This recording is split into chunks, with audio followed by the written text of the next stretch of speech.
Um, Good morning. I will officially call this meeting to order. So thank you everyone for attending. It's wonderful to see all the faces around the table, and we've got a packed house. So welcome to everyone who has opted to join us today.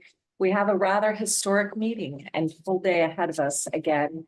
The first part of the historic is I am actually going to the podium. So not once, but twice. So thank you.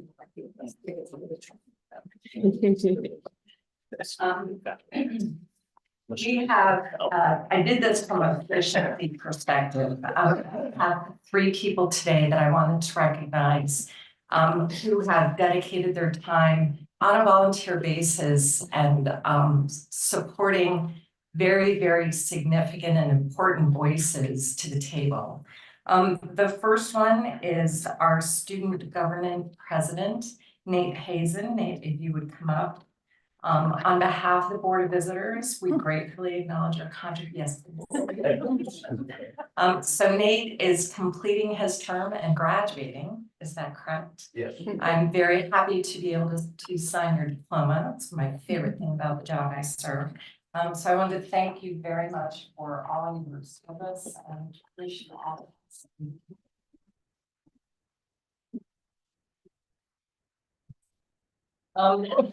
Is Bree LaCroix here? Bree, if you'd stand up, I'd like to welcome you.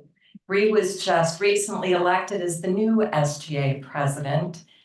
So welcome, and we'll look forward, well, the rest of them, we'll look forward to working with you in the future. Congratulations on your election.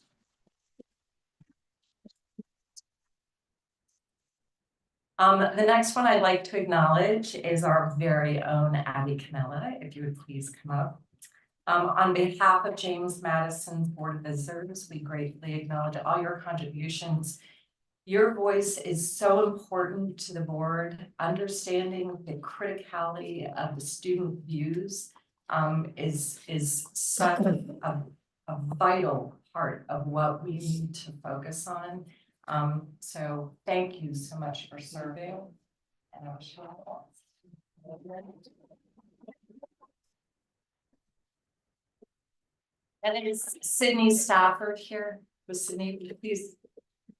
Hi, Sydney. Sydney was just elected as our new representative to the Board of Visitors. So you have big shoes to fill. Abby has done a great job, but we look forward to working with you as well.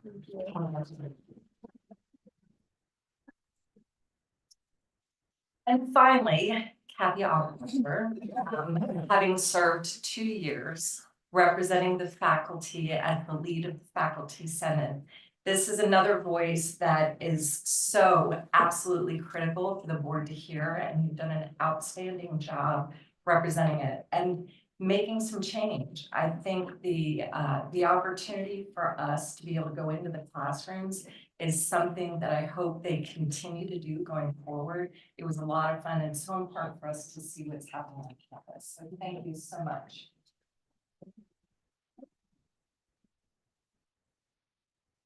They haven't appointed Kathy's for successor yet, so that's to come. All right.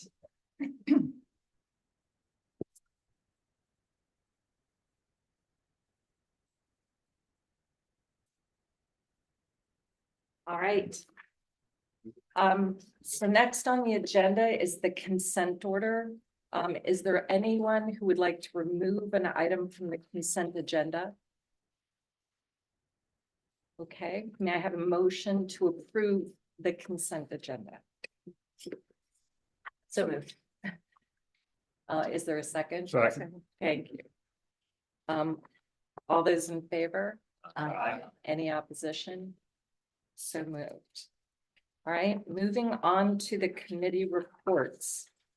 Laura Major, Academic Excellence. Thank you, Madam Rector. The Academic Excellence Committee heard the following reports at their meeting on April 18th. Started with a divisional update for academic affairs with Provost Heather Coltman and committee members for their service over the past year. She acknowledged Administrative Professionals Month and the ways that the division thanked over 200 administrative professionals that support the work of academic affairs every day. Then the provost provided information on the updates of the College of Education's Grow Your Own program, the 5-year funding of the lab school, and the newly approved Doctor of Education degree. The provost reported on the status of work-based learning opportunities, which continue to be a priority for the state and university, highlighting 3 innovative internship opportunities, 2 of which span multiple colleges. She detailed some of the ways JMU is keeping its finger on the pulse of current work environments and preparing students for the modern day workplace. Examples include professionalization in the classroom, such as COB 202, where students formalize their resumes, learn how to clean up their social media, and create effective LinkedIn pages. And through extracurriculars, for example, colleges and departments in partnership with the University Career Center host career fairs, career conferences, employer panels, networking events, and career field trips. I want to thank Provost Coltman because much of her update addressed questions that came directly from committee members, and she's always been very open and willing to answer questions and provide the committee with any additional information they've requested. So thank you for that. We then had an area spotlight from Dr. Linda Thomas on the graduate school, which I just want to let everyone know, one data point, 9% of our population here at JMU is graduate. Dr. Thomas provided an overview of the past, present, and future of the school, including the current 3-year strategic goals. She spoke about how the strategic expansion of JMU's graduate enterprise has enhanced the university's national standing through increased research expenditures and the production of doctoral graduates from globally recognized programs. She also shared about the hybrid administrative role, which means that the graduate school provides benefits to their students by giving them both support from their faculty within their college where they are getting their degree, and from the graduate school with specialized orientation to JMU, enhanced professional development, and advocacy for the unique needs of graduate students. The committee heard one of our favorite things, a student panel, as always, but this time it was all graduate students with very different backgrounds. We heard from those students, they shared their value of their experiences in the graduate school, as well as the value they've been able to add to the JMU community. And of course, we always ask them, we happen to have one student with us who is a member of the football team. You did ask us if we knew what the transfer portal was. We confirmed. We assured him we did. But they all provided us with excellent perspective, including the value that they bring as graduate students to our undergraduate program, which is really critical. And we've all focused so much on our undergraduate program. Dr. Thomas really did charge the board with a focus on graduate education and talk to us about the continued ascent of JMU demands that we embrace graduate education. We then got a curriculum update from Paula Maxwell, who's the Associate Vice President for Curriculum.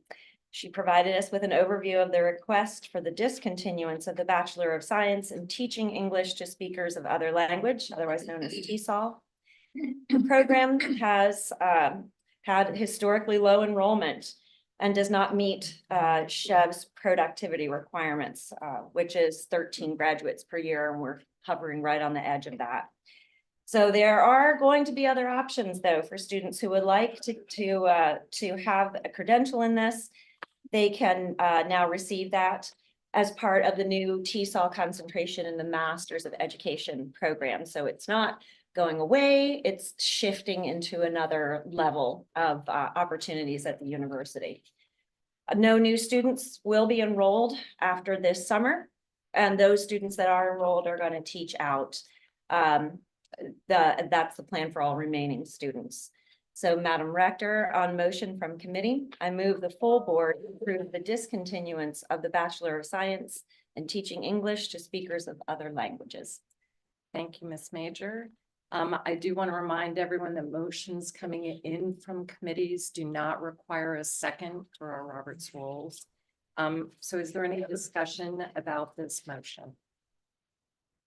All right, all those in favor? Aye. Any opposition? So moved. Okay, thank you. We moved on to hearing about the faculty handbook updates. This is a multi-phase review and suggestion process used by the faculty senate speaker, the provost, and the president for revisions to the 2024-25 faculty handbook.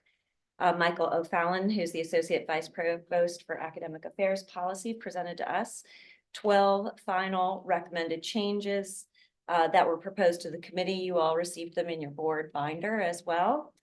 They're part of the applicability of the faculty handbook and procedures for change and faculty employment policies and procedures sections. Madam Rector, on motion from committee, I move the full board approve these changes to the 2024-25 faculty handbook. Thank you, Ms. Major. Is there any discussion? All those in favor? Aye. Any opposition? So moved. Okay. Speaking of the faculty handbook, there is a process that has just begun, a true collective model between faculty and academic affairs, really the entire university. Elizabeth Old-Mixon, Vice Provost for Faculty Affairs and Curriculum, shared that pending a vote of the Faculty Senate, the division is embarking on a major revision of the faculty handbook. This was in response to a recommendation that was brought from last year's shared governance report. The revision is going to include substantive and organizational changes and will be conducted with openness and transparency, ensuring that all stakeholders have the opportunity to participate. Dr. Old-Mixon also provided a timeline. I'm happy to say it's actually going to get started a little faster than we thought. This summer they'll begin and should be ready to come back to the board for your approval in the fall of 2025. Is that right, Heather? Okay, thank you. Make sure I got the timeline right. Okay, then our faculty senate speaker, Kathy Atwalter, shared a synopsis of the February and March Senate meetings, the resolutions presented, and committee work. She highlighted continuing conversations and work around faculty workload, student accommodations, which we did have a brief conversation about that. It came up last night in our finance committee meeting as well. The increased numbers of students who are requiring accommodations and how that impacts the entire university. The faculty handbook revision process, campus safety, presidential search process, and policy development. She concluded her report highlighting recent faculty achievements. The adjunct faculty, Senator Leslie Harlacher, was elected to serve another term as vice president of the Faculty Senate of Virginia. From the second round of grant proposals, the Faculty Senate Research and Scholarship Committee awarded 5 mini grants of $16,285. And then we ended, I think, as most of you do with your committees, with a question about topics of interest for the future. And we had a conversation about something that I think came up a few years ago. Those of you who are newer to the board maybe don't realize this, but it used to be that student affairs and academic affairs were combined in one committee. For the past 2 years, we've been running those separately. But we had a conversation about trying to bring those two committees together for one meeting, at least one meeting, for an overlap. I'm sorry, Tim, I haven't mentioned this to you. You're hearing it the first time, but I think we've discussed it in the past. That there are some topics, for example, the one about student accommodations would be a good one for some overlap between the two committees to come together and have a joint session. So that was one of the things we talked about for future topics. And then the meeting was closed by thanking the provost for her work, the committee members.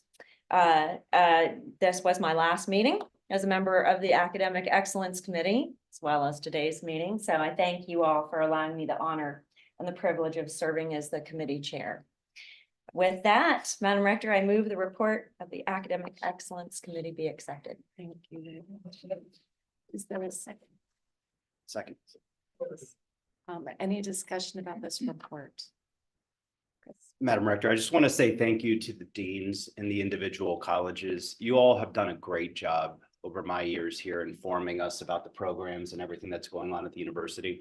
Why is that important? It allows me to talk more in a more educated way about the Grow Your Own, about the lab schools. So when I'm promoting these things around the Commonwealth, my legislators, and I sound like I know what I'm talking about. So my thanks to Dean Lesperance and all of you. But also I just want to say, I thought the student panel again was fantastic. It's also incredibly important for us to hear that from our graduate students, because we often think about the undergraduate, but don't pay as much attention to our graduate program. So I went up to Dr. Thomas afterwards and told her what I heard out of that is a potential very strong competitive advantage for this university. And I will do my part promoting the work and what I saw yesterday to the people out in Northern Virginia and everywhere else. But keep that up. Continue those student panels. They're fun to listen to, but they're very important for other very important reasons. Thank you. Thank you, Vice Rector. It's we are always so proud of how well our students do. It's nice to know that the board members can be taught as well. Yes. Advocacy is such an important part of our job. So thank you for those words. Anything else? Madam Chair, Yes. I'd just like to say thank you to Laura Major for all of her work and commitment and service to this committee and educating those of us who are new to the table. So thank you. Thank you for that. I concur. Okay. All right. So all those in favor of accepting this report? Any opposition? Thank you very much. Next up is advancement engagement, Mr. Stolpus. Thank you, Madam Rector. We learned much yesterday as well.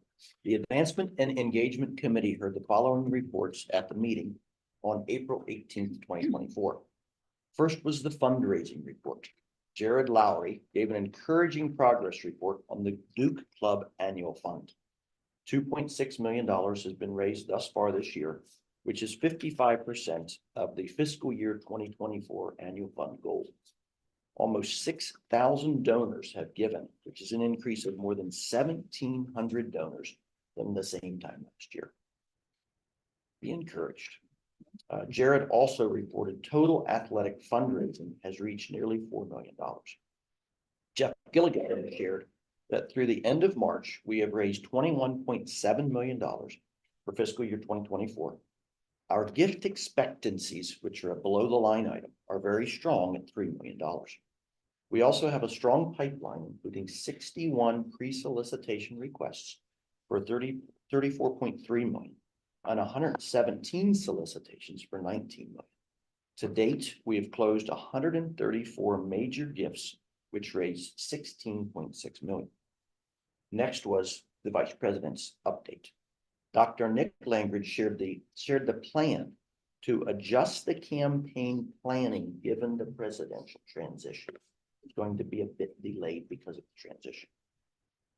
He also reiterated the importance of continued prioritization for fundraising for the Carrier Library, the new CHBS building, scholarships, Valley Scholars Endowment, and the Proud and True Fund during this interim period. We then received the Giving Day report. Kenny Campbell's team of Liz Fravel and Lexi Stover reported that on February 22nd, 2024, the Office of Annual Giving and Partners presented JMU's 7th Giving Day. The 24-hour event inspired more than 5,000 donors who gave cumulatively of over $1 million to over 100 campus causes. Next were two reports on the Carrier Library renovation and expansion. Bethany Nalvisky shared an enthusiastic report. Clearly, there's others in the room who have heard this report on the vision for the Carrier Library. She shared the design of the new Carrier Library encourages the flow of ideas and creativity. Sheila Smith and Jeff Gilligan then shared an update on fundraising efforts. There are over 80 opportunities. This is for everyone here at the table. There are over 80 naming opportunities to name premium spaces in the library. And thus far, over $300,000 has been committed. These funds will be used to outfit our 21st century library with the newest educational technology, software systems, media creation studios, specialized labs, and maker spaces. They will also provide equipment and technology to support rotating exhibits from JMU's collections, as well as from student and faculty groups. We then heard an enrollment marketing update from Andy Perrine and Heather Davis.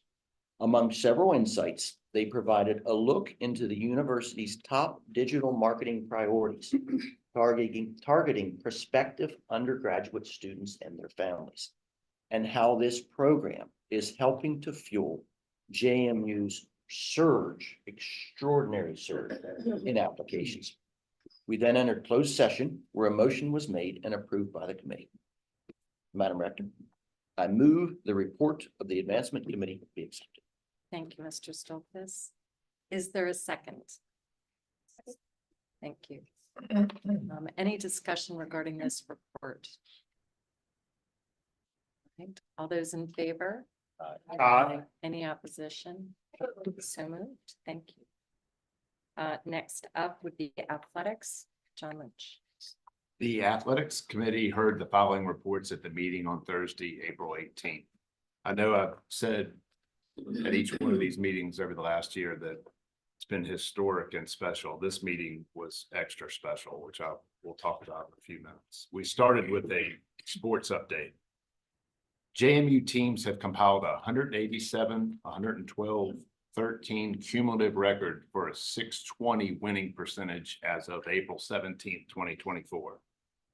At the completion of winter sports, JMU stood in first place in the standings for the Bubas Cup, which is awarded by the Sun Belt to the best overall institution for competitive success as measured by Sun Belt sponsored sports. Unofficially, JMU had perhaps its best year ever, compiling wins against top 5 nationally ranked programs. Men's soccer beat #1 UCF and #3 Georgetown. Men's basketball defeated #4 Michigan State on the road to open its season. In the spring, lacrosse topped #3 UNC and baseball downed #3 Arkansas. Just great exposure at the beginning of the year for each one of these programs. Men's basketball posted the best season in program history at 32-4 overall and went 15-3 in the Sun Belt. As the #2 seed, JMU captured the Sun Belt Championship, including a 91-71 finals win over Arkansas State to advance to its first NCAA tournament since 2013. Then James Madison beat Wisconsin and Brooklyn and unfortunately lost to Duke, but there's always next year. Women's basketball compiled a record of 23-12 overall and 13-5 in the Sun Belt. JMU advanced to the final of the Sun Belt Championship, eventually falling in overtime to Marshall. Swimming and diving went 4-3 in dual meets and went on to capture the 2024 Sun Belt Championship, the program's 6th conference title in its last 7 tries. In final Sun Belt awards, Madison Cottrell and Alexa Holloway were named Swimming Performer of the Year and Diving Performer of the Year, respectively. Dane Peterson was named Coach of the Year. Indoor track and field placed 10th at the Sun Belt Championship. The Dukes went on to finish runner-up at the ECAC Indoor Championships. Director of Track and Field and Cross Country Coach Letha Quarles was selected as part of Team USA coaching staff for the 2024 Paris Olympics as the jumps coach. That's amazing. I really thought that was interesting. Men's tennis went 7-13 during the regular season, heading into the Sun Belt Championship. Women's tennis sits at 8-11. Softball opened its season with a 26-16 record. Baseball sits at 21-15. Lacrosse sits at 10-4, ranked 16th nationally. Women's golf finished 10th in the Sun Belt Championship on April 17th. Golf alum Neil Shipley, he graduated in 2022, made his first career appearance in the Masters, finishing in a tie for 53rd in the 89 player field at the 88th Masters. He earned the silver cup as the best finishing amateur during the event and was the only amateur to make the cut. I don't know if everyone saw it. On the last day, it was Scotty Scheffler and Neil Shipley getting the award again. Incredible exposure for James Madison. Yeah.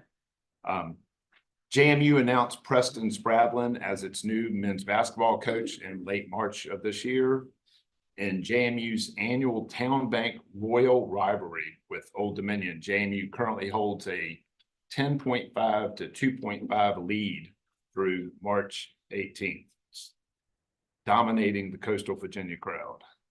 JMU was recognized by Athlete Alley and its Athletic Equity Index with a perfect score on ranking and reporting of NCAA Division I institution policies and best practices in regards to diversity and equity inclusion. JMU was one of 20 recipients of a perfect score among Division I schools. There has been a good and ongoing work with Sunbelt Conference DEI Consortium. DEI at JMU is leading the way and setting an example for other Sunbelt institutions by forming this consortium. We then turned, after that long and very successful sports update, to the Title IX participation report. We have exceeded the 1% buffer in participation favoring the men by 1.5%. Unfortunately, the track and field program did not meet their roster management numbers, which has led to the difference. We have shared with all of our coaches the importance of meeting their roster management numbers to ensure we match our participation numbers to the institution enrollment that is reviewed on a 3-year average. In addition, our financial and percentage exceeds the 1% difference to the participation to not fully awarding our scholarships within our track program. Due to not limiting how scholarships are distributed by programs, this meets the justification of non-discriminatory reasons allowed. Then we turn to the name, image, and likeness NIL update, which again has gotten a lot of press and had some action this week. Tennessee and Virginia antitrust suit against the NCAA court ruling. The recruiting restrictions suppresses price competition by limiting the student athletes' negotiation leverage, and as a result, knowledge of value. Does not allow for institutional involvement. This week we had some Virginia law updates. Provides protections for the institution employees from penalties or lawsuits. Allows for compensation from institutions. Must create an institutional policy regarding compensation. And like the other laws in the Commonwealth of Virginia, July 1st, 2024 is the effective date of this new law. The NCAA proposal would allow institutional involvement, but not compensation. The vote date on that was yesterday. We next turn to the Student Athlete Advisory Committee update, SAC as it's referred to. SAC will add a council for revamping the conference SAC awards process and a greater focus on the Community Impact Award as opposed to the Community Service Initiative in the 2024-2025 academic year. JMU SAC initiatives are some of the following: Breast Cancer Awareness Month, NCAA Diversity and Inclusion Social Media Campaign, Black History Month, Women's History Month, Read Across America. JMU SAC is reorganizing executive leadership to make a more effective governing body, co-presidents, SBC representative, public relations chair, community service chair, diversity and equity and inclusion, wellness and development chair. There'll be one formal meeting per month, one team building activity per month. Membership will no longer be open to all student athletes. 2 representatives per sport with voting rights and 1 trainee without voting rights. Promotion of a team-led selection process for future team representatives. So this entire program has really been amazing. We went next with Scooter Renkin on the development report. Giving Day as of March 29th, 2024. The annual fund consists of proud and true gifts and Duke Club seat contributions. There's two funds. The fiscal year 2024 goals, 4.8 million annual fund and 6,000 donors. Our fiscal year 2024 actuals are $2.6 million and 5,986 donors. We fully expect to meet and exceed those goals for the fiscal year.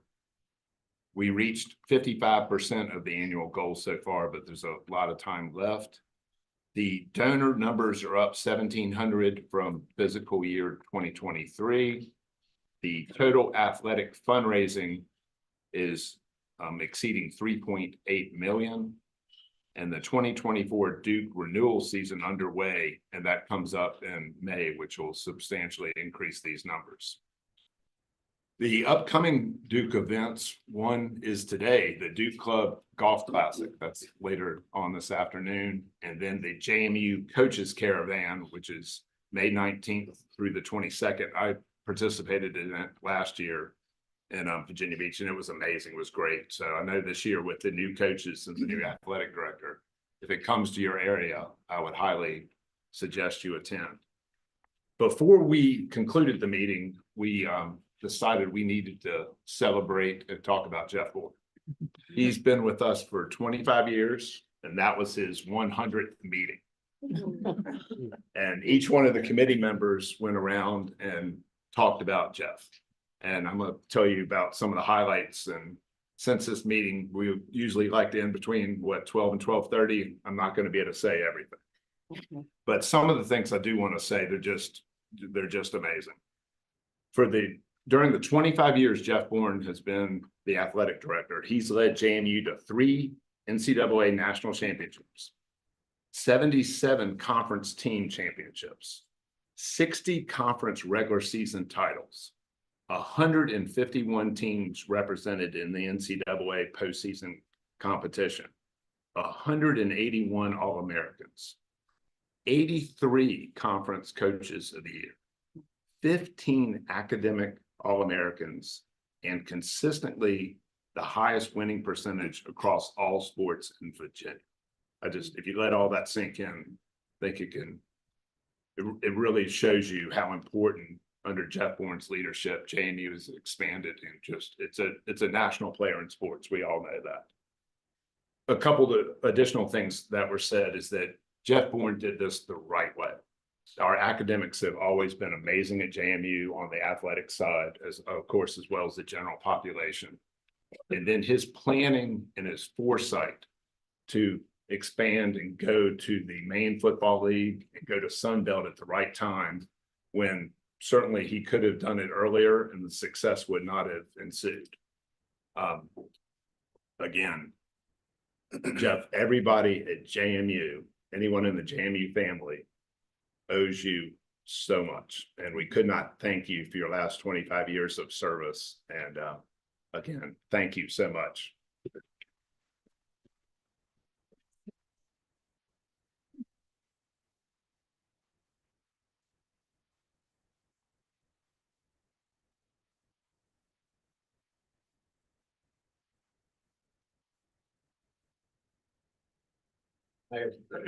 I appreciate that.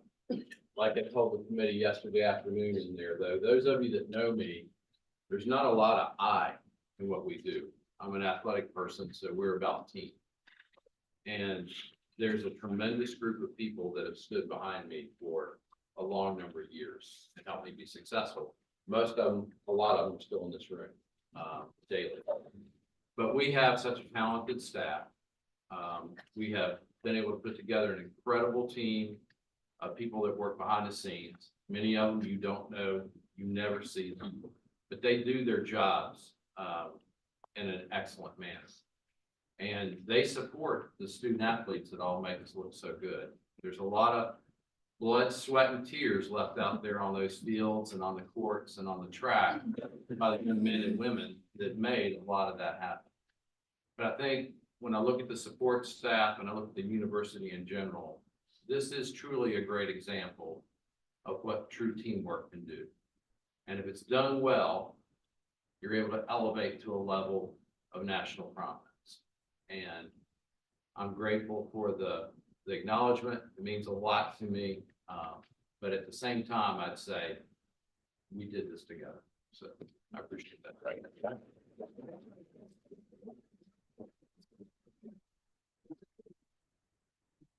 Madam Rector, I move to accept the report of the Athletics Committee. Thank you very much. Is there a second? Second. Is there any further discussion? I think the only thing I would say, Mr. Bourne, is that you not only pick great coaches, you build great teams. So you attract the right people, you cultivate them, you provide a level of leadership for them, and you allow them to do their jobs at their utmost capability. And I think that's part of the gift that you've given to the university. Thank you. So thank you.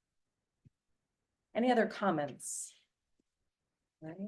First time I've ever heard JMU on Masters. Hopefully it's not the last. Okay, all those in favor of accepting this report? Any opposition? All right, so moved. Another historic report, Mr. Vice Rector, audit risk and compliance, please. Thank you, Madam Rector. Morning, everyone. The Audit Risk and Compliance Committee met to a packed house yesterday at 2:45 p.m. Part of the historic. Yesterday, April 18, 2024. Megan Richard, Jonathan South, and Jeff Rogers of the Auditor of Public Accounts, also known as the APA, presented the preliminary results of the JMU financial audit for the year ended June 30th, 2023. Ms. Richard stated that they will be issuing an unmodified opinion on the university's financial statements and that the audit did not identify any material weaknesses. There were 2 instances of non-compliance that are required to be reported. Ms. Richard also noted that the university made all required adjustments and disclosures for the implementation of new GASB, which stands for the Governmental Accounting Standards Board standards. Matt Bingay of WMRA, the station manager, our public radio station, shared that PB mayors, CPAs provided an unmodified opinion on the statements for the year ended June 30th, 2023. The audit is required because the station receives funding from the Corporation for Public Broadcasting, and the station is licensed to the JMU Board of Visitors. Next, Dr. Nicole Wright, Associate Professor of Accounting, and students from Accounting 677 Advanced Assurance and Analysis reported on their collaboration with the Audit and Management Services. The focus of the project was business continuity planning. Yelena Oderkirk, Assistant Director of Audit and Management Services, and Hillary Cronin, Director of Emergency and Risk Management, worked with groups from Dr. Wright's class students during the semester. The students assessed and defined risks, identified controls, and developed a testing plan. Students created a template for JMU departments to use to document continuity of operations, COOP plans, and also developed a dashboard for reporting audit testing results. The student panel described how this real-world project impacted their learning experience. One of the aside, I commended the students for giving a deliverable at the end of this project that we're going to be able to utilize. I really appreciate these opportunities for the students to come and share their work, but it was also great to hear that they struggled with some of the non-financial things that they encountered in the audit. And we also shared that's going to happen in the real world. So I'm glad that they got that example here doing that in their graduate work. So my appreciation to Dr. Nicole Wright and the students and Hillary. Next, Becky Holmes presented a draft of the 2024-25 audit plan for discussion. She also reviewed mandatory disclosures required annually by the Institute of Internal Auditors. The mandatory disclosures include organizational independence, impairments to independence or objectivity, quality assurance and improvement programs, disclosure of any non-compliance with standards, resolution of management's acceptance of risks. My thanks to Becky and her team. It's been a pleasure working with you these past 4 years. They do an excellent job. And I know we have a lot of asks as a committee and they bring their game every time for these meetings. So I appreciate it. Next, the committee went into closed session to review and discuss internal audit reports issued since the last meeting. Madam Rector, I move the report of the audit committee be accepted. Thank you very much. Is there a second? Any discussion? So I think the importance of experiential learning continues to be exemplified. And first ever student panel in the audit committee. Let's keep it Let's going. keep it going. Absolutely. It's a great thing to see them engaged in so many different ways. All right. All those in favor for accepting this report? Any opposition? Very good. Mr. Rothenberger, Finance and Physical Development. Morning, everyone. Thank you. The Finance and Physical Development Committee heard the following reports at the meeting on Thursday, April 18th, 2024. Mark gave the financial review, and the university's revenue and expenditures were appropriate for the period July 1st, 2023 through February 29, 2024 of the fiscal year. He continued with the 2022-2023 audit review, and the university received an unmodified opinion on the financial statements. The university also received 2 written comments related to the APA's internal control testing.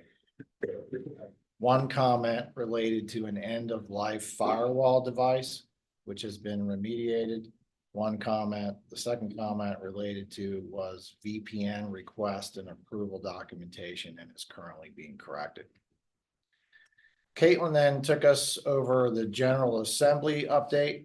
JMU has funding for 3 capital projects included in the current budget, along with operating and financial aid support. 2,599 bills were filed in the 2024 General Assembly session. 1,046 bills passed and were sent to the governor. The governor signed 777 bills into law, amended 116 bills, and vetoed 153 bills. At least 60 bills were signed into law that are expected to have a direct impact on JMU's operations related to procurement, academic affairs, athletics, and other areas. Tawana then took us through the 2024-2025 proposed tuition and fees.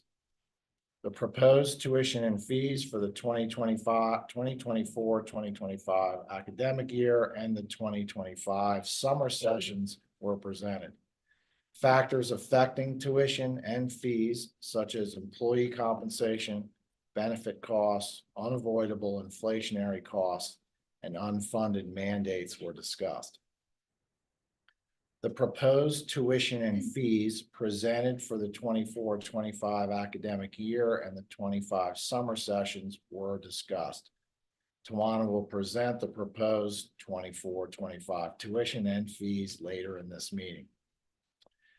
She then went over the 2024-2025 proposed budget. The proposed university budget of $775 million reflects a total increase of $51.2 million, or 7.1% over the current budget. The committee discussed the proposed 2024-2025 university budget, and Tawana will give a presentation on the proposed budget later in this meeting as well. We then went into closed session. The committee met in closed session to discuss real estate matters. No action was taken by the committee. This is also my last meeting as the chair, and I wanted to say it's been an honor to be the finance chair, and Tawana's team, finance and physical development team. I like what Jeff said. It's never an I, it's always a we. Every one of them is a class act, so I appreciate being a part of it. Madam Rector, I move the report of the Finance and Physical Development Committee be accepted. Thank you very much. Is there a second? Second. Any discussion regarding this report? All right, all those in favor? Any opposition? So moved. Next, my esteemed Mr. Jack White for the Governance Committee. Madam Rector, the Governance Committee discussed the following at yesterday's meeting. Board retreat for 2025. So the committee is recommending a 2-day retreat in 2025 because we're coming into a cycle where at that point there will be no new board members. And so a 2-day retreat would allow, it's kind of a stabilization year, and it will allow the board to fully engage together and with a new president. So we wanted to make that determination early so that folks could get it on their calendar. We're proposing June 5th and 6th of 2025. Okay, and it's an off-site 2-day retreat. And again, June 5th and 6th, it's distant enough from Memorial Day, but hopefully before everybody starts their vacation season. So June 5th and 6th of 2025, location to be determined and more information to follow. Separately, the committee, true to form, identified potential areas for future and ongoing improvement of the board's organizational and operational documents. Madam Rector, I move the report of the governance committee be accepted. Thank you very much. Is there a second? Second. Thank you. Any discussion regarding this report? Right, all those in favor? Aye. Any opposition? So moved. Terry Edwards, please, with the Student Affairs Committee report. Great. The Student Affairs Committee heard the following reports at our meeting on yesterday. It's really a great meeting as always. We recognize 2 of our employees who are directors in Student Affairs, Valerie Gant and Valerie Schoolcraft. Both are retiring in the coming months. I think that says a testament to the stability that we have in Student Affairs. And we were thankful that President Alger also joined us, and he acknowledged the seniors in the room and shared some reflections on the last 12 years of his career and how much he appreciated the student body at James Madison. We then heard a Student Affairs update from Dr. Miller, Dr. Tim Miller, and he reviewed some trends around enrollment with specific populations, such as international students and first-generation students. Our largest group of international students are from China and India. And we'll have some facts like Laura along the way. He also shared the value of the education of what students gain at JMU. He described the Student Affairs full-time staff budget breakdown, which was very helpful context for us to understand where the money in Student Affairs is set and then how the staffing is. And we were very affirmed by that. It was very helpful context. He also recognized all the Student Affairs staff for their contributions at national, regional, and state level. There are 2 leaders, and I think this speaks highly of JMU. Carson Lonnet is the Virginia National Association of Student Personnel Administrators. He's the state director. And then the Virginia Association of College and Housing Officer, the president-elect is Emily Hygum. I think I'm saying her name correctly. But that tells you that our leaders step out beyond just their regular jobs and are leading us in the state. I thought those were important to mention. We then moved over to the finance and assessment efficiencies. And this was very helpful too. When you think about the budget and the work the great work that Tawana has done, the department here, they funded about 100 salary adjustments, and they created or reallocated 12 positions. And that's a good thought of taking a look at how you're currently structured and restructuring for effectiveness without making any additional dollar adjustments. He also continued with details about innovation grants and educational leave programs. Their collaborative projects encourage innovation around hazing prevention, which I think we're all committed to, AI for medical provider efficiency, which I personally am working on at my job, and staff professional development. He concluded with the Student Affairs Program Review process, which is an external review every 5 years for each department. Thought that was very well done. We then moved up on to student affairs, communication and marketing. Carson Lonnet provided information on the student affairs, communication and marketing team and recognition of a staff member, Ann Simmons, and has been with JMU for 39 years and will be retiring. That's pretty impressive. The marketing team for student affairs is a 2024, 2025 virtual think tank, I think, when they were sharing what they had done. Angela Ritchie spoke on their multifaceted approach with their communication strategy, and she overviewed some project requests. She also shared successes around communication and marketing. I learned a lot. They have a newsletter on potty mouth that goes in the bathrooms that everybody seems to love, and we got a copy of that. The Duke's Weekly Campus Pack, and I think Dr. Tim Miller does do podcast or some type of interview every week. Is that every week? So I think our committee members want to get hooked onto Dr. Miller's podcast, hear what he's saying. Carson concluded with appreciation for the family engagement team who served as partners for connecting and communicating with families and in turn with students. We then moved on to the Student Government Association report, and Nick Hazen reflected on his experience on campus and the contributions from the SGA over the last academic year. He introduced our new student body president, which we mentioned earlier, Brielle LaCroix, and she shared her excitement to serve in this role and center and focus on sustainability work at JMU. I could tell from Nate talking to him afterwards, it's emotional that last time of the role.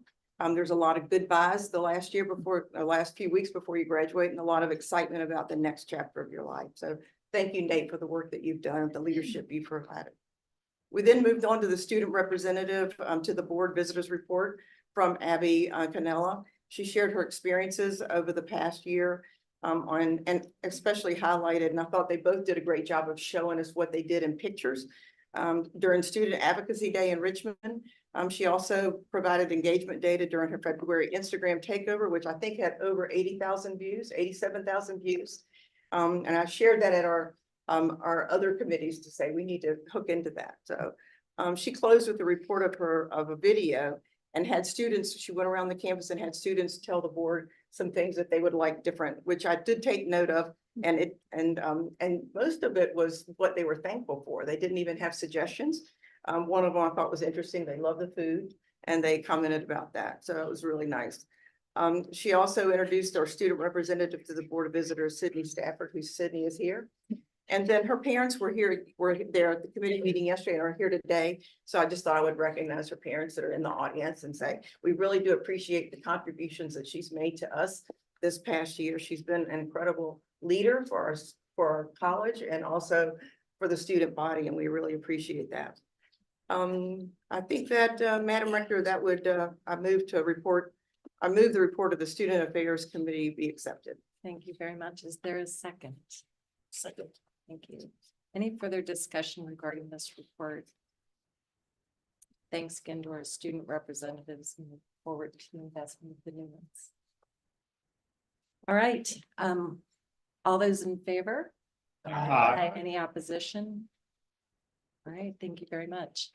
So I personally want to thank John, Terry, Jack, Mike, Laura, John, and Chris for your extra investment. I recognize as committee chairs the extra time needed to invest to make sure that your committees are run smoothly with information that's important for the board to hear. Working with your counterparts on the university.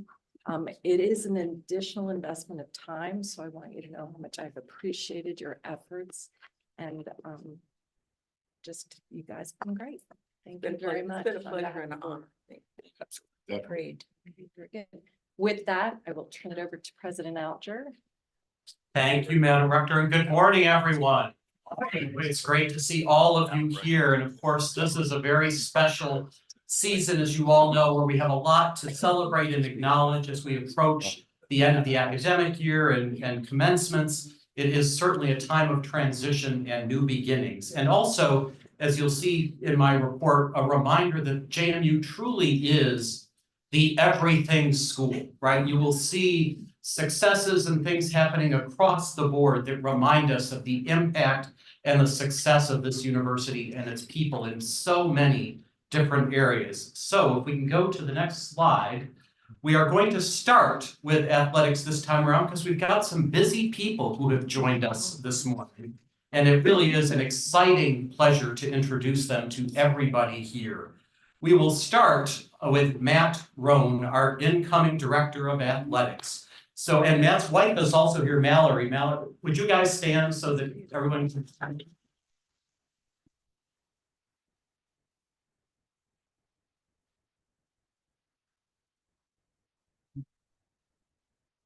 I'm going to ask you to say a couple words in a moment, but just a reminder, we had a tremendous national search, and thank you to the search committee for doing that important work on behalf of JMU. People from all over the country, not surprisingly, who were very interested in joining us here, given the success of the athletics program, not just on the fields and the courts, but also in the classroom, very importantly. And certainly Matt has impressed everybody that he's met. He's got great enthusiasm for joining this community.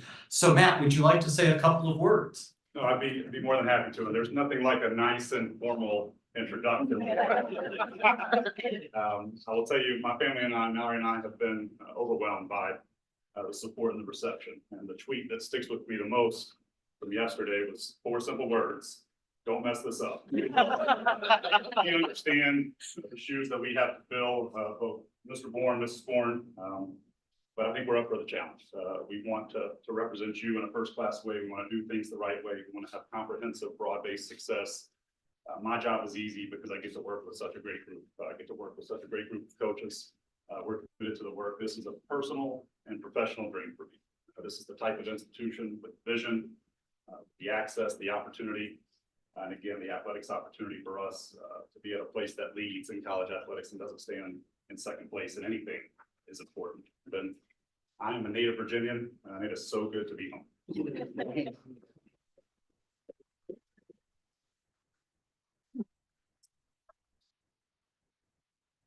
Thank you, Matt. And thank you, Matt and Mallory, for making the trip on short notice to be with us here this morning. We really appreciate it. So, you know, it's been a historic year on many fronts in athletics. And of course, men's basketball had its most successful season ever. It was just a thrill to be there in Brooklyn with them in the NCAA tournament. And we thought, what can we do next? Well, luckily, we have found an answer in Preston Spradlin, who joins us from Morehead State as the new men's basketball coach. Preston, would you please stand and say a few words?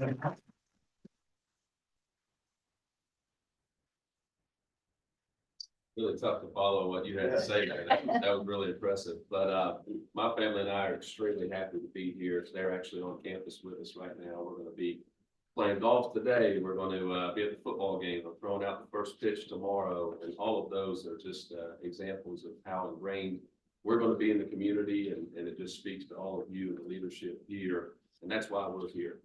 Obviously, the campus, the facilities, the resources, all of these things are beautiful and they're at an extremely high level, but the connection with people like yourselves and the leadership and the relationships is what we're looking most forward to. So we're very thankful to be here. I'm excited to get to know each and every one of you and hear your stories and your pride for JMU and carry that through with our basketball program. So thank you very much.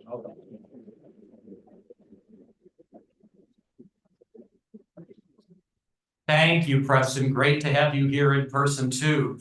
And last, but certainly not least, an individual who's been here for a little while now, but not everybody has had a chance to meet yet, and that is Bob Chesney. Of course, football also had an incredibly historic season, as you know, completing the transition to the FBS level, going to the first postseason bowl game in the history of JMU, and there are going to be many more, right, Bob? So we're thrilled to have Bob here. And Bob, would you say a few words? Yeah,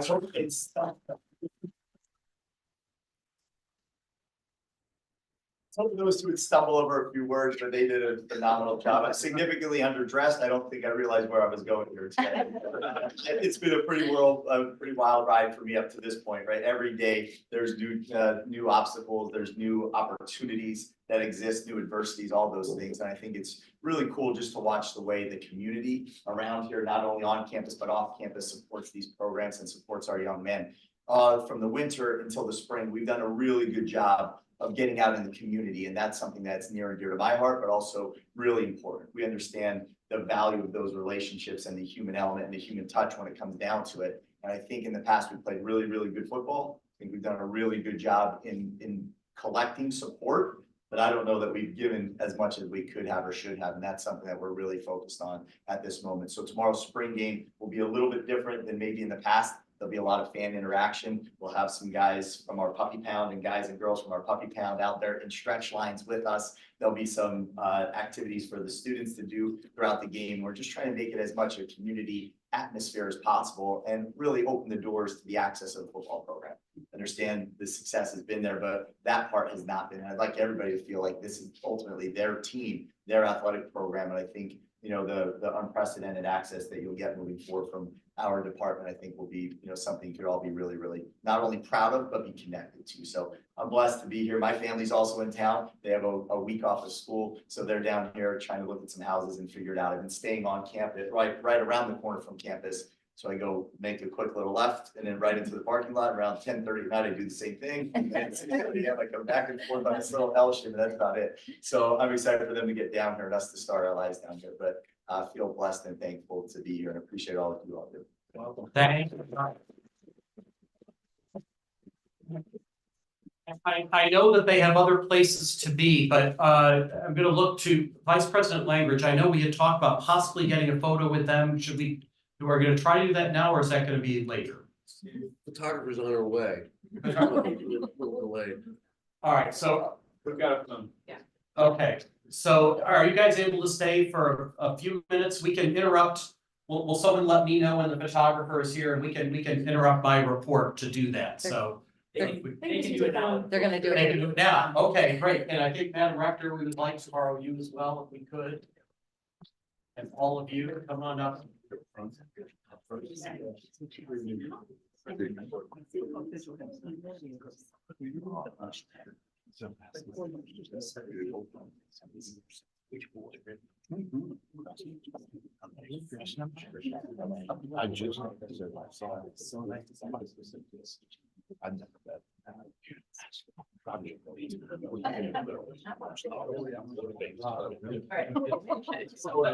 I don't know.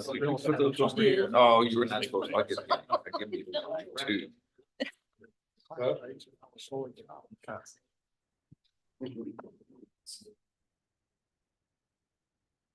Thank you.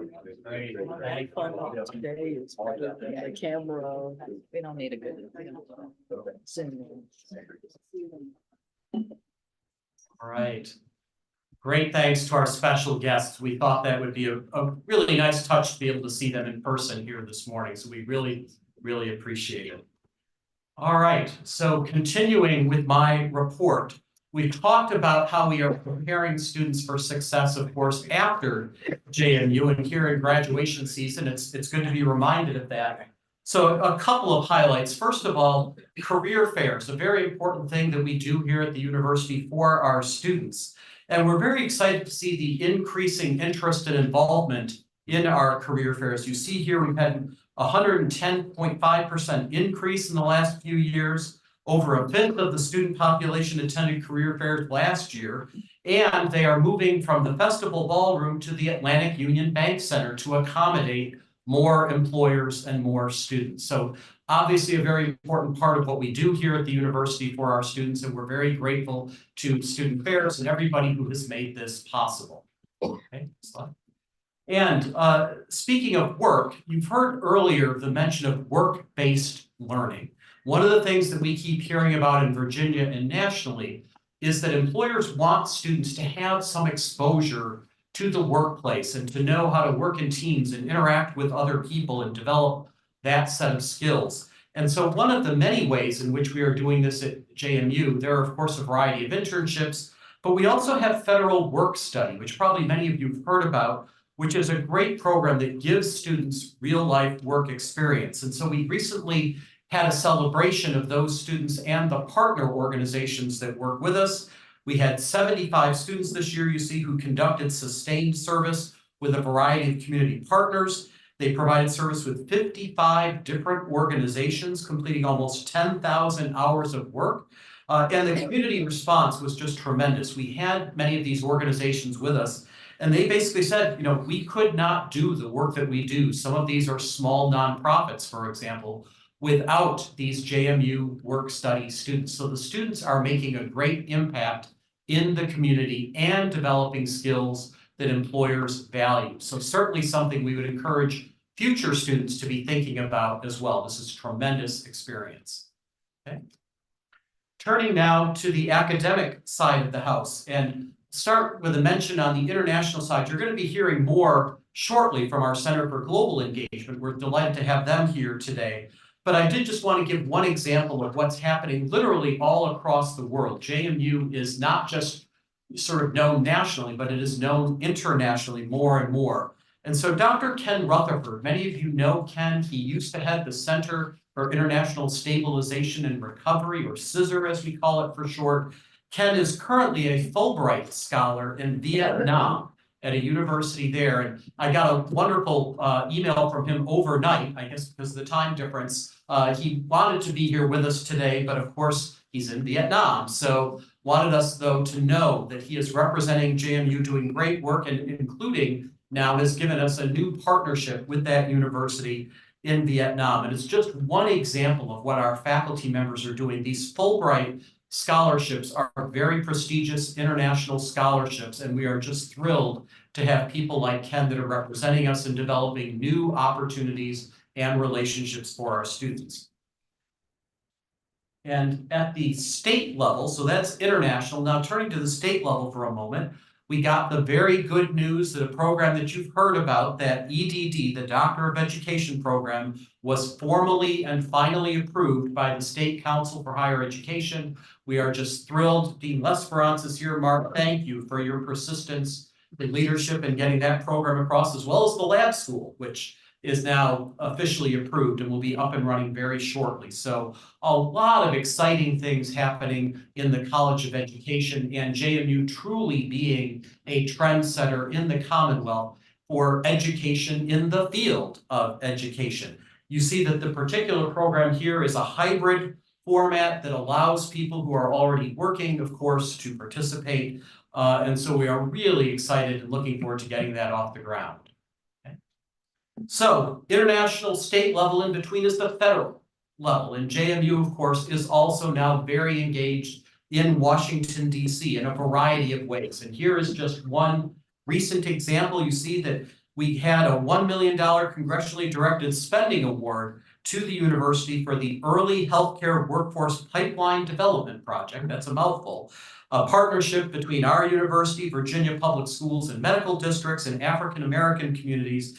And it's going to offer community-based experiential solutions to address disparities in representation in the health professions and also, of course, in health outcomes. Very important, one of the big issues in our society. So really excited to see that work being recognized nationally. And our senators, Mark Warner and Tim Kaine, were both instrumental in help on this front. So thank you to them, and Ben Delp, who I don't think is here this morning, that helps us with federal relations. Now, thinking about the academic side, there are lots of areas across the university that you hear about during the course of the years. One of the areas that is really flourishing, of course, is music and the arts. And this is a season when there are a lot of end of the year concerts and activities, including tonight for some of us, Madison Singers, and the choral concert is tonight if anybody wants to go. But here we want to feature the brass band, one of the gems of this university. All they did this year was to finish in first place in the North American Brass Band Championships. I mean, this is a huge deal. We have one of the truly outstanding brass bands, not just in the country, but in the world, under the direction of Kevin Stees, who just does an amazing job with them. And when you look at that, you see that many of their competitors were using faculty talent. And of course, ours are students. So that really tells you something about the quality of the program. Kevin also leads the Massanutten Brass Band, which went to the same competition and placed first in their category for these regional brass bands. So just a great success story for JMU. And I will make sure that my successor knows never to sign retirement papers for Kevin. Moving on to the speech team. So another team, we've talked about all these great teams in athletics, but there are great teams across the university. The speech team finished 16th in the nation at the American Forensic Association's National Speech Tournament. You see that was at University of Wisconsin-Eau Claire. It was their first time placing in the top 20 since 2011 and the second highest placement since 2000. And for the first time ever, you see that we had 2 students named to the 16-person All-American team, Lexi Burns and Irina Drovitskaya. So really proud of our students. They may not make the headlines in the sports section, but they too are representing JMU and working on a great team. So I mentioned Washington, D.C. earlier, and the idea of engaged learning, as you know, is we talk about engaged with ideas and with the world, right? And so one of the ways that we do that is we get students out into different places and with different activities.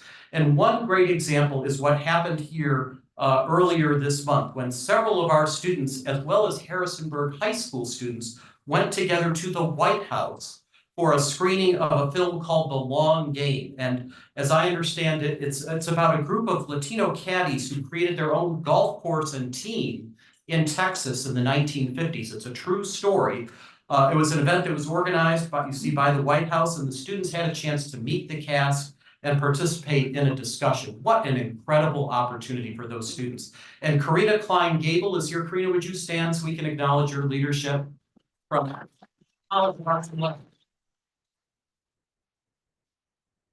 Karina, thank you for all that you do with our students. Karina, for those of you that don't know her, does a whole lot in our community with local students in Harrisonburg and beyond to get them interested in JMU, especially with a lot of first-generation students, to make them feel welcomed and that they can see a future at James Madison University. And boy, if they know they can go to the White House, I think they'll probably come here, Karina. So thank you so much for what you do, Karina. All right. Turning now to access and inclusion. Every year we host a conference that just gets bigger and bigger, thinking about different aspects of access and inclusion at James Madison University.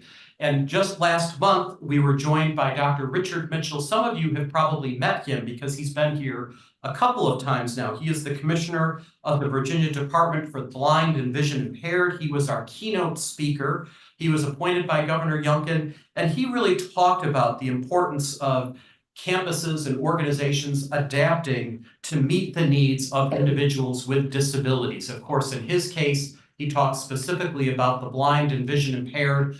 The last 2 summers, we've actually had students that he has brought to campus, and boy, have we learned a lot about how to make the campus more accessible in big and small ways with the help of these students and that leadership. So it was just a delight to have him with us.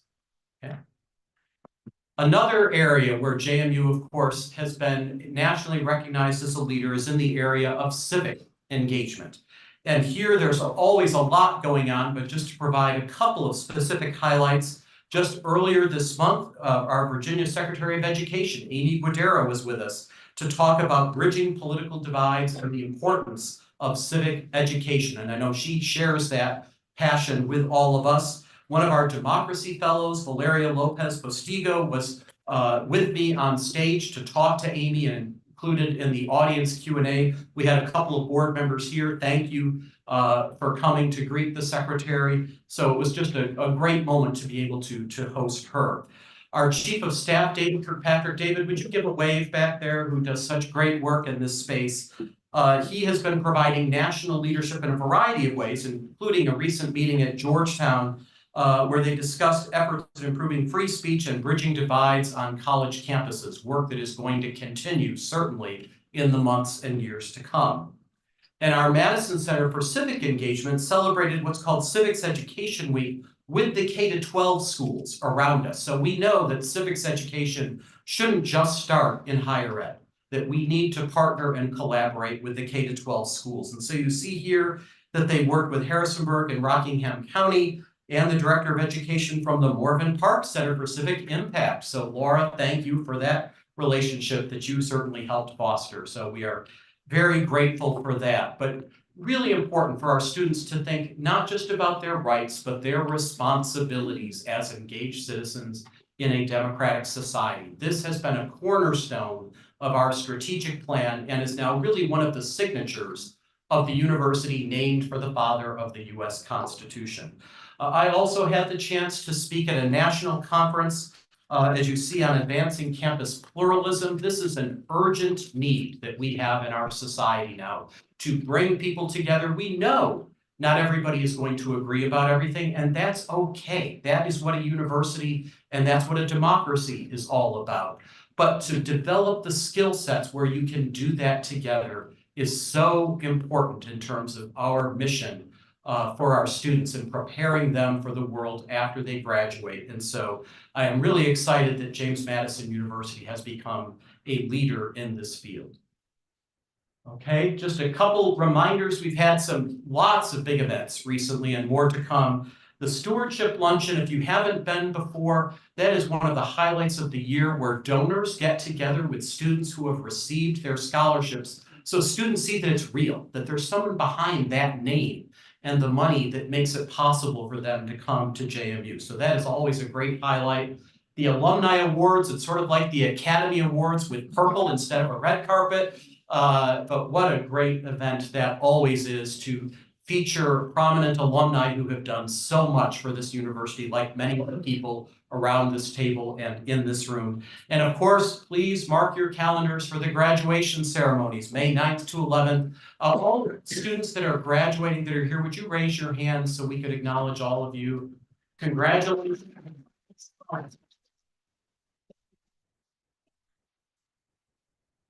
And finally, we can go to the last slide. Donna didn't want to put this one up, I know. I did just want to take a moment of personal privilege. I know we will be talking more about our colleagues later in the meeting, but I wanted to say a personal thank you to both Donna Harper and Jeff Bourne.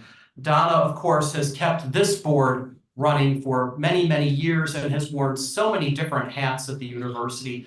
Every time something needed to be done that did not fit quite neatly into anybody else's job description, there's the person that said, I'll do it, we'll get it done. And Donna has just always brought that can-do spirit to James Madison University, has worked just in so many different areas across the university, truly a treasure of JMU. So Donna, thank you for your leadership and service.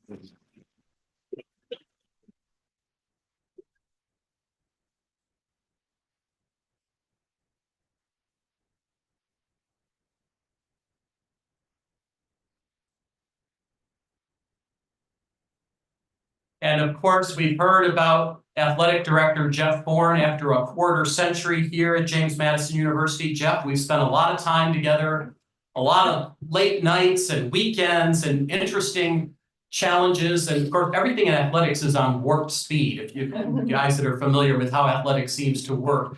And Jeff is always on top of it. He's been unflappable. It's, again, that spirit of we'll get it done. We'll do whatever it takes. That is what Jeff has always done for our athletics program.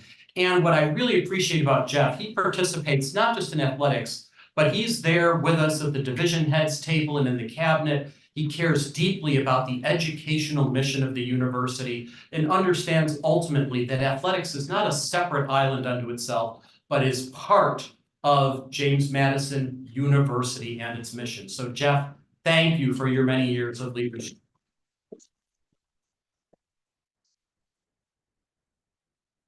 And finally, let me just say thank you to all the faculty, staff, and students who are here. It's been great to work with all of you. It's truly, as Jeff said, an amazing, amazing team. And thank you to this board for your tremendous support over 12 years. Thank you, Madam Rector.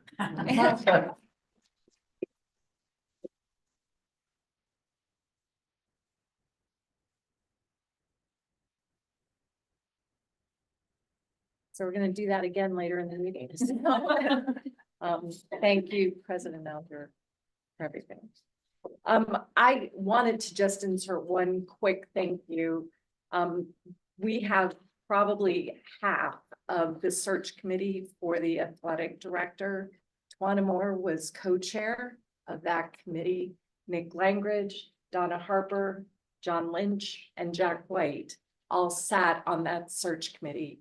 You exceeded expectations in the timeline and exceeded expectations in delivering the right guy to this university. I'm confident Matt is going to effectively take the reins and continue to steer us to even greater heights, leveraging the foundation that Mr. Bourne has put in place. All right. Thank you all very much.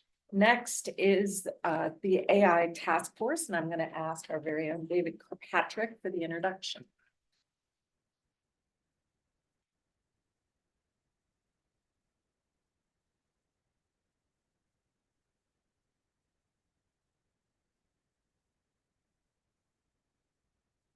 Good afternoon, everyone. As a historian by training, I'm always quite hesitant to call something unprecedented. There almost always is a precedent. And yet in this case, developments in generative AI unfolded with what I'm quite comfortable calling unprecedented speed and impact. It became clear to all of us that generative artificial intelligence was not just a speculative future, but would increasingly become an integral part of our everyday reality. Here at JMU, we felt the challenges quite acutely as a public research university, whether through questions of authorship and student assignments and essays, faculty grant writing, or administrative work. And while the challenges landed swiftly, they could not have landed in a better place. When President Alger asked us to convene a task force on generative AI, that work joined ongoing conversations on campus with those who have PhDs in this area, have written books, won major grants, spoken at national conferences, or have administrative expertise in generative AI. This was certainly not the beginning of conversations on this topic. President Alger also asked us to include representatives from across the entire university and all divisions, as well as including strategic alumni within industry. It was important to him that we leverage the entire university with all of its resources in talent and expertise. By answering that call, this work has fostered interdisciplinary collaboration across divisions, units, and colleges within our university, breaking down silos to facilitate an exciting exchange of ideas and resources that is ongoing and in many ways just beginning. The establishment of the AI Task Force represents an intentional step forward for JMU as we embrace opportunities alongside the very evident challenges. We're charting a course toward a future where AI can serve as a force for good, advancing knowledge, discovery, and innovation within an ethical framework. So in that vein, I'm proud to welcome my colleague, Dean Bethany Davitsky, to share more about the work of this important presidential task force.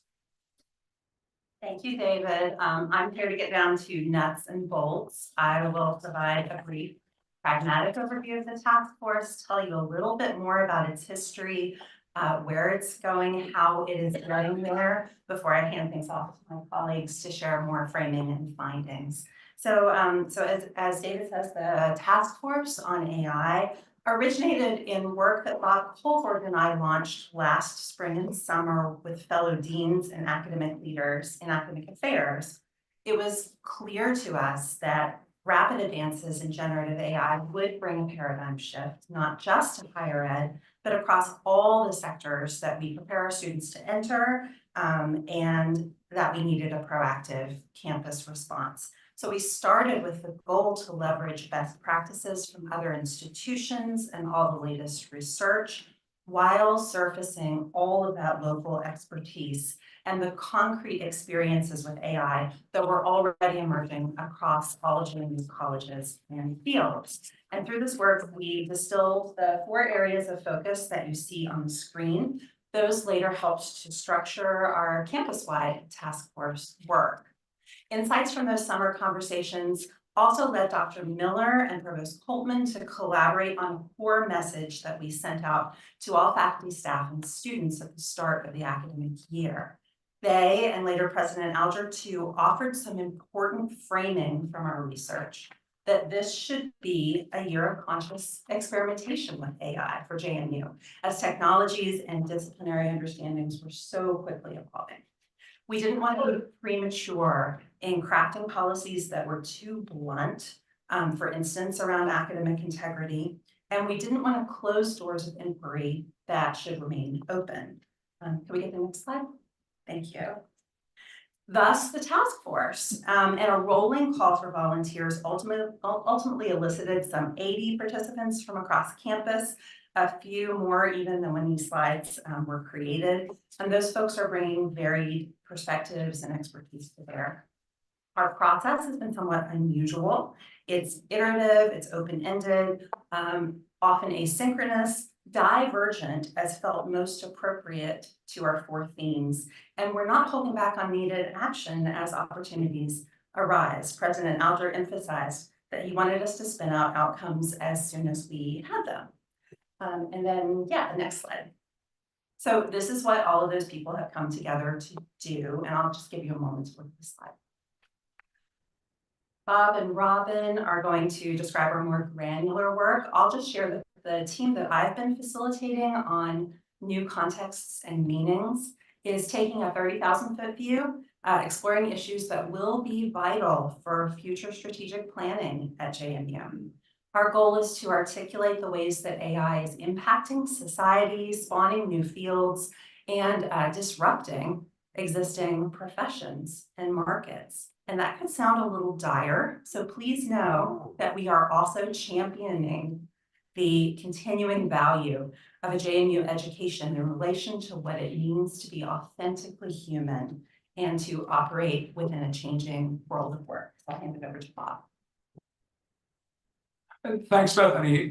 Excuse me, and good morning, all. One of the great challenges in this area is to try and find the balance between the sometimes overly giddy optimism that comes with new technology and the sometimes overwrought pessimism that comes with new technology. We're trying to find the sweet spot between those two where we can take advantage of the opportunities, but not do it without some careful thought and consideration. And so what you see here in our guiding contextual questions is an attempt to balance that, to say, what are the things that we can do better using this unique technology? But what cautionary notes do we need to sound? How do we find the balance so that we don't enshrine what are potential biases or what are things that eliminate opportunity for our faculty, our students, and our staff? It is certainly changing the world that we look at. I'm just back from a national conference of my fellow engineering deans, and we are all struggling with these same questions. The good news is we're just about where everybody else is. But the bad news is there aren't a ton of national best practices that have emerged yet.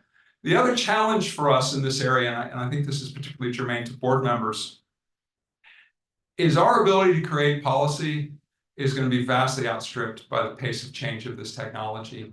And so we may need to think about more nimble ways to create policy, much in the way that we've tried to create more nimble ways to execute the work of this task force. Don, if we could go to the next slide. The area that I have been working with a number of my faculty colleagues around campus is thinking about new knowledge, both from the student and faculty perspective. How do we create it? What does it mean to be an author?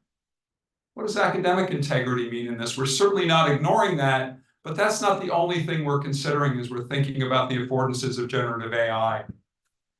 What's responsible use? And conversely, what's irresponsible use? How do we start to establish campus norms? As Bethany mentioned, we've been in a year of experimentation. We need to understand what we've learned. We need to understand also that the technology of today is not what it was 12 months ago and not what it will be 12 months from now. And then finally, how do we keep accessibility and inclusion very much centered in all of the work that we do? And I think that's where AI offers us perhaps the richest array of possibilities. So with that, let me turn it to Robin as we talk more about setting that campus set of expectations, spanning not just the academic piece, but also the administrative and student piece. As my colleagues, I'm going to be a little more pragmatic about how we're actually dealing with things. There was a working group on the student experience. Obviously, there are a lot of opportunities in which we could incorporate generative AI in our service and support to students. With that, though, we've got a way, JMU's well-known ability to interact humanly and spend time with our students and enjoy those interactions rather than push them to technology.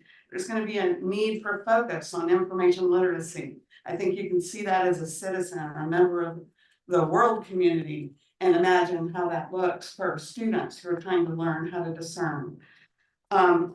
there are benefits in all of it, but we've got to always weigh that. So we will be continuing to explore where is it appropriate to implement these technologies, where do we not want to do it?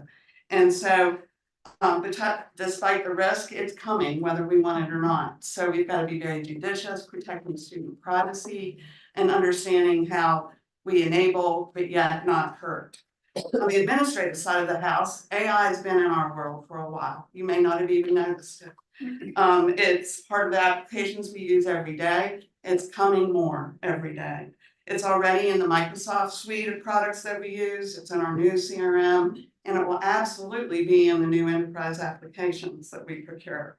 We're being very diligent in trying to ensure that our university data isn't exposed to these new public technologies like ChatGPT. Bethany and I have cautioned campus both semesters of this academic year. Please do not use any non-public university data in ChatGPT or those kinds of tools. We recently had Microsoft's version of ChatGPT Copilot enabled in our environment, and we're exploring that, and it allows us to use our data in a chat, kind of a generative AI model, in a way that's secure, so we're not so concerned about the data. But we've got to also, measure that and try to understand how do we expand that? How do we support the use of that? How do we train and support our students and our faculty and staff in the use? We'll also have to be cognizant of the impacts of this on our workforce. New knowledge and abilities, new competencies, so that we take care of our people as we move through all of this. But most of all, we're going to be aligning our AI strategy with our Reengineering Madison project. So you'll see a lot more of AI as we go. Next slide, Donna. I'm sure you're all aware that a lot of times the ethical issues get ahead or behind when technology comes forward. And it happens all the time. A good example is social media. It was out there a long time before we understood that there was potential that we might need to regulate it. Governor Youngkin certainly understood early on that we would need some oversight required, and he issued Executive Order 30 to try to get ahead of things. It's the right thing to do. There is a need to protect the privacy of the citizens of Virginia. But as that executive order began to have the standards and other things applied by others outside, we've started to face some challenges in interpreting those standards and guidelines. What makes sense, and you can imagine what makes sense in the DMV does not necessarily make sense for higher education. So the standards have come out and they've exempted instruction and research, but there's no clarity on what do they mean by instruction. Does it mean just what a faculty member is doing in the classroom, or does it mean the instructional support that libraries and others offer? Can we incorporate AI there? When they say research, they say research on AI. We don't know, does that mean just that, or can we use AI in research? Additionally, they implemented a permission process where we have to request permission from VITA, which is Virginia's Information Technology Association, for any use of generative AI on our campus. That process requires you submit paperwork to VITA. It's reviewed by the Secretary of Education, the state CIO, and potentially other secretaries. We've had some universities who've submitted requests through the process. It's been more than 4 weeks and they've heard no word back. That can be very constraining to an institution that's trying to explore and experiment. As a result of this and some other concerns, the state CIOs, our government relations, the Council of Presidents have all been talking with Chev and with the Secretary of Education about the challenges that we face, and those conversations have been open and hopefully will be continuing. But until then, we're somewhat constrained in our ability to roll out new ChatGPT or other generative AI. Thank you. So, so we've distilled some of what you have heard today in a preliminary report that was published on our website toward the start of this semester. And we use that moment as an opportunity to expand our ranks. Each of those 4 groups that we described on the slide at the outset is now engaging more deeply with the core questions and the pragmatic, you got a sense of the pragmatic implications of last semester's work. with an eye toward concrete outcomes and action. And we plan to leverage alumni and community expertise through focus groups. And there is student involvement and input as well, with leadership on that obviously coming from student affairs, but also dovetailing for issues of privacy and new literacies with work at the JMU libraries, with efforts in general education reform, and with data governance, as you heard from Robin, through the Reengineering Madison project. Our focus on students and on teaching and learning is, of course, a constant reminder of why we are here. And I add that last item, JMU, as a learning organization, just as a chance to say out loud that times like this are what a university is for.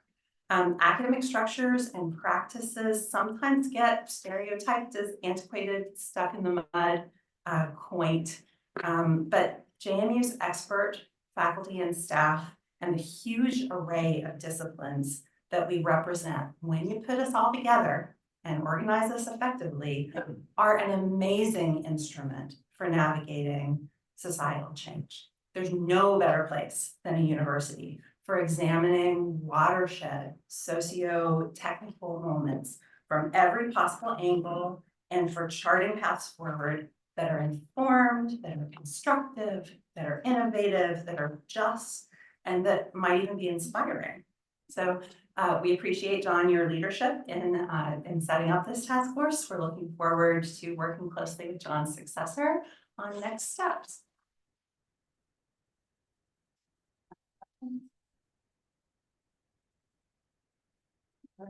Are there any questions? Just one comment.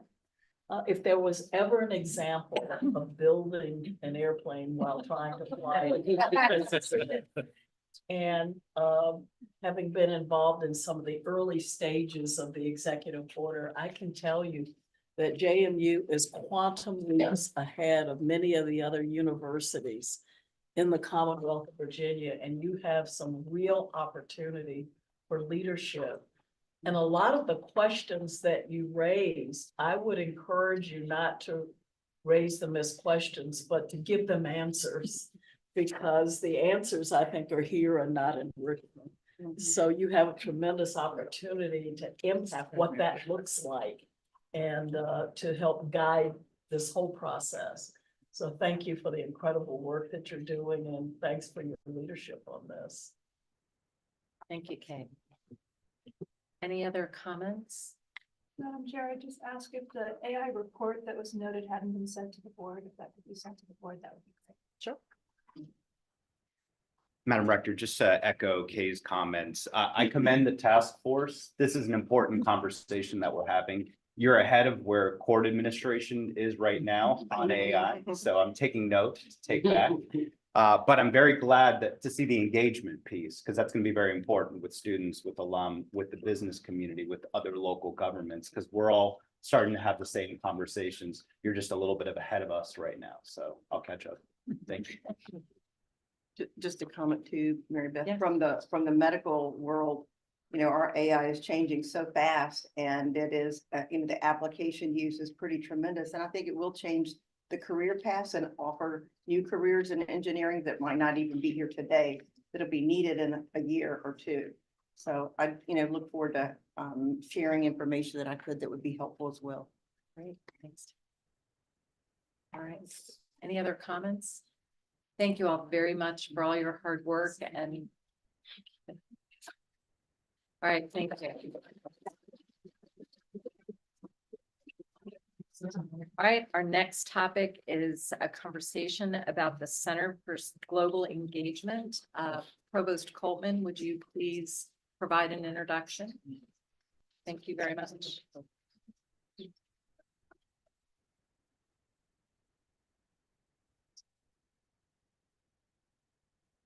Good morning.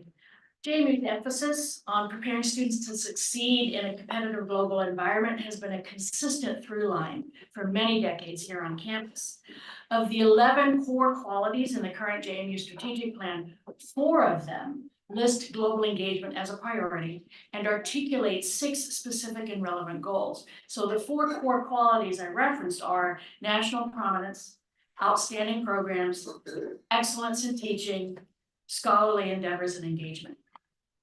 Following on the university strategic plan, the academic affairs strategic plan, which of course aligns with the university's plan, articulates objectives that recognize two complementary and really interlinked priorities.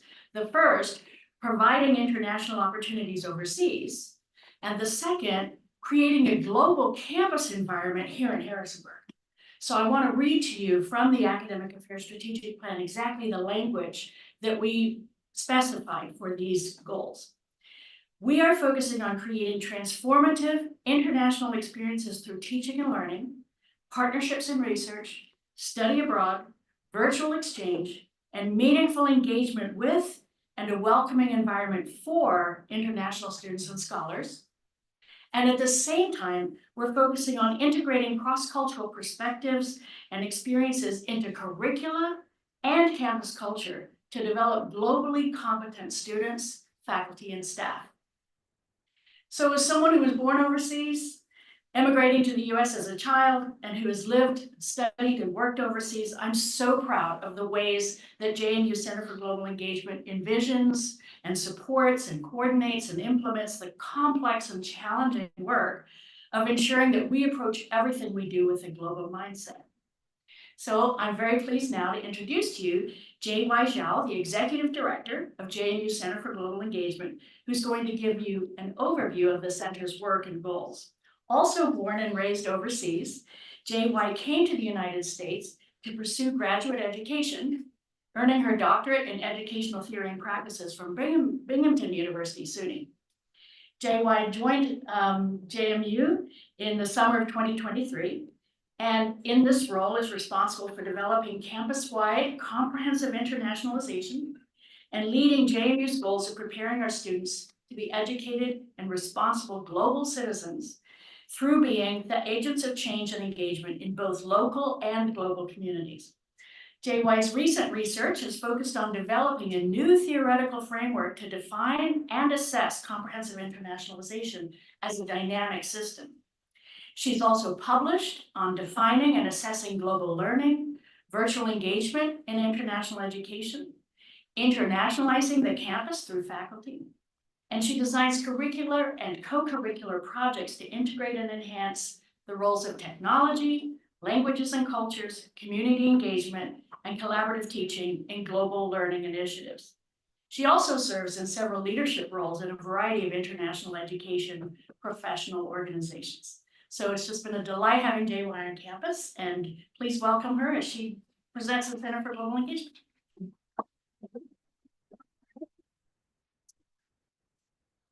Good morning, everyone. My name is J.Y. Joe, Executive Director at the Center for Global Engagement. I'm truly grateful for this opportunity and really excited to share our work with you all. Next one. Yeah. Center for Global Engagement is dedicated to providing a variety of global opportunities, both abroad and on campus at JMU, for all students, faculty, and staff to engage with the world. Our goal is to really integrate global perspectives into every JMU student's experience, preparing them for success in this interconnected world. Next one, please. We have 3 units. Study abroad works and with everyone and provide opportunities for students to study abroad, including internship abroad, research abroad, etc. International Student and Scholar Services ensures support and retention for our international students, international faculty, staff, visiting scholars on campus. Global Learning and Partnerships works with international institutions, organizations, develop partnerships, and develop global opportunities for all, especially for those students who cannot study abroad. We'll talk more about that in a few minutes. Next one, please. Let's talk about study abroad first.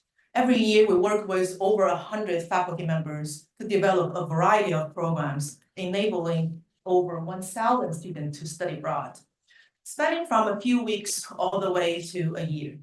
And before the pandemic, our JMU study abroad students participation consistently ranked the top nationally among our peer institutions.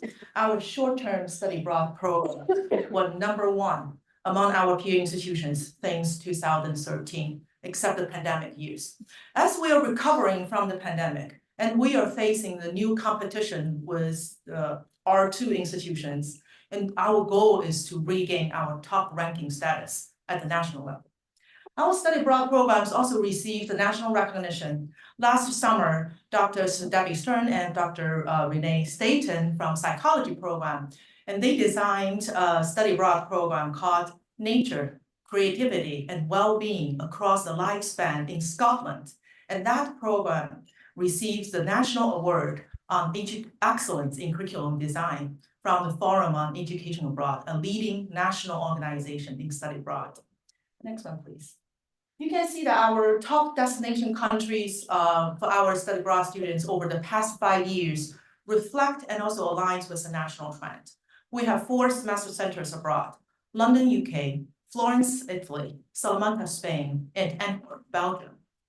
And the most popular majors among our study abroad students, as you can see here in the past 5 years, include both long-term and short-term programs. Next one, please. Let's shift focus to our international student community. This year, we have 269 students from 97 countries. These international students not only enrich our campus life, but really put our JMU name across the globe. Next one, please. While our overall international student numbers have seen a little bit increase in the past years, but I want to note that for our international graduate students, we actually have a notable increase among the international graduate students. Other than bringing global perspectives to the campus, our international students also contribute significantly to our communities, both culturally and economically. Next one, please. Our international students are enrolled in a variety of majors and programs, as you can see in this top 5 list. Next one, please. Let's switch our attention to the 3rd unit of global learning and partnerships. It may not be as visible as the other 2 units, but it plays a pivotal role in providing global opportunities for all. One initiative that I want to share is an international network of universities. In this INU, we work with 12 institutions across 5 continents to develop this deep and reciprocal partnerships and provide opportunities for all faculty, staff, and students. I want to focus on the second part first, faculty staff programs. One very unique and valuable opportunity is the staff knowledge exchange. We send and host professional staff members to visit other INU campuses to learn the best practices in the global context. Last semester, a staff member from Stellenbosch University in South Africa visited our Office of Sponsored Program. And last spring, our David Wanstock, our director of our counseling center, visited Kingston University in UK. We believe these professional staff exchange would cultivate the commitment of global engagement among our staff members. Now let's switch to students. As we mentioned that we try to integrate global perspectives into every student's experience, but not all students can study abroad. What are the opportunities here? For those students who cannot participate in the extended study abroad programs, we will provide fully funded opportunities for them to participate in student seminars at Hiroshima University in Japan in summer, or students conference at Ampar University in Indonesia in the winter. Next one, please. As you can see, more initiatives to encourage our students to develop global perspectives. Our current Peace Corps prep program supports 34 students currently in pursuit of their global service and cultural understanding. Additionally, Global Virtual Exchange or Collaborative Online International Learning, COIL, connects faculty and students from different universities across different countries to collaborate on the course project. For example, if we pair a JMU course on customer behaviors with a similar course taught at the university in Brazil, Japan, or Ghana, and students can work with their peers from different countries on a course project on customer behaviors. So they will develop the global perspective within their disciplines with little or no cost. This approach can be applied to many more disciplines and reach many more students. Next one, please. To move forward, I want to quickly outline 4 key goals. We are committed to sustain our existing programs and develop new innovative programs to expand global opportunities for everyone. Elevating JMU's national and global reputation is critical. Through strategies like international recruitment, institutional partnerships, research collaborations, securing awards and grants, we aim to be the leader of global engagement at both national and global levels. To achieve that, we are dedicated to improving the global capacity at JMU through providing professional development opportunities and resources. And lastly, it's very important for us to assess the actual impact of global programming to ensure the effectiveness and relevance. And in pursuing these goals, we aspire to develop and provide transformative and innovative global initiatives to really enrich JMU experience for all. To conclude, next one, please. I want to invite our 2 undergraduate student panelists to join me to share their insights from their own experiences.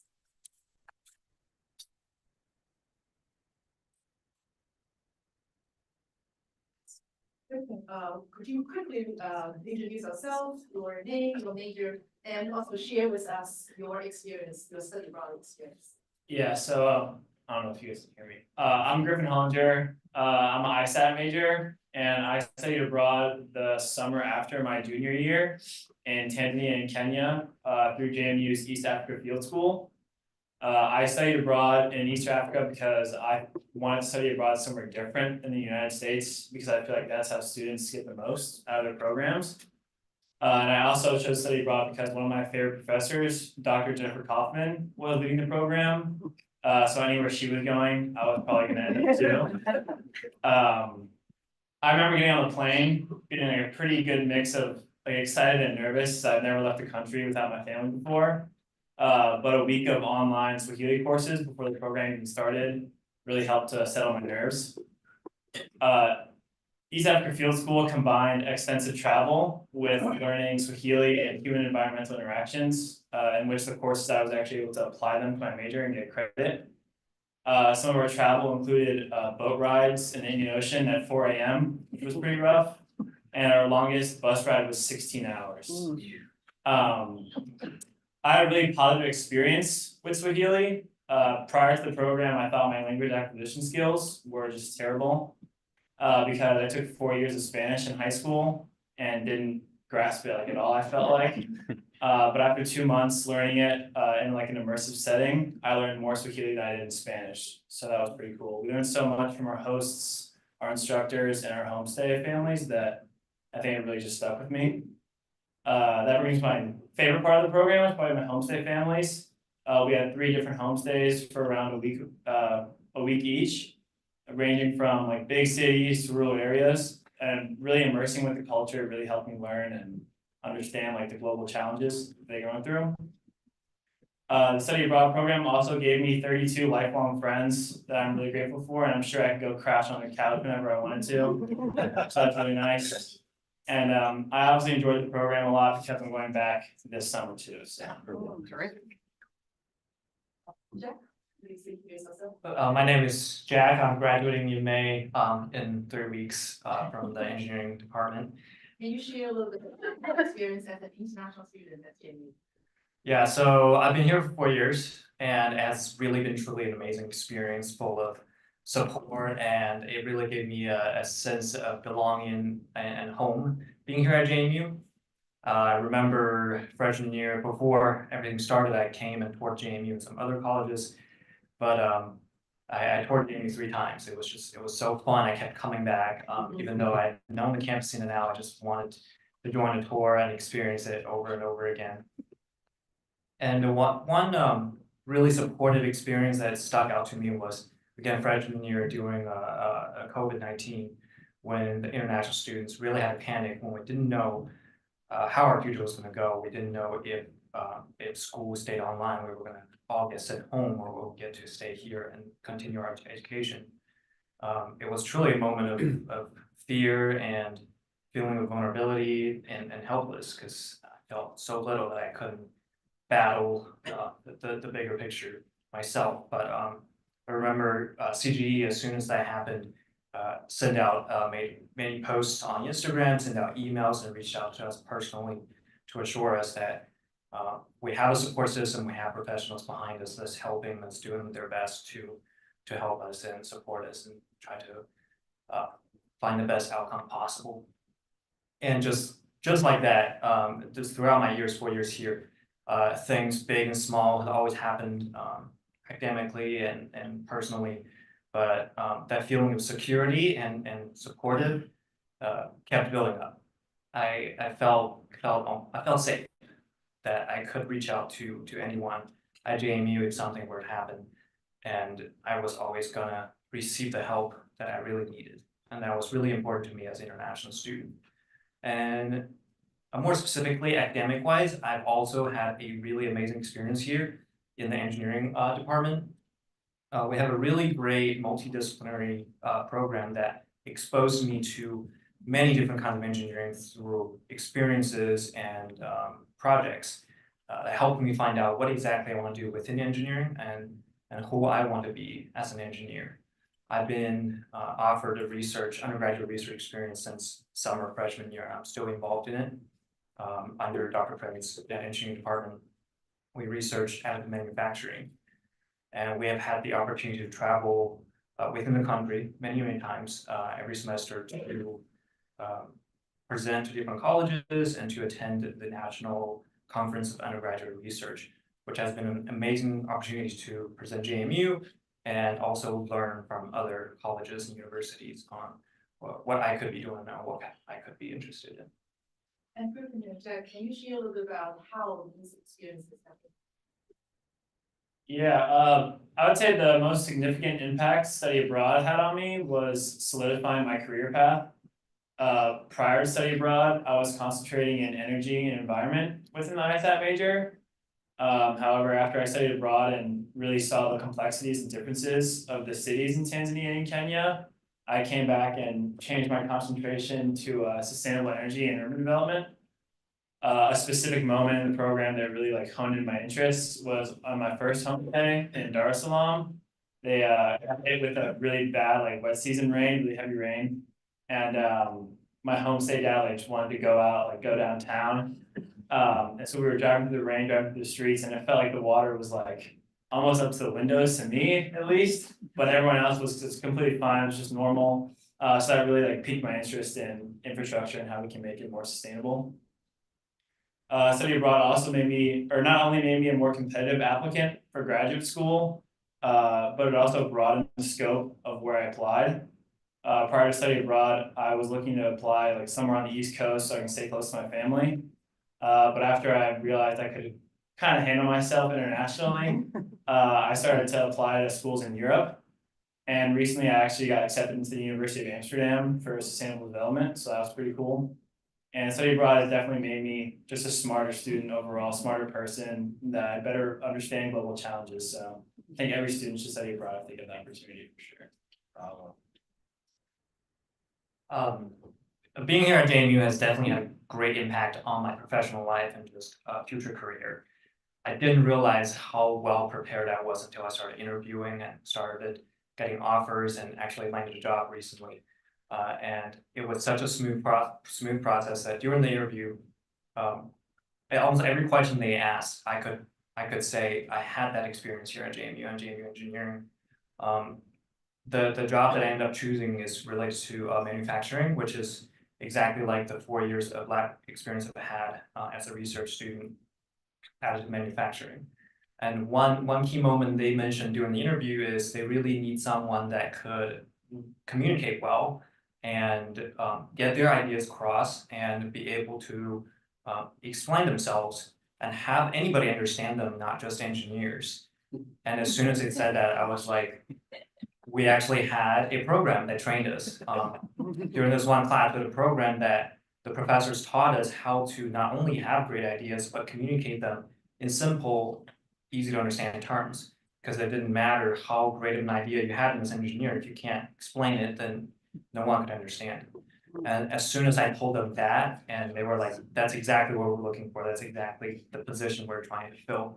And I think that day they sent me the offer back, so that has been just such a great experience to feel so well prepared for my future career, because there's that panic as an international student of what my outcome is going to be after graduation, and slowly feeling like I'm so well prepared that I'm not worried about it anymore. And not only academic impacts, I've also received just so much kindness here at JMU from Center of Global Engagement and just the whole campus as a whole community. And it really felt like home here, and I've received so much help in my early years as an international student that now I want to give back. I was a linker to help with orientation and campus tours, to give people that amazing experience that I had. And I'm TA, I'm involved in a lot of clubs and volunteer events here at JMU just to try to give back that kindness that I received. And I do want to continue that as proceed with my future career. Thank you all very much for this great opportunity, and please let us know if you have any questions. Comment? Makes sense. Jack and Griffin, thank you for sharing your stories. I too am a Duke, and I spent some time and study abroad in Romania, Moldova, and Ukraine. And it too changed the way I looked at the world for sure. No, and Jack, I appreciate your comments, and whoever came up with the translational class for engineers. Stephen and I were just talking about how incredibly important that is. Having lobbied for the National Society of Professional Engineers in my past, it's so important, right? Yeah, I mean, you nailed it. Because the way you think is very different, but if you can't sell your ideas and have others share them, then it's not that great of an idea. Thank you so much for being here. Really appreciate it. Thanks for having us. Mr. Rothenberg? Oh, Jeff, you can go. I'm not sure if I have the same slides as what we've seen, but do you have a slide on JMU international students? It's a bar graph that shows. Could we see the slide on the international students 2015 to 2023? There you go. I know COVID is responsible for a drop in a lot of different areas, but even before COVID, it looked like in 2015, we had 617 international students. But by 2020, we dropped to 334. Just what the background of that is, and do we have any plans now to outreach and to kind of maybe reverse that trend? Thanks for this wonderful question.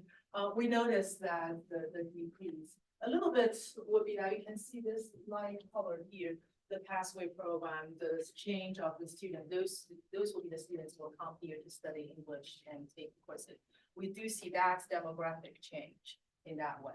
So that we do not have, nowadays, the students, they probably do not have enough, that group to take English here and then take the degree here. So we do see that group changed a lot. And the same time that a lot of intensive competitions from the other English speaking countries. So that's another really big one that's we're facing with Canada, our neighbor, UK, Australia, New Zealand, everyone here going to that way. We noticed this decrease, and we are working closely with all the colleagues across units to bring and to get more international students to the campus.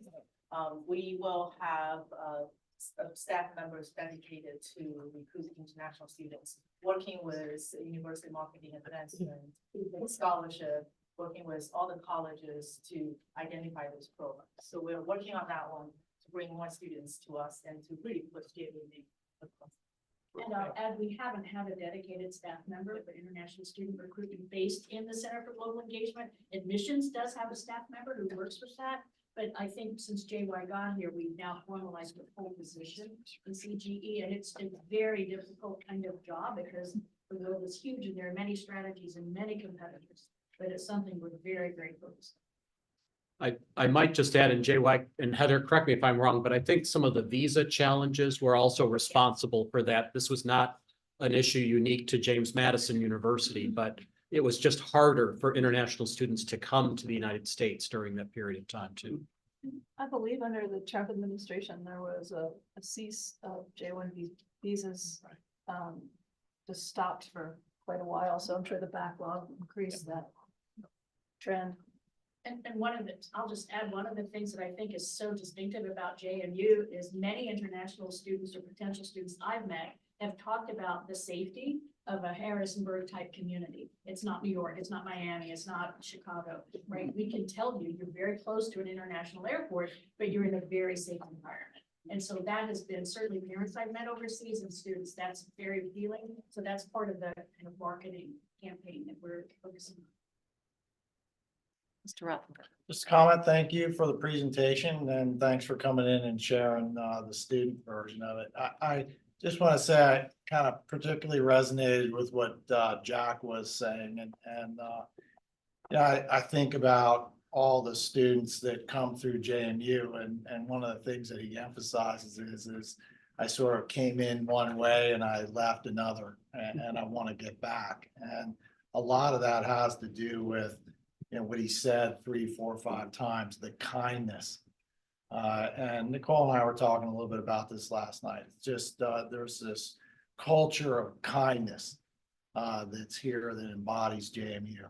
I just really appreciate an international student even coming to the table and saying, look, this made a huge difference in my life. And I think there are many JMU students that feel that way. So thank you. Any other comments or questions? JY, Griffin, and Jack, thank you so much for coming today. And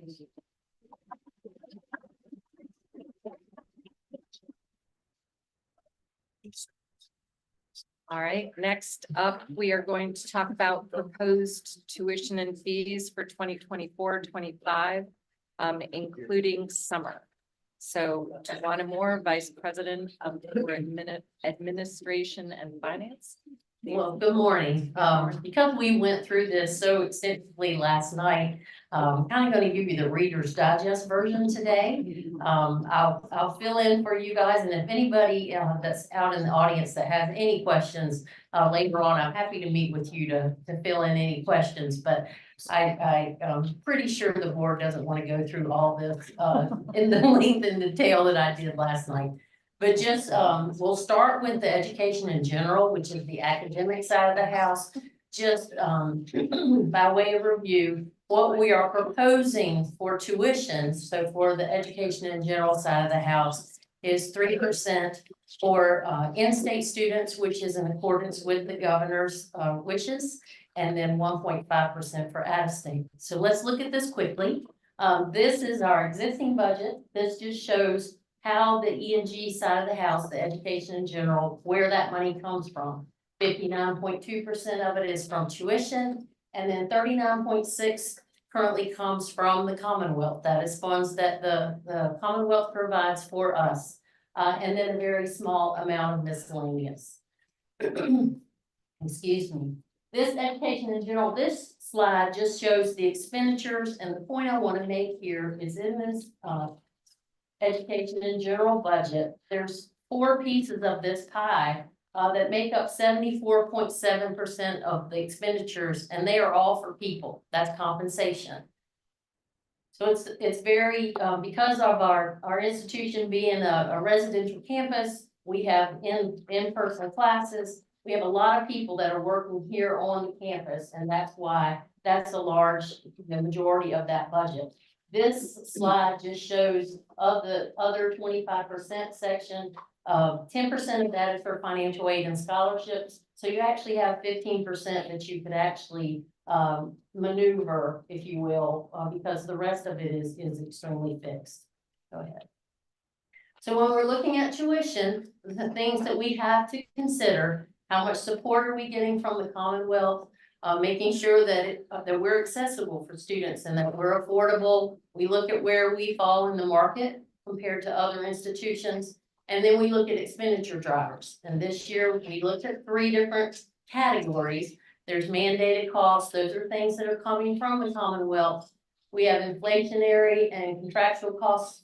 And then services. What are we wanting to do new that will enhance a student's experience here? Next slide. So this slide just takes a look at all of the parts and pieces of the education in general side. Where does that revenue come from? And there's 3 components. It's financial aid, it's the support from the Commonwealth, and then it's the tuition that the students pay. And this is a comparison of all the 15 institutions and where we all fall. And because we are funded the lowest of all of the institutions in the Commonwealth, and our tuition is very low, we fall at the end of that. And I show you this just to say that, you know, I'm always honored to follow behind students like Jack. I mean, that was amazing and the whole reason that we're here. And I think it's amazing that we can do that with the resources that we have. I think it speaks to everybody that works here that uses what we have efficiently and effectively, and then a student has that kind of experience. But the nuts and bolts of it are in terms of the operating dollars that we have. We receive quite a bit, you know, $2,470 less per in-state student than the average. So that just kind of shows what that looks like. Next slide. This slide I'm extremely proud of. This just shows, I asked Diane to pull this data from the State Council of Higher Education. And this shows, it's an efficiency slide. It takes a look at how much other institutions spend as opposed to us to educate a student. And you see we're on the lower end of that range. There's a lot of efficiencies that are on the slide that we've been doing for quite some time. We also have an efficiency review in process right now where we have an outside entity looking at our operations in the university to see if they can pinpoint additional efficiencies of where we might use our dollars wiser, rather. Go ahead. Okay, so this is a slide that kind of shows everything that we considered when we're building the budget. So this bubble that says JMU on the left-hand side, that's the budget. And these are all the things that we had to put into play. You know, inflation, what is it costing departments? Are they having to pay more to give the same services? What do they need? So we put out a call for that. Financial assistance, obviously, if you have tuition increases, you need additional financial aid. State funding, what does that look like? The Commonwealth gives us support, and the last that we've seen, the plan was $4.5 million for affordable access for the university. If the budget holds, that's what we will be receiving from the Commonwealth. So we're hopeful that all of that gets signed and we're good to go. We look at utilities, that's self-explanatory. All of us are experiencing that. Unfunded mandates. These are unfunded mandates are things like salary increases. The Commonwealth has said there will be a 3% salary increase for all state employees. So we have to fund half of that. So that's an unfunded mandate. The increase in the benefits of 6.3%, that's an unfunded mandate. Also, we have our Virginia Military Dependent Survivors Program. It's an unfunded mandate as well. This 1.2 that you see on this slide is our latest installment of what we're having to build in to cover that program that the Commonwealth has asked us to do. We believe in it. We think it's a great program and we're all very supportive of our veterans, but it's very expensive for the institution. We have built over $6 million in across the different fee systems to support that. This bottom bubble, the tuition policy, that's simply when the Commonwealth does give us funds, are there requests that come with it? And there were. In this case, the governor asked us to hold tuition to either the rate of inflation or 3%, whichever is lower. So that's why this proposal will be for 3% because that's the lower of the two. We are adhering to his wishes. Compensation and benefits we talked about. Our part of that compensation, that 3% pay increase is $4.4 million. Benefits 1.4. And then the essential initiatives are just new things that we asked all of the different divisions to tell us what types of things would they like to do. There were a lot of those. We boiled them down to these that we felt were essential. And then the reallocation piece of it is they didn't get to do everything they wanted. So if they want to choose to do something that we didn't fund, then they'll have to look in their own budgets and reallocate money. So that's the quick Reader's Digest of all the different factors that go into the budget. Go ahead, Dawn. So these are the state mandated and unavoidable costs that we have to cover on the education and general side. So these are listed for you. There's the raises, the benefits, promotion, tenure, and staff retention. We need dollars to make sure that the employees that we have stay here. So we needed to infuse some more money in that. Then you have the Virginia military survivors we talked about. Then the academic side, there are some faculty positions here, and then some positions that were supported by a program called Online Virginia that the funding for that has diminished, and so we're having to support those faculty members. Student success, this is our quality enhancement plan for our accreditation to make sure that we can identify students that are at risk for dropping out. Utilities and financial aid we talked about. Re-engineering maths, and I think everybody in these seats knows what that is. We talked about it last night, but it's replacing our central computing platform. Inflationary and cost increases. These are items that enhance what we're already doing. And some of those are just the expense of additional library materials. It's an addition of more timely care sessions for our students that are using those online counseling sessions. It's an increase in our mail services contract, and it's enhanced body cameras and safety equipment for our campus police are examples of those types of things. So you see the total here is 15.1. Next slide. This slide, what we did was we showed the difference between if the 3% in-state undergraduate was approved or if it was not, and this is the difference if it was 0 versus 3%. So you see the 15.1 from the previous slide, the 4.5 million that comes from the Commonwealth, hopefully, if the budget holds. The tuition rate tuition rate change, that's the 3% on this side. The other side would show if there was a 0 for in-state undergraduates. Then there's some expenses that come from our specific programs, those essential initiatives that we talked about a minute ago. Those are things like an additional disability services person because our accommodation for our students has more than tripled. It is things for like research and additional IT resources so that we can have 24/7 coverage of all of our systems, because I don't understand why somebody wants to hack into a higher ed.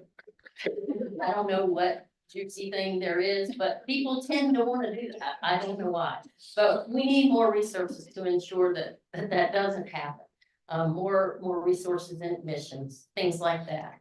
So then you see the final cost. If we are able to raise tuition by that 3% for in-state undergraduates, we can balance the budget, give us some new initiatives that we need, and give us some relief from the inflationary things that we're facing.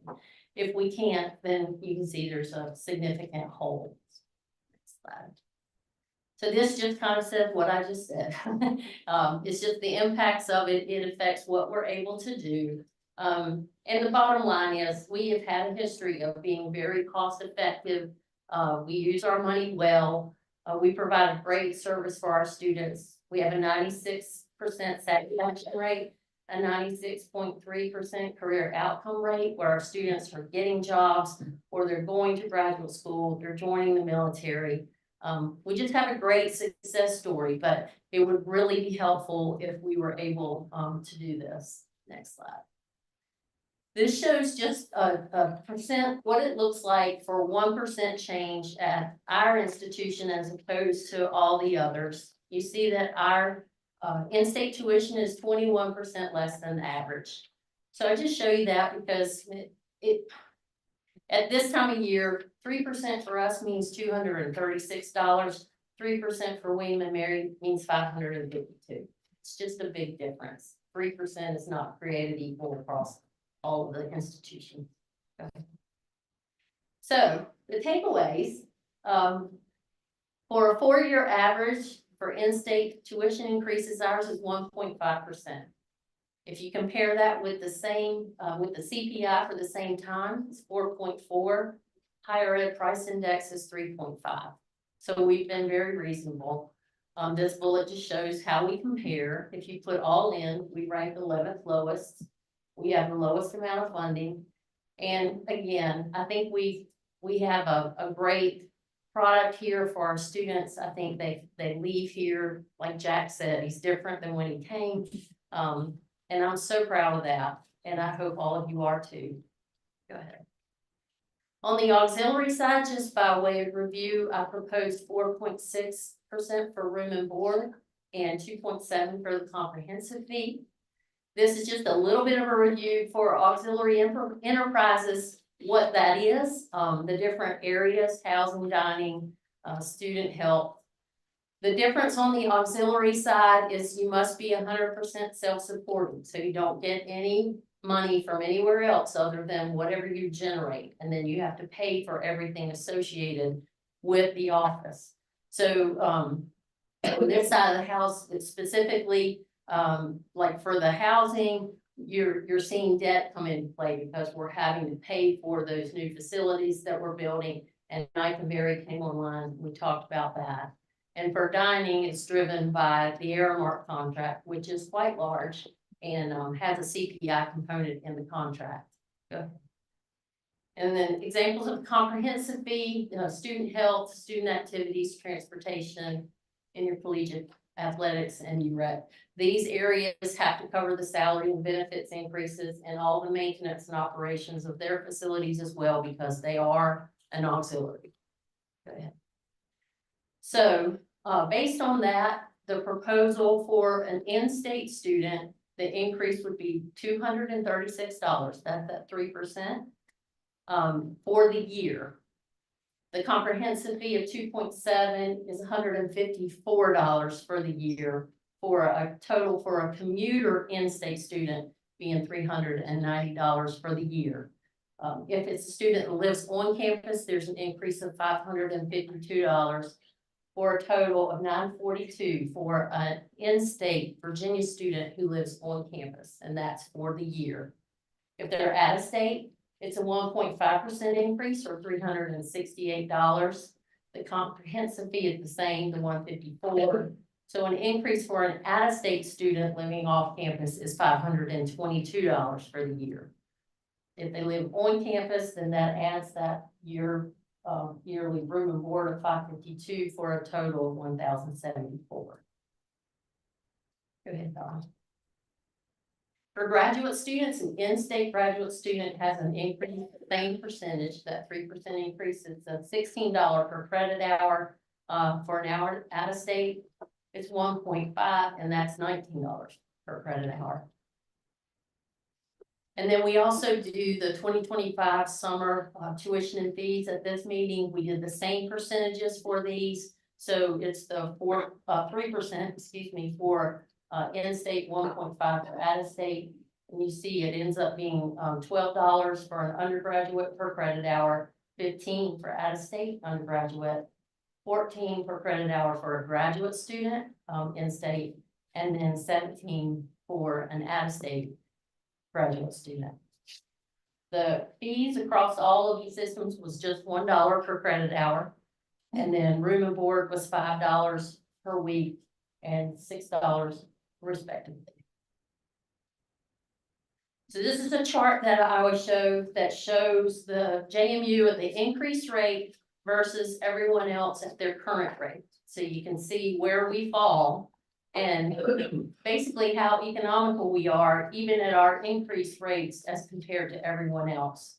And if you look to the columns on the far right, because everybody writes one check when they pay their tuition and fees. you see that we're 10th in terms of in-state, as far as, our price, and we're 9th for out-of-state. And this chart just shows a comparison between, JMU at our new rates and a lot of the universities that, other students would consider going to for out-of-state versus coming to JMU. And we try to make sure that we are competitive in the market so that students will still want to come here and see us as a good value. And we're 21st at our new rate, and I think, you know, we could move some depending on what they do with their process. So I would argue we're very reasonable and economical for students, a good choice. So Madam Rector, this does require action. Thank you, Vice President. Mr. Rothenberger, may I ask you to please make the motion? I will. Madam Rector, I move the board approve the 2024-25 tuition and fees and the 2025 summer tuition and fees as proposed. We recognize there could be changes in the final budget that is approved by the General Assembly in the next few weeks. If it becomes necessary to review the budget approved by the General Assembly, the executive committee may be called to meet, and all board members would be invited to that meeting. Thank you. Is there a second? Second. All right. Is there any discussion about this motion or anything further about Tawana's presentation? Great. All those, thank you. Yeah, I Mr. just Blank. want to say, I think it's commendable, the university's ability to stretch a dollar. I do think it's unfortunate that we may have to make these votes before the budget is finalized, but that's beyond our control. And I also think that the modest increase is contextually sensitive. So I hope we stay responsible fiscally, but I commend you and your team on your responsible utilization of limited funds. You're really able to stretch a little dollar a long way. That's true. Thank you. Very true. They do Can I- incredible things.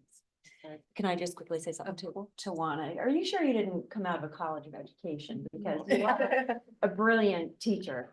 You have always presented so clearly and concisely and so comprehensively that I really feel like we all come to this decision very well educated and well informed. Over the past few years, I feel like they just keep getting better and better, your presentation. So thank you. Thank you very much. Thank you. Any other comments? This is about tuition and fees. All right. All those in favor? Aye. Any noes? Any abstain? Perfect. All right. So moved. Okay, thank you very much. Okay, so based on that action, this is the proposed budget. Hang on, because this one's gonna go fast. I cut a lot of this out from last night as well, so go ahead.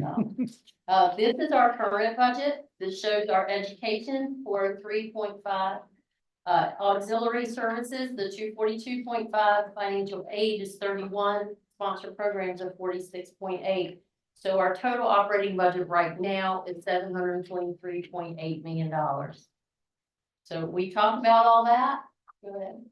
So on the education and general side of the house, this is the incremental revenue that will come based on the decisions you just made. So the top part of this slide shows the general fund revenue. So those are the dollars that are coming from the Commonwealth. So the first is the $4.5 million for affordable access.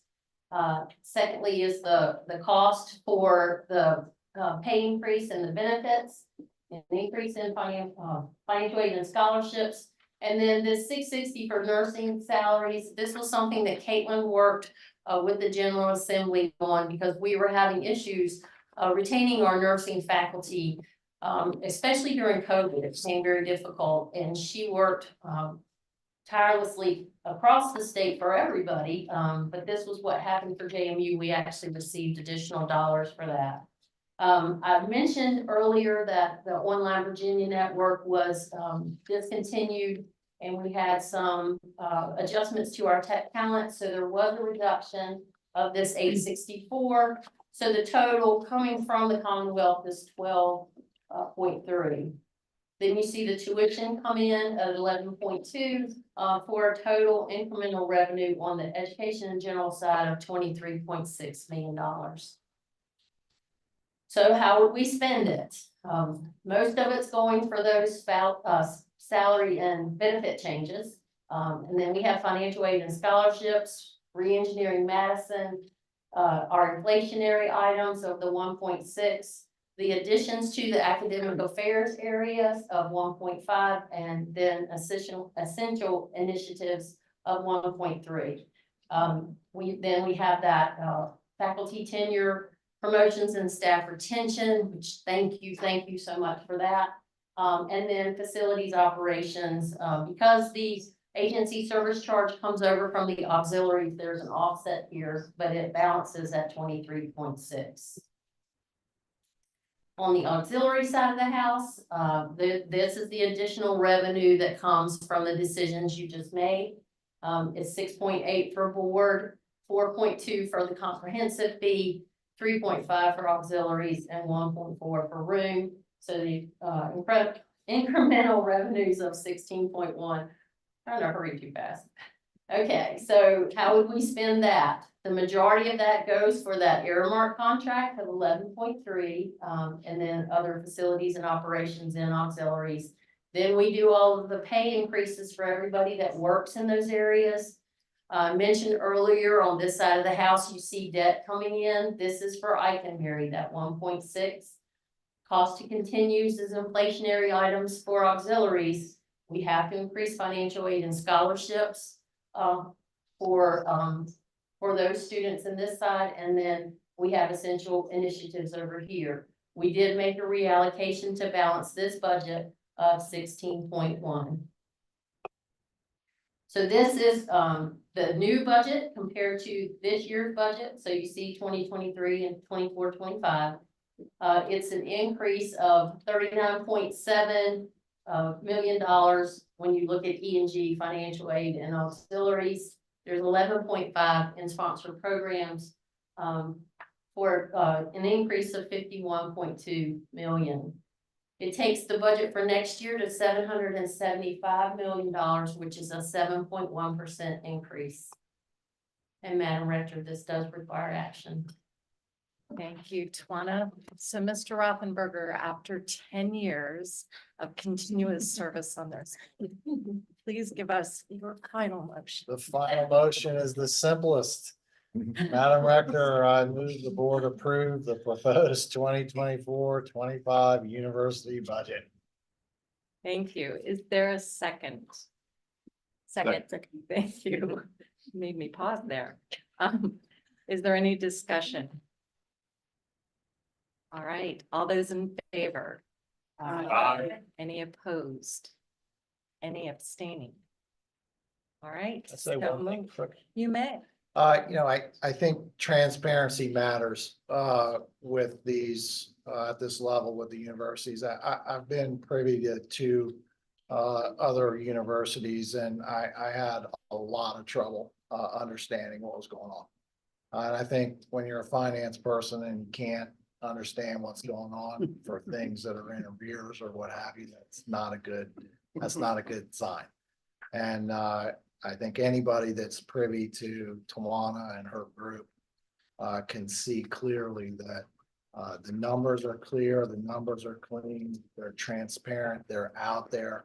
There's no shenanigans, there's no moving buckets.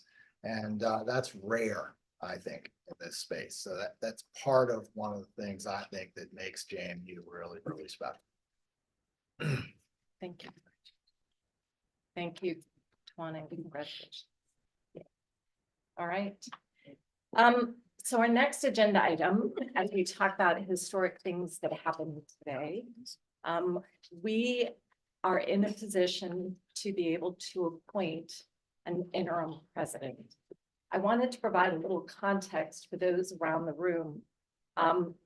We have not, as a university, had an interim president for well over 30 years. That was when President Carrier was in place. He took a sabbatical for a year, pretty much shifted people into different positions. And when he came back, they just rolled back to where they had been before. It was a relatively simple and straightforward process. This is a different circumstance. So as a board, we collected input on criteria from the board members, from faculty and administration, that was then sent out to the board members to review, and we discussed. We received nominations or people self-selected to be considered, and we had a very, very impressive slate of candidates to consider. So for those of you who were, I apologize for that. For those of you who were interested in serving this capacity, I really just want to provide a thank you. This is a big role.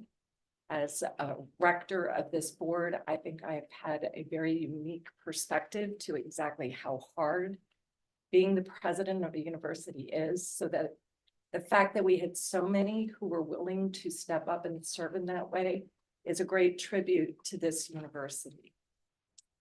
The board met in closed session yesterday to again review the criteria and then discuss the candidates, and came to a consensus in that closed session for our next interim president.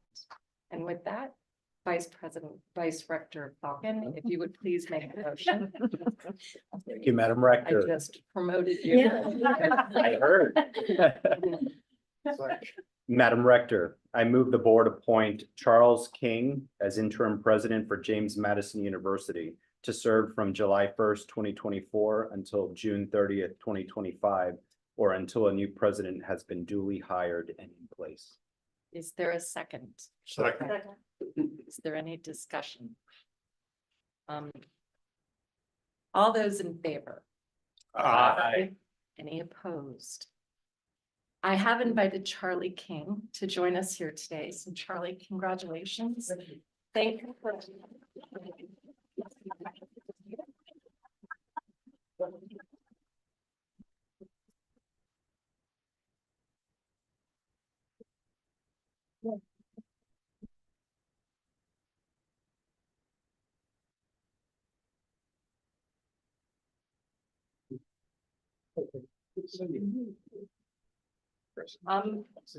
So just a few comments. Thrilled to be back. Thank you very Yes. much for your support. We are very, very happy to have Charlie back, and welcome home again. And Sherry King is also with us, so we very grateful to have Sherry agree to give Charlie up from retirement to serve in this capacity.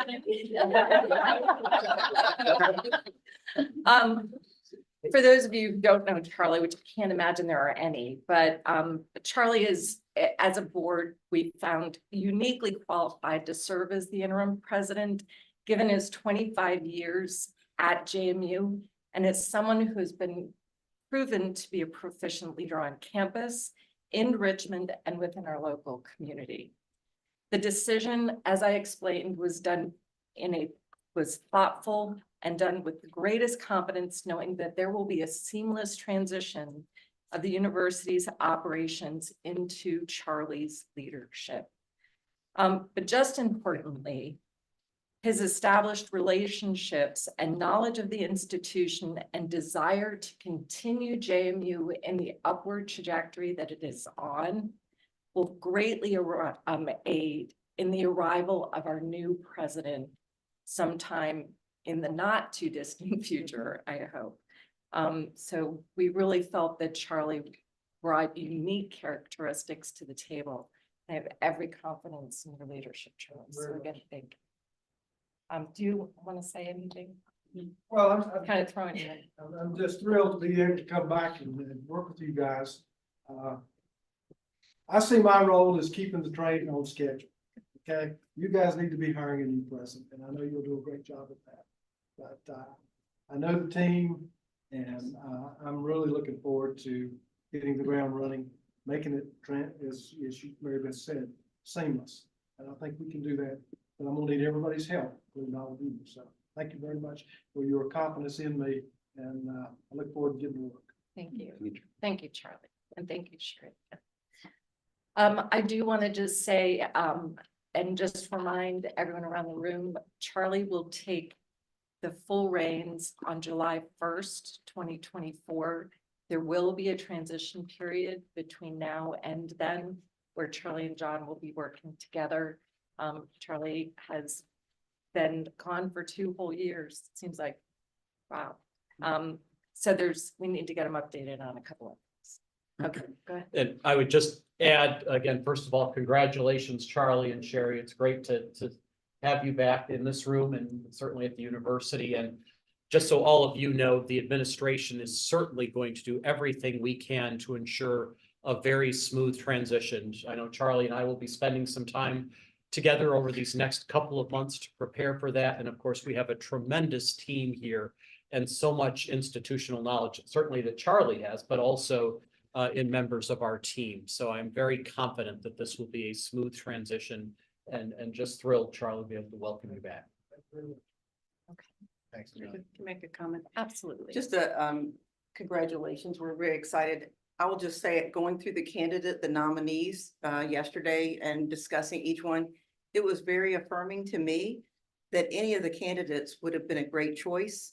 It's just that he happened to be the best match, but we had a multitude of really qualified leaders here to choose from.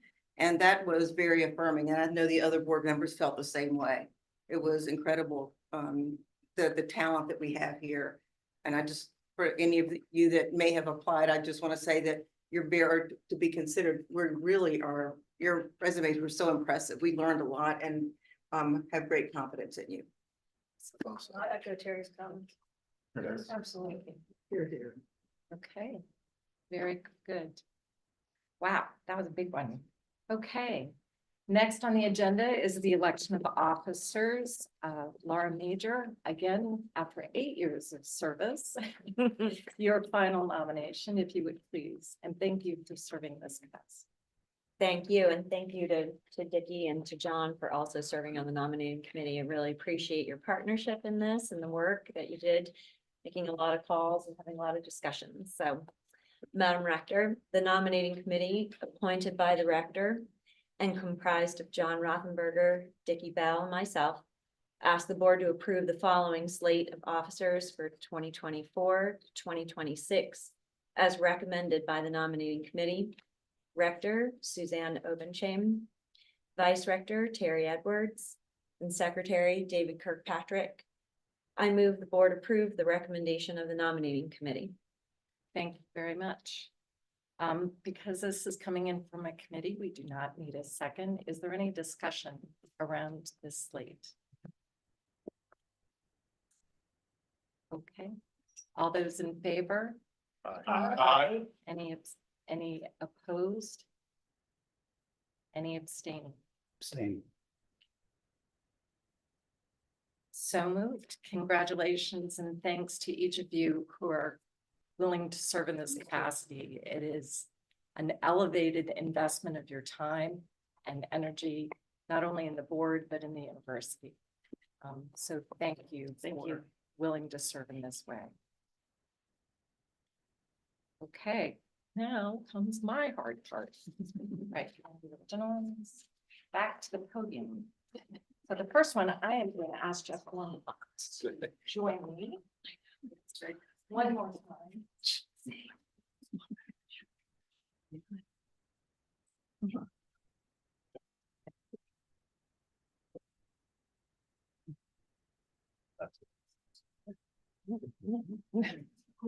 Very happy. Okay. As part of the board, when we have significant people leaving the university, the board puts together resolutions. So I'm going to read them.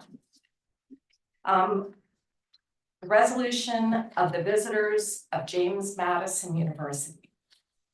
trying. Whereas Jeff Bourne served faithfully and with great distinction as the athletics director of James Madison University for the past 25 years, a run that put JMU on a national map. And I'm just going to insert here, John Lynch stole my thunder on this one. Whereas A.B. Bourne and led JMU to 3 NCAA national championships, 7 conference team championships, 60 conference regular session titles, 151 teams represented in the NCAA postseason competition, 181 All-Americans, 83 conference coaches of the year, 15 academic All-Americans, and consistently the highest winning percentage across all sports in Virginia. And whereas Bourne wisely navigated the turbulent waters of intercollegiate athletics, that's kind of an understatement, during times of great uncertainty, successfully landing JMU at the Sun Belt Conference, where success moving from FCS to FBS was immediate and unprecedented. And whereas Bourne never took his eyes off the university's mission to prepare students to become educated and enlightened citizens, with JMU student athletes graduating at high rates and winning conference academic distinctions. And whereas JMU athletic facilities blossomed during JMU's tenure into world-class spaces for competition and top fan experiences that are the envy of programs across the country. And whereas Bourne cultivated a culture of success aligned with care for the individual embedded in every aspect of the program, allowing JMU to succeed consistently despite turnover among coaches and student athletes, which will be his greatest legacy. Therefore, be it resolved that visitors of James Madison University collectively and individually express deepest thanks to Jeffrey T. Bourne for his loyal service to James Madison University, and especially for his service as athletics directors and visitors, and the visitors further extend their best wishes to Mr. Bourne and hope for happiness in all he undertakes in the future. So personally, Jeff is a friend, as so many of you around this room are. I also want to acknowledge Mary Lou. So Mary Lou, if you would please stand. When you think about Jeff Bourne's team, she's his cornerstone. And I will also comment, while my husband thoroughly enjoys hanging out with many of you and your spouses, Mary Lou is who he wants to sit next to at a football game. So with my greatest appreciation and admiration, thank you, Jeff.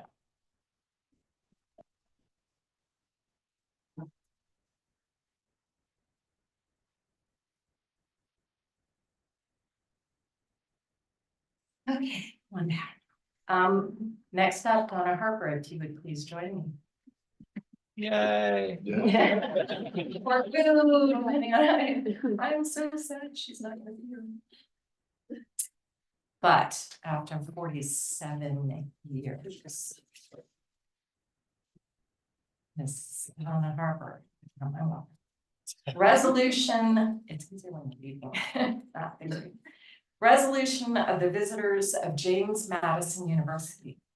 Whereas Donna L. Harper, 77, 81 masters, 86 EDS, served faithfully and with great distinction in countless positions at James Madison University for the past 47 years.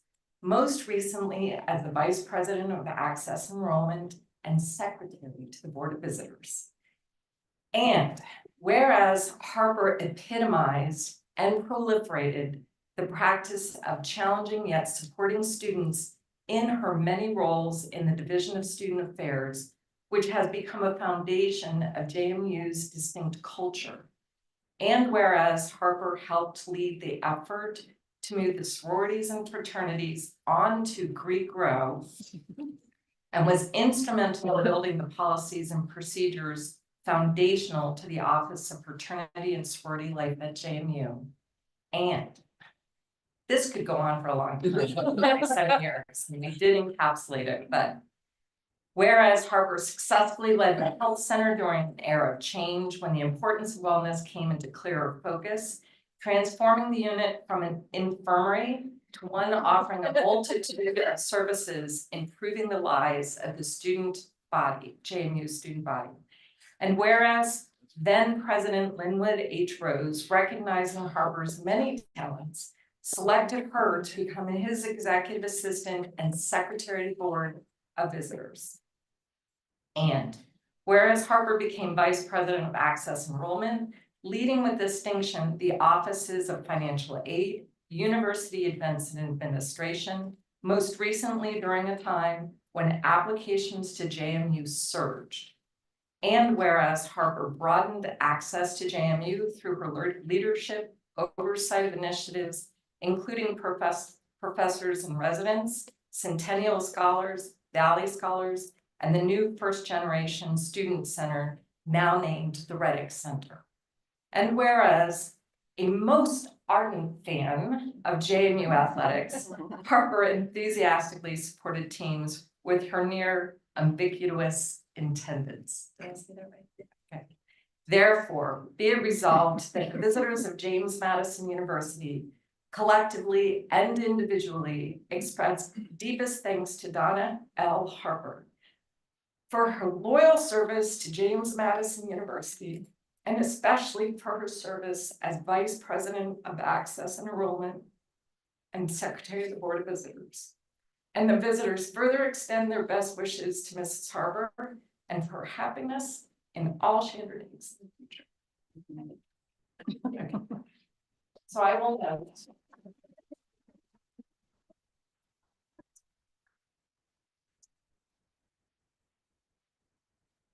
I didn't do any fascinating calculations, but when I looked at over 47 years, I did it kind of averaging probably close to 180,000 students graduated from this university during Donna's tenure.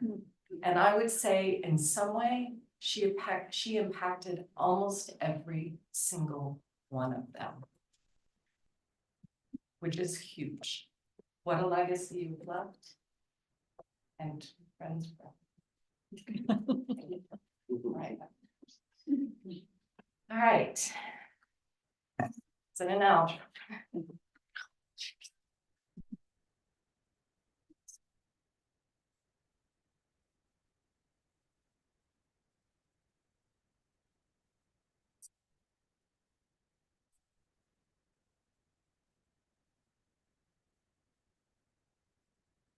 Resolution of the visitors of James Madison University.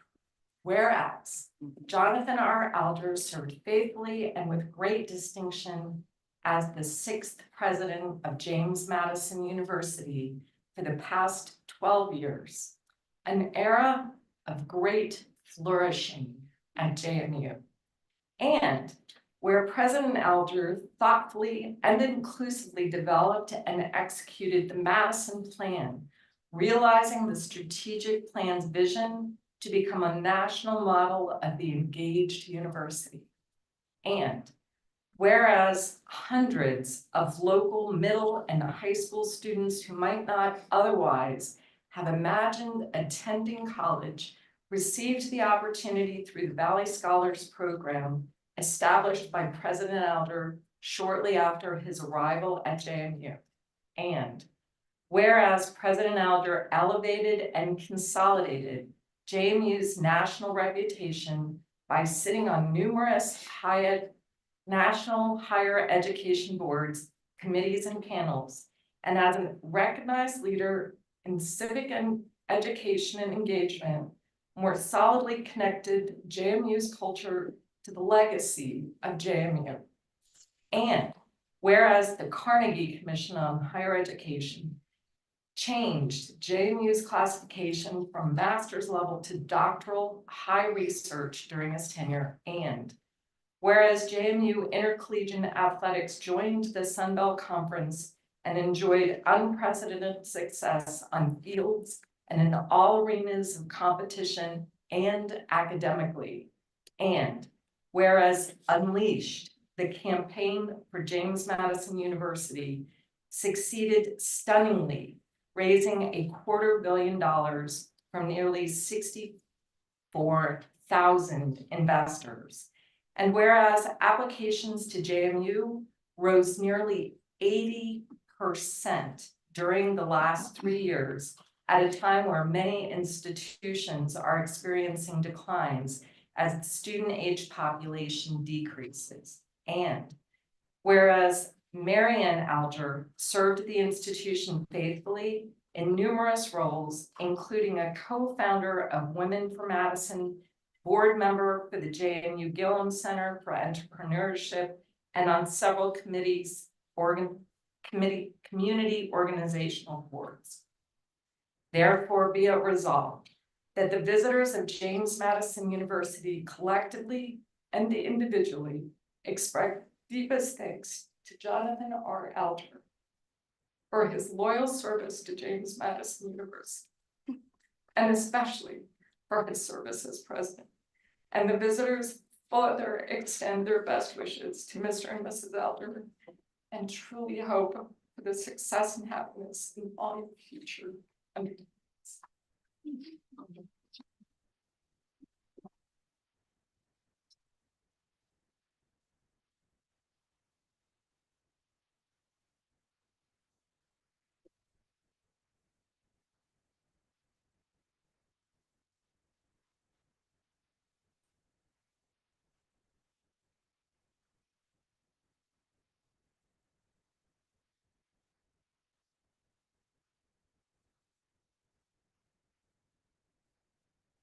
As I've expressed, serving as rector, you develop a very different relationship with the president. Laura Major and I represent half of John's tenure here at JMU, and it has been an honor to be his partner in that. When John came to the campus, he very thoughtfully put together a vision to be the model for engagement across 3 different facets. And John personally embodied and emulated all of that to be the leader to bring us to a new chapter for the university. I think John has really been a transformational leader here on campus during his tenure. And I feel confident that he has made JMU better by being here. His wife, Marianne, has worked diligently, faithfully, and with an equal level of passion as the first lady for this university, and has invested both her personal time as well. Both of them have been very generous from a philanthropic perspective as well as a partnership. When John called to tell me that he was leaving, my first part was like, oh no. But when he told me where he was going, I really got a sense of calm and peace, because it feels like the perfect fit for his next step. I know the combination of the focus of American University, as well as the law school that's attached, are all very, very passion projects for President Alger. So as we've talked over the years about, gosh, does he have one more gig in him? This felt like the perfect answer to that. So while I'm personally sorry not to have you here at JMU, I know that they are very lucky to have you, and you are going to do great things for them, and wish you all the success. So with that, I'm going to sit down.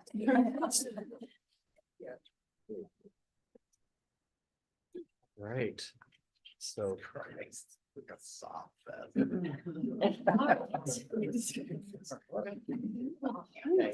It's not over yet. All right. Just coming back at us. All right, now I will turn it over to President Albert. All right. I know. It just gets harder. So now it's gonna help me. All right.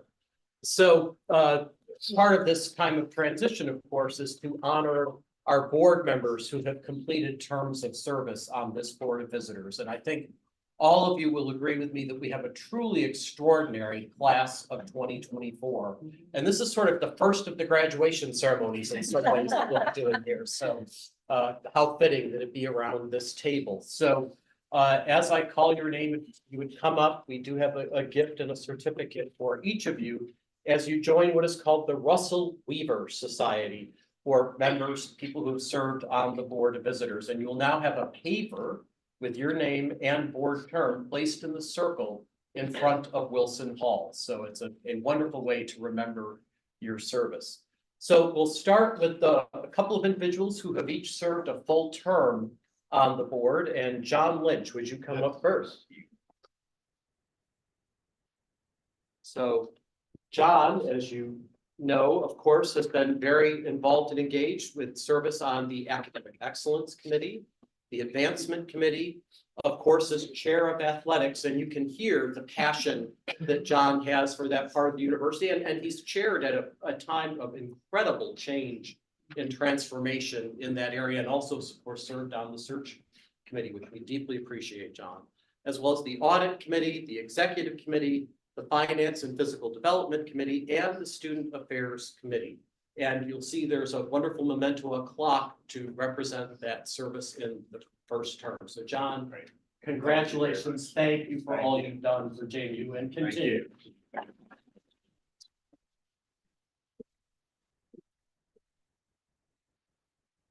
All right, Chris Falcon, come on up.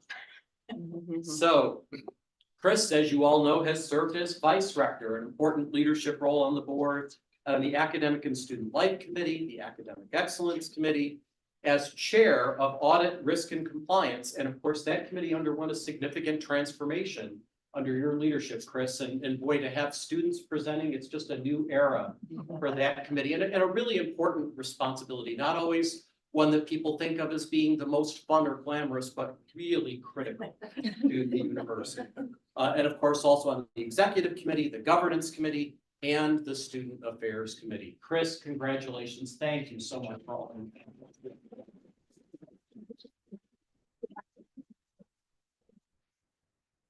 All right, so now we move on to individuals who have served 2 full terms on the Board of Visitors. And there's a mini statue that you will receive. So we will start with John Rothenberger. John, come on up. The longest serving member, 10 years on the board. John filled an unexpired term and then decided it was so much fun, he spent another 8 years. And of course, he's been an extraordinary ambassador and member of many boards here at JMU for decades, to put it mildly. So John has served on the Advancement and Engagement Committee on Athletics, of course, as chair of Finance and Physical Development for quite a while, and done really tremendous service for JMU, helping us to understand and appreciate the budget and all the pressures that we face as an institution, and really being a creative thought leader in that regard, and also, of course, on the Executive Committee. John, it has been an amazing opportunity to work with you for many years, and I know that you will continue to be a part of this great university community. Thank you.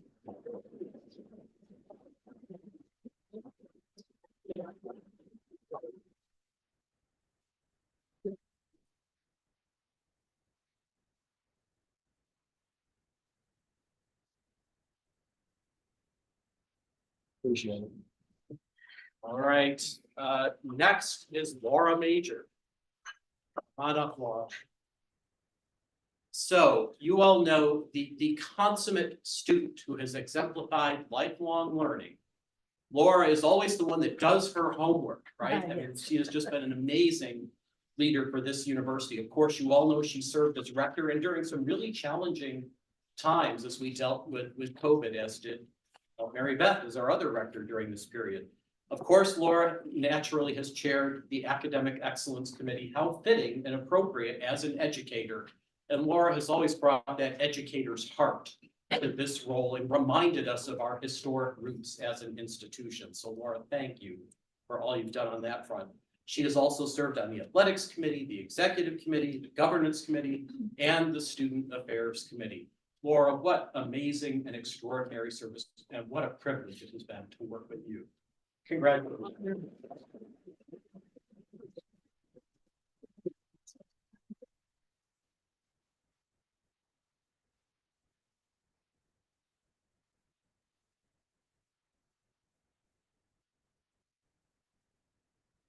All right, Mary Beth. So, last but certainly not least, our current rector, Mary Beth Herod. What incredible and extraordinary service Mary Beth provided, not in one term as rector, but twice as rector of this university. And the amount of time that Mary Beth and Laura both have put in this role is, I think very few people other than the president fully recognize the time that they put in. It really has been just a great partnership and a great privilege, Mary Beth, to serve with you. Of course, Mary Beth has served on many committees also, including Academic Excellence, Academics and Student Life, the Athletics Committee, the Executive Committee, and the Governance Committee. But most importantly, of course, has kept us all together and going in the same direction during an extraordinary period of time here at James Madison University. Please join me in thanking our rector, Mary Beth Herod.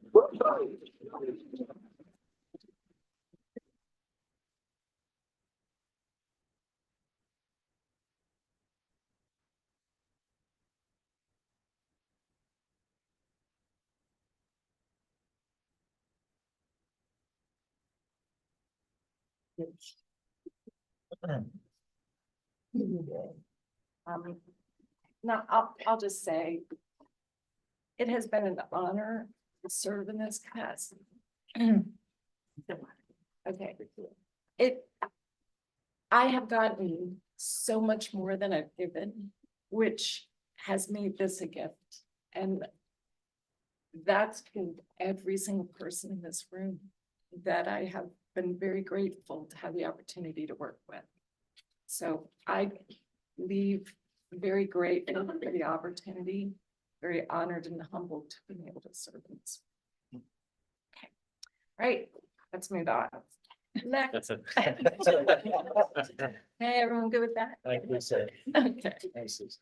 All right, we are going to now move into a closed session. This should be a relatively quick closed session. So if those of you want to stay, there will be some additional motions once we conclude. But Mr. Vice Rector Falcon, will you, for the last time this session, bring us into closed session? Thank you, Madam Rector. It's been an honor, folks. Pursuant to section 2.2-3711A1 of the Code of Virginia, I move we go into closed session to discuss personnel matters involving promotions, performance, retirements, hiring, resignations, salary adjustments, and status changes of faculty members, university administrators, and appointees. 2, pursuant to section 2.2-3711A8, to consult with legal counsel for the provision of legal advice by such counsel. And 3, pursuant to section 2.2-3711A9, for discussion and consideration of matters relating to gifts, bequests, and fundraising activities. Thank you. Is there a second? Second. All those in favor? Any opposed? So moved. We'll give 5 minutes in order to be able to close session. Right. 2 days. When you're youth president of American University, ask for board members. Discussing. They're not far away.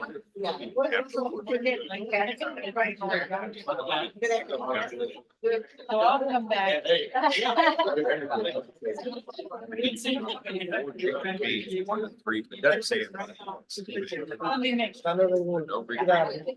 Charlie, how are you? Thank you.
cited the extraordinary service and achievements of Jeffrey T. Bourne, Donna L. Harper, and Jonathan R. Alger.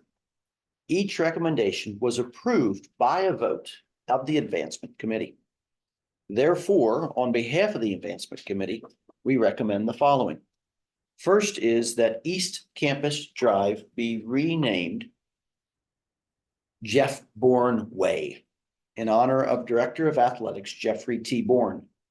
Next is that the Greek Road pedestrian lane be named Donna Harper Lane in honor of Vice President for Enrollment Management Donna L. Harper. And finally, that Spotswood Hall be renamed upon its renovation and reopening as a civic learning community and the home of the Madison Center for Civic Engagement as Alger Hall in honor of President Jonathan R. Alger. Madam Rector, on motion from the committee, I move the board approve the recommendations for these three namings for Jeff Bourne, Donna Harper, and Jonathan Alger. Thank you very much. As it is a motion from a committee, I do not need a second. Is there discussion? All those in favor? Aye. Any opposition? So moved, and congratulations to all three of you. Very well. Before we close, we do have pictures, I think, that we would like to take. Donna, John, and Jeff. If you- Oh, I love that. They don't have spots. Yeah.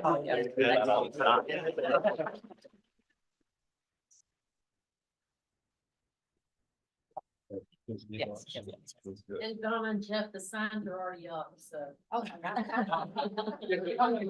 know, right? I'm assuming how you felt, I think. I'm always ahead of the game. She is.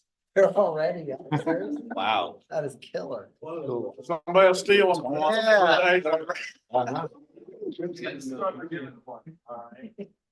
Take the bow off. That's hilarious. Yeah.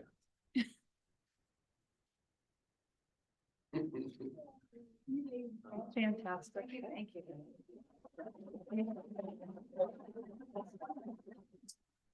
Every year at our stewardship luncheon, we give out an awards to individuals who we believe embody the Be the Change motto that the university has. That actually it's now being the change, because we're not telling somebody what to do and who to be. We're recognizing their excellence that they already bring to our campus. And so this year, the Being the Change honoree that we wanted to honor was Jeff Bourne. So Jeff, congratulations.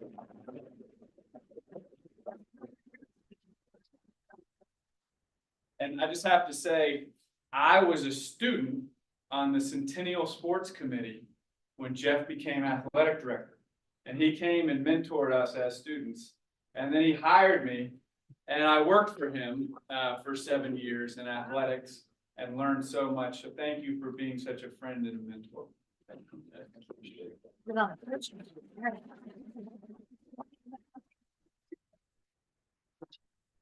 Thank you. Representing student affairs on the search committee. Yeah, That thank Jeff. you all very, very much. From Mary Lou and our boys and our family, I'm gonna have to come back just to see that street sign. Just go over there. It's up now. Drive over there now? Good, yeah. Well, I'll just, I didn't say anything when I was up here before, but it's with an incredibly grateful heart that I leave this institution. And you all have done so much for us over the years, but this recognition among everything else you've done is just so incredibly special. You have left an impact for me that I will remember the rest of my life. So thank each of you so much. Appreciate it.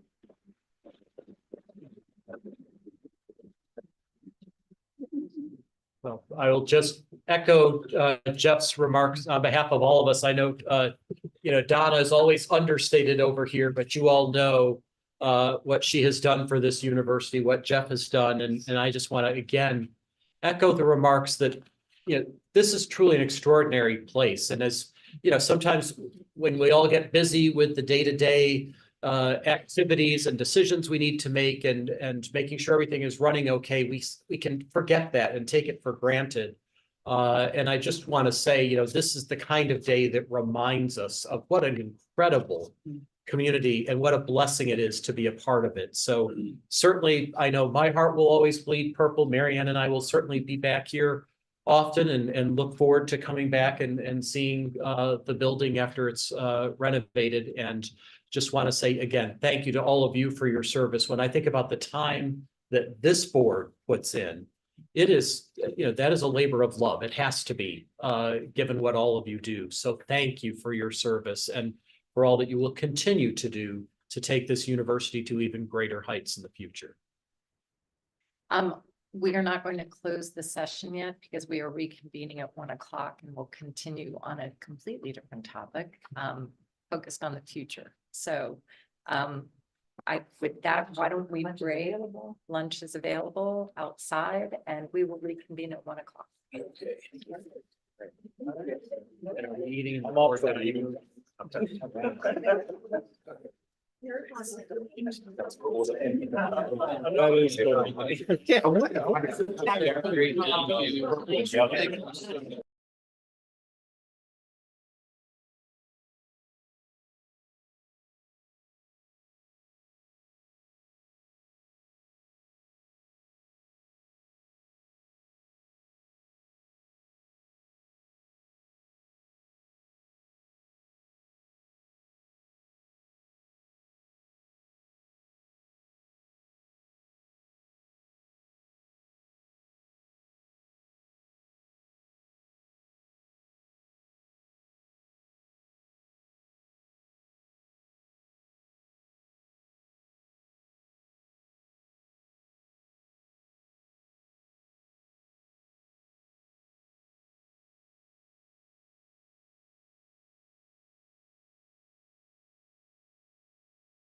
expected to be a conversation is as we embark upon the presidential search committee for our next president, our 7th president of the university.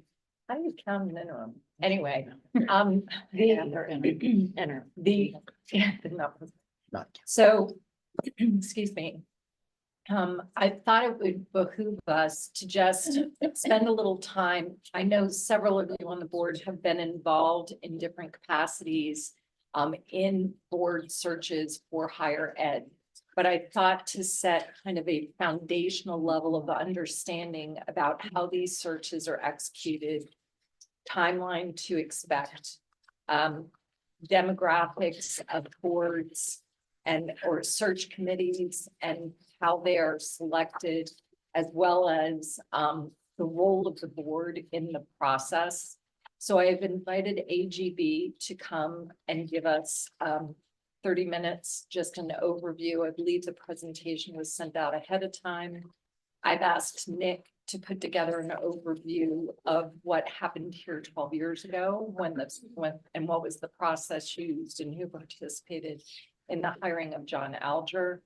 I have spent some time meeting with search committee members from George Mason and Radford, who are 2 of the 3 universities who have in the last few years hired a new president, to get similar content from them.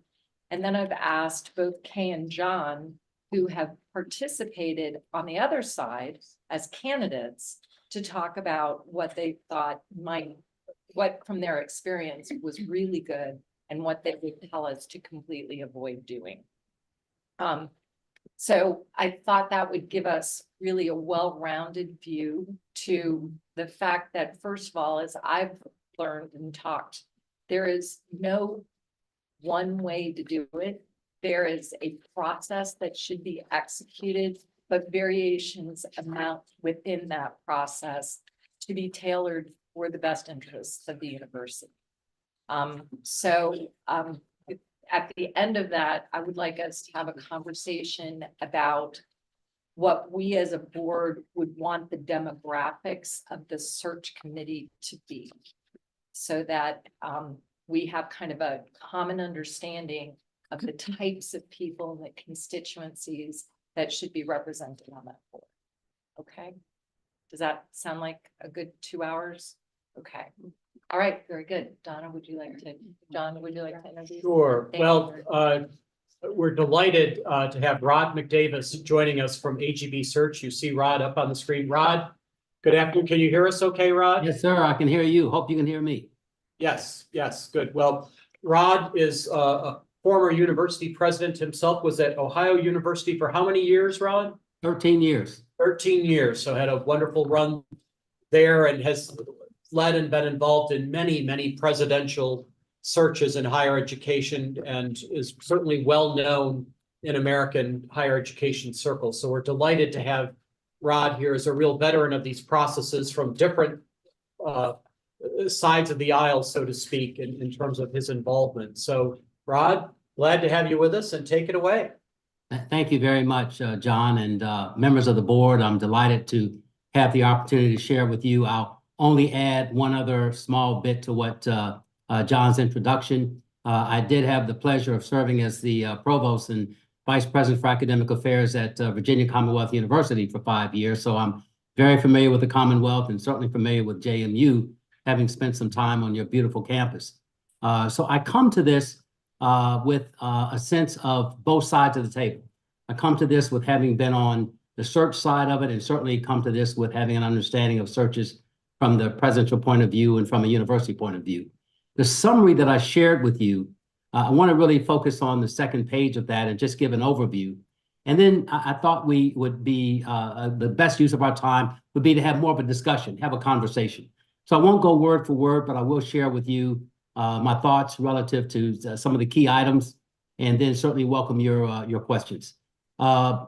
Generically, this is a generic kind of a standard presidential search process, typically has 6 phases. And the first phase would be what I call the preparation and research. And in that phase, you would be organizing the search committee. I'll speak to that in just a moment. And then you would be having the first meeting with the search committee where basically you kind of put together a timeline for the search and where you begin to talk about what are the characteristics you want to see in the next president, what are the challenges, what are the opportunities. So let me back up and talk about the organization of the search committee. Typically, presidential search committees have between 13 and 19 members.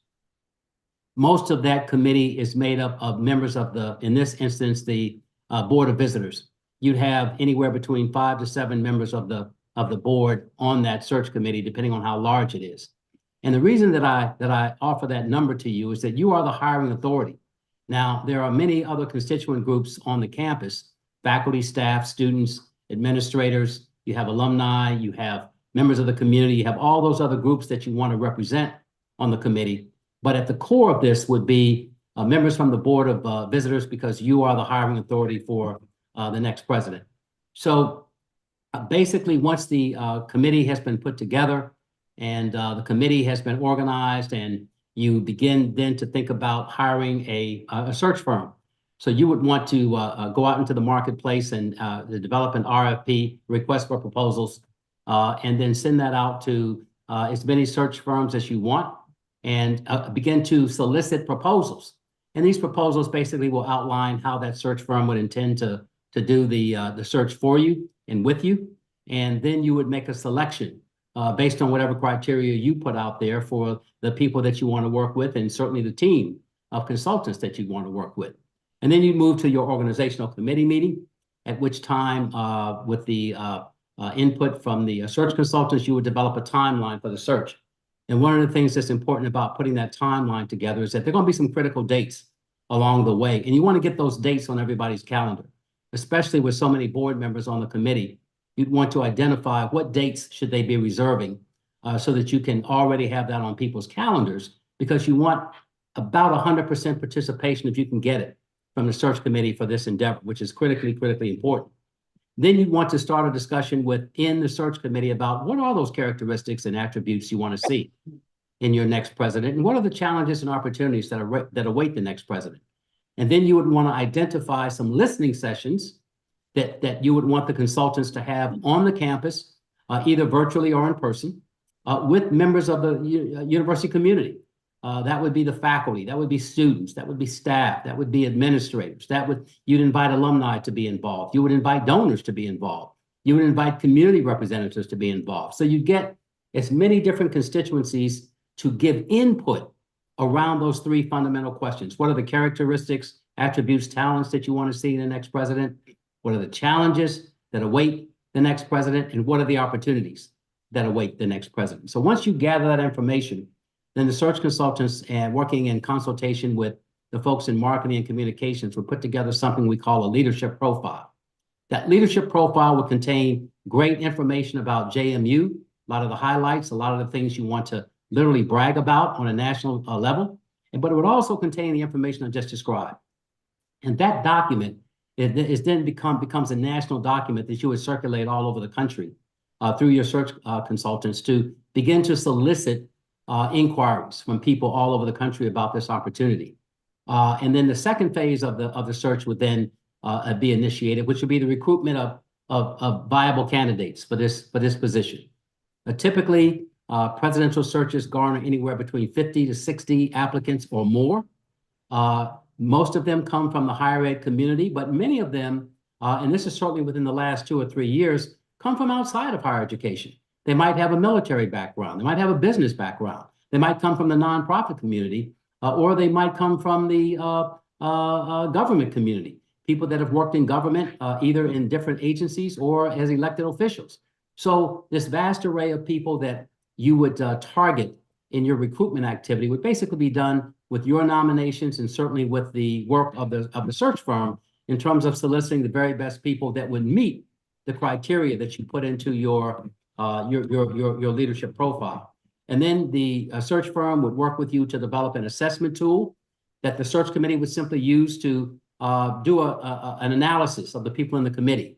The people in the pool. So once you have an assessment tool, then the committee could then go into the portal and begin to evaluate the applications that you would receive, the application materials that you receive from the candidates that would have been recruited for JMU's presidency. So as that then gets to the point where you have another committee meeting where then the committee says, okay, we've got all these great people in our pool, which ones would we like to come and interview? You would develop a process by which you get the number down. 8 to 10 typically is the number that you would get it to. 8 to 10 folks that you would consider to be semifinalists that you would want to come and either do in-person interviews or you would do Zoom interviews with them. That would give you the opportunity to talk to a pretty broad group of individuals that you think are well qualified to serve in this capacity.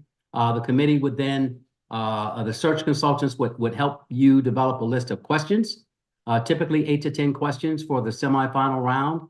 And then once the committee had a chance to evaluate the people that would come before you, you would then determine which people you wanted to put forward. Now, in between the semifinal round and actually starting with the semifinal round all the way up to the final round is when your search consultants would begin doing the due diligence work. They would do some Google searches. They would do LexisNexis. They would use perhaps a third party to do some background checks. They would make reference calls. They would look at social media. They would look at a lot of different pieces of information, both from the standpoint of what the candidate provides in terms of on-list reference calls, but also off-list reference calls. So you would want your search consultants to pull together as much information as possible so that there are no surprises. Once you interview these folks and as they move forward in the process, you know everything about them that you should know in order to make a decision about them. So that gets into the third phase and quite frankly, the fourth phase of the process where you would begin to review the candidates that have submitted application materials. Then you would conduct interviews. Again, your search consultants will be working very closely with you as you work through your interviews, and then you would create an opportunity for finalist interviews after the committee had determined which candidates you'd like to move forward. At that point in the process is when a deeper background check would be conducted on the finalist. We use an organization called the Mintz Group, which conducts pretty deep background checks. They get into the finances of an individual. They get into they certify where they got their degrees. They certify their employment. They look at any court records. They look at just a vast array of information about individuals to make sure that, again, you have as much information as you like on each of the candidates that are coming before you. At that point in the process, then you would have to make a decision. I should have spoken about this earlier, but you want to decide early on whether this is an open search or a closed search. And so what do I mean by that? An open search is when the candidates' names can be known publicly throughout the process. A closed search is when it's anonymous. Nobody is revealed to the public until you have your finalist, either 3 or 1, but typically what we have found, especially public institutions doing of late, is to have kind of a process where the candidates' names are held in confidence up till when they become finalists. And then typically when you have 2 or 3, you would invite those folks to come to campus where a broader array of people on campus would have an opportunity to talk with them, faculty, staff, students, administrators, again, alumni you would invite and community folks. And certainly the board would be engaged in that part of the process very heavily so that then you would have enough information to make a decision. And typically we have found that when you have a closed search where the finalists are made public, typically if you have a sitting president who is engaged with your search, he or she will stay in the process up to that point. Let me just say a word more about that. That typically the reason that many institutions are going with closed searches is because they want as many people in the pool as they can get. And you get a lot of sitting presidents, some high-ranking provosts, some people who are in very sensitive positions who simply cannot afford to have their name put out into the public domain. So if it's a closed search, they will typically agree to become a candidate in the search. If it's an open search, many of those high-skilled, high-quality folks will say, sorry, but I just can't afford to have my name put out in the public, and they won't become a candidate. Obviously, we can talk more about that in just a moment. So after you've gone through your finalist interviews, the board then convenes clearly to have a robust conversation about the candidates, and then you will make your decision about who you would like to appoint as the next president of JMU. And then after that is determined, you'll then develop a transition plan for what happens from the standpoint of the person being hired. Typically, we would work with the board and the president for the first year of transition. More often than not, other firms will only work with you up to the point of appointment. We tend to work with our clients throughout the entire first year to make sure it's a smooth transition. But either way, the search firm will work with you to ensure that there is a smooth transition for this person becoming your next president. So I understand that that's a lot of information that I've condensed into a pretty brief presentation. I think you have it before you, and I would be more than happy to answer any questions you have about anything that I did say or perhaps didn't say. Thank you. Are there any questions? Jeff? Not familiar with AGB. Is that the Association of Governing Boards? Is that what they are? So it's an. Yes, that's who we are. We are a subsidiary of AGB because we're an LLC. So AGB, the Association of Governing Boards, is a nonprofit organization. We are a for-profit a subsidiary of AGB, but it's our parent company. Thanks. Any other questions about the information that was shared? What's the timing, process question? What's the timing where beyond the search committee, but board members who are not in the search committee, when they then get somehow engaged, interview standpoint, or just curious about that? That's a great question. So there are two ways that boards handle that. More often than not, what we find is the board gets engaged on the front end in terms of a listening session.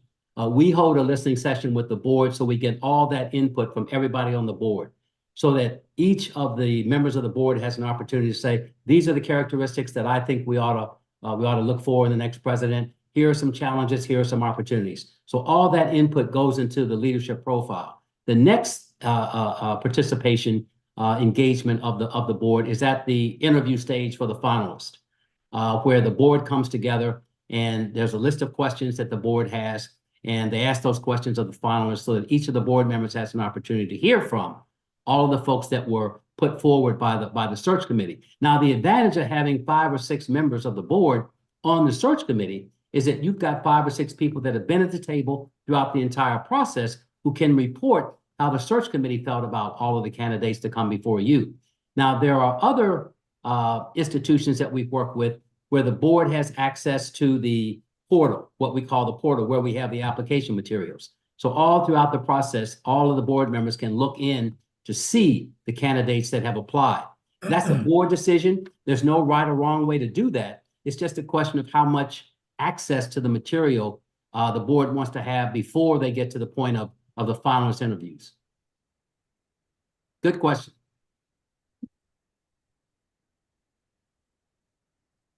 Other questions? No question is a bad question, by the way. A question. You mentioned the board members typically would be 5 to 7. Could you give us some flavor of the composition students? Is it typically the student body president or the board member of the students, or you know, Okay. So let me paint a picture of what many committees look like, presidential search committees. You would have a healthy group of visitors, board members on the search committee, 4 or 5, let's say. Then you would have at least, I'd say, 2 faculty on the committee, one of whom could be the chair of the faculty senate.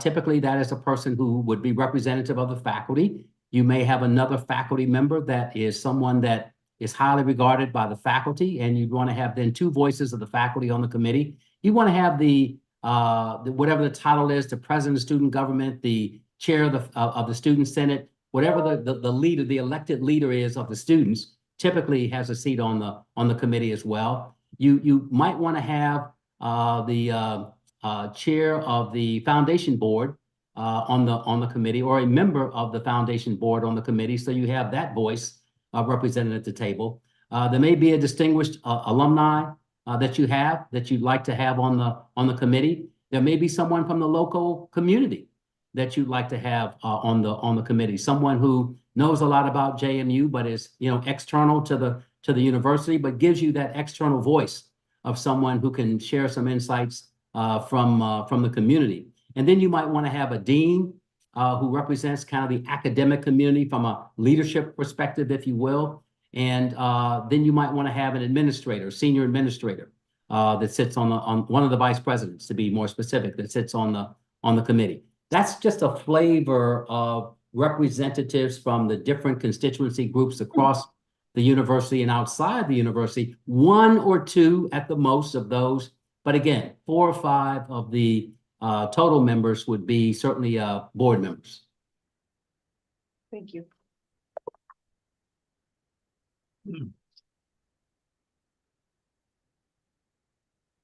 Other questions? Jack. Are there any good source documents or references that have been, either you guys have put out kind of a how to do this, lessons learned, best practices that we can look at to kind of guide this? Well, in fact, we have a book that we've written. Now that you teed that up, thank you very much. We do. We have a book. We'd be more than happy to share copies of that with you. And it summarizes, it doesn't summarize, it extends and expands on a lot of what I've spoken to today. What we tried to do in the document that we shared with you was to sort of condense that down to a point where it was an easy read and you could see the different steps that are involved in the process. But generically, these would be pretty much the 6 steps. What I didn't say at the outset is that the entire process takes about 4 or 5 months. So if you're thinking about, okay, what kind of timeline are we thinking and talking about? The whole process takes about 4 or 5 months to complete.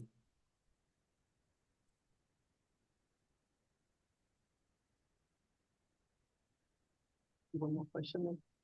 Could you give us a couple examples of where you feel like the process could go wrong? Or you Ooh, see that's a great question. gone well? So how much time do we have this afternoon? No, let me. Maybe your top three things for us to think about. So one of the most critical areas, thank you for asking that, by the way. It's a really, really important question. But one of the areas where we have seen searches kind of go off the rail is when there's not enough time at the beginning for there to be a consensus about what you want in the leadership profile. Let me say a little bit more about that. When I spoke about characteristics, attributes, qualities, talents that you want to see in the next president, there needs to be, first and foremost, there needs to be a consensus on the board about what qualities you desire in the next president. You know, I've seen some boards come together and say, you know what, we're going to have 4 qualities that we're not going to negotiate. These are 4 things we want to see. And then there may be some other things that come to you from different parts of the community, but the board says, here are the 4, and many institutions call them pillars. Here are the 4 pillars that we absolutely want to see quality-wise in the next president of our institution. And so what happens typically when we work with a university, we'll sit down with the board, we'll sit down with the search committee, we'll sit down with a group of faculty, students, and staff, and so forth, and then we put together sort of a leadership profile based on the things that we've heard the most. So for an example, one of those qualities tends to be financial acumen. Everyone wants someone that understands how to manage complex budgets. So that tends to be one of the qualities that goes into the leadership profile. Now, there may be 10 others, but what I'm suggesting to you is that that's such an important part of the process, because if you get that wrong, what happens is that you begin to get people into the pool, some of whom have those qualities, some of whom do not. And then what happens, what I've seen happen, is that somebody walks into a semifinalist interview and they just wow the committee. I mean, they just knock the committee off their feet. People, when that person leaves the room, everybody turns to each other and says, wow, that was quite an interview. That person may only have 4 of the boxes checked of the 10 that you wanted. The person that had about 8 of those boxes checked may not have the greatest interview. So what begins to happen is committees veer off a little bit. They start with, okay, here are the things we're looking for. Then you get people in the pool that look very interesting to you. Then you interview them. And so then you get distracted by how well they came across, and you forget, well, these are really the things we were looking for. And this person is good, but he or she really only has a small number of those boxes checked. The people that really had most of those boxes checked, we just kind of passed by. So I have seen many searches get derailed because by the time the finalists get to the board says, you know, we kind of like these people. They don't really have all the qualities that we were looking for. So you want to be sure that and what we try to do is every step of the way, when search committees meet, I constantly say, now let's remember what's in the leadership profile. Before they interview semifinalists, I typically will have a copy with me and I'll say, now keep in mind what's in the leadership profile. Before they make decisions about which candidates to pass on to the board for finalists, I say, now remember what's in the leadership profile. So you have to keep coming back to that. Where searches have become derailed is when candidates get to the board and the board is not at all pleased with the quality of the people because they don't fit what they thought they wanted at the outset. So the board has to have a clear mandate of what it wants. And then you have to collect all the information that's collected from the other constituent groups. You've got to have in mind, here are the 6 or 7 things that we highly value. And these are the 6 or 7 things that we are not going to negotiate. These are 6 or 7 things we have to see in the next president. Good question. And so therefore, will we, as board members, will we have one-on-one calls, Zoom calls or Teams, whatever, where we can then convey what we each individually believe are those 4 pillars? Yes, sir. Yes, sir. You'll aggregate those? It can happen 2 ways. It can happen with individual calls, or it can happen with the consultant meeting with the full board and having a conversation with the board. But yes, it's critically important that it happens in one of those 2 ways. Either that a member of the search team has individual calls with the board has a chance to say, here are the things that I highly value. Or that it's done in group, where the consultants meet with the full board and the board has a chance to say, here are the things that we highly value. And then at the end of that, what I've seen some boards do is to say, okay, now folks, we've talked about 12 or 15 things that all of us want to see in the next president. What are the 4 or 5 that all of us agree upon that we absolutely want to see? And then there's that consensus. So it's the consensus that's the key. It's a great point. Great question. The other thing that I've seen is and it's related to the leadership profile. It's when there's a disparity between what the board wants and what the campus community wants. It doesn't happen a lot, but there are times when the board has one idea about what it wants in the qualities it wants in the next president, and the campus community has another idea. So what happens is that unless you have enough board members on the search committee, what begins to happen is the folks that are on the campus tend to be the folks that have the most input into the process. And they're the ones who then make the kind of significant decisions about, well, here are the semifinalists and here are the finalists. And once again, what I always try to remind the search committee of is that the board is the hiring authority. I mean, the board, the search committee can say a lot, it can do a lot. Obviously, it's going to do the bulk of the work. But at the end of the day, the search committee doesn't make the decision about who the next president of JMU will be. The board will make that decision. Yeah, I wanted to ask you about 2 different groups of people, whether you see them considered or not.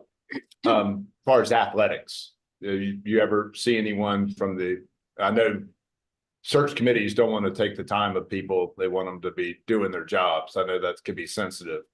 And then the other one that kind of struck me is, have you seen, top 2 to 3 of your largest donors to the school? Is that something that's ever considered?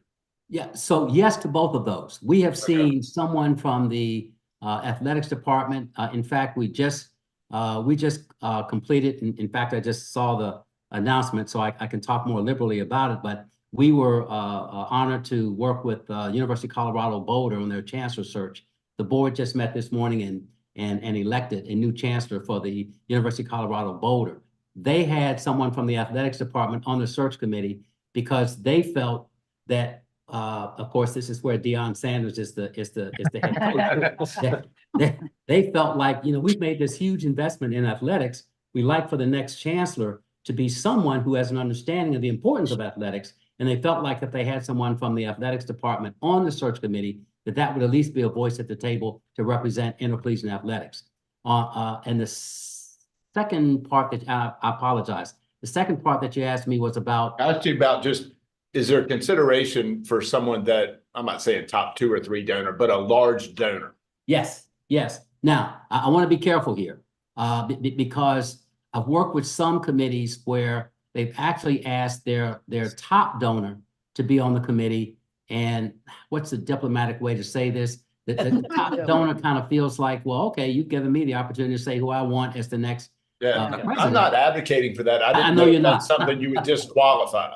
No, and that is why a lot of universities go with the chair of the foundation board. Gotcha. Because that represents the giving community, if you will. That represents the donors. You're getting a representative through the foundation. Yes, sir. Yes. That way you kind of steer clear of someone sort of feeling like you're empowering them to be the dominant voice at the table. Not that JMU has any donors like that. I don't want to imply. Are there any more questions for Rod at this point in time? Okay. Thank you so much for your time. We very greatly appreciate your input and guidance. Let me just, if I may, Madam Chair, let me just make a personal comment. I have known John for years, and I lament the fact that he's leaving JMU, but I want to wish John well. He has done a terrific job as your president. He is nationally known and nationally respected. He has lifted JMU to higher heights. So I certainly want to commend him for the work that he's done as your president. I want to extend him best wishes in his next endeavor. But I want to say, as someone who's observed JMU from afar, you are in a much better place today with this leadership than you were before him. Thank you very much for that. Thank you, Rod. Yes. Great to see you. My pleasure. Take care. And we agree, by the way. All right. Travis. Thanks, Rod. Thank you. All right. Okay. So that was kind of laying the groundwork. I thought next up would be Nick, who will just walk you through the process that was used 12 years ago when hiring John Albert. Hitting kind of the same bucket items of content. Okay, so 13 years ago, rewind, scraping away the cobwebs. I was in David Kirkpatrick's office and was the assistant to the president for Linwood Rose. Linwood Rose retired after just short of 15 years as president. And again, we had this amazing history of long-term leaders who led not for their own personal ambitions or to see JMU as a stepping stone, but who really governed for the long-term good of the students and our campus community. So we took it very seriously. What I'll tell you is in 2011, the makeup of our search committee was 1 search chair, 10 additional voting members. We had 1 non-voting secretary, me. Nick, I'm sorry, could you speak at the mic? Oh, sure. Because it's live streamed, they need to hear you. People have not been able to hear you. Forgive me. Thank you very much. Can you hear better now? Yes. Okay. So in 2011, we had 1 search chair. We had 10 additional voting members. We had 1 search secretary, who was me, and we had 1 attorney general counsel who was also non-voting. So essentially there were 13 people working on the search, 11 of whom were voting members. Next slide.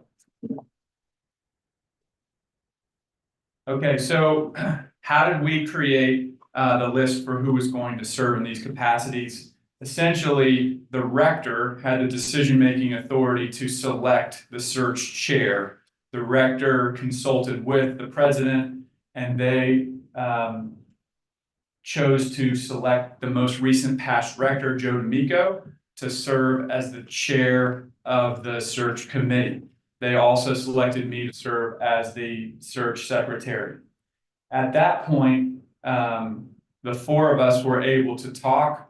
The rector was able to describe what he was looking for in the makeup of the committee. The search chair was able to add what he was looking for in the makeup of the search committee. And the president and I helped them to identify people who represented the makeup that they were looking for. So if you go to the next slide, this is a grid that shows how different individuals represented multiple affinities. So you might have had someone like Laura Major, for instance, who is an alum and also a parent and also a former board member. So that would have been Judy Strickler here. Judy was an alum, a parent, and a Board of Visitor member. But what we ended up with was of the 11 voting members, 3 were Board of Visitor members. 1 was a student. 2 were faculty. 2 administrators. Now, again, 6 of them had alumni's title. We're going to go into exactly, you'll see that because of multiple affinities, these don't add up to 11, right? So I'm going to give you person by person so you can kind of see. But this was the lens. We had 6 people with the alumni lens. We had 4 people with a parent lens. We had 3 people with an athletic lens. We did have 1 person with a foundation lens. We had the former president of the Alumni Association board. We had a chair of our College of Business Executive Advisory Council, and we had 1 dean, and then we did have the chair of the Faculty Senate. So that was who, all the affinities that were represented. So I can show you the exact 11 if you go to the next slide. So Joe D'Amico, our chair, was a former rector of the Board of Visitors, was currently still a member of the Board of Visitors, and but he turned out June 30th. So he started as a member of the Board of Visitors and finished the search as a non-member. He was also a graduate of JMU College of Business, and he was the first donor to ever give a chair to an endowed, faculty chair to the university, $1 million chair to the College of Business for his favorite professor, Jackson Ramsey. Warren Coleman, as a member, some of you know he ended up being on the Board of Visitors. He was not on the Board of Visitors then. So at that time, he was a member of the Foundation Board. He was the president of the JMU Duke Club Board, which was a board we had at that time. And he was also a parent and a JMU alum. Bob Jerome was the Speaker of the Faculty Senate and was a professor of economics and had been at JMU for 29 years. Next slide. CJ Broderick Hartman. CJ was both the executive director of the Institute for Stewardship of the Natural World. So in that way, she was an administrator, also was an associate professor in ISAC. Then we had Sharon Lovell, who was an interim dean. We had Luann Lovin, who was a professor from education. We had John Offley, who was that former president from the JMU Alumni Association board. We had Andrew Reese, who was the president of the JMU Student Government Association. And we had the vice rector of the JMU Board of Visitors and a JMU parent, Zy Rivers. Next, we had Judy Strickler, who was currently on the JMU Board of Visitors, was a parent and a JMU alum. We had Mike Thomas, who was the chair of the College of Business Executive Advisory Council and was a JMU alum and parent. And then, of course, myself. And then Ron Forehand was the Senior Assistant Attorney General, Chief of the Education Section. So Ron had done probably 6 or 7 different presidential searches in Virginia. He was a wealth of knowledge and experience. And so he knew the ins and outs. He had experience with missteps, and he was always there to help guide us along the way. So he would kind of be like the Rob Bell. It's like a Rob Bell type, exactly. Yeah, that's right. Okay, next slide. So the phases. So December 8th, 2010, when at a press conference, President Rose just flown back from a SACS conference in Louisville, and we set up that press conference for him, and he announced his retirement. On January 6th, 2011, the first search committee meeting took place, and there was an announcement of the search committee's membership. Our search process had 8 phases. So first was selecting and orienting that search committee. Second was procuring a presidential search firm. To do this second phase, the rector appointed a subcommittee of the search committee for the selection of a search firm. So it's a search firm selection subcommittee. That subcommittee was made up of 4 Board of Visitor members only. And so it was the 3 Board of Visitor members at the time who were on the committee and the rector. So Jim Hartman, the rector, Joe D'Amico, Judy Strickler, and Zy Rivers were the voting members of the search firm selection subcommittee.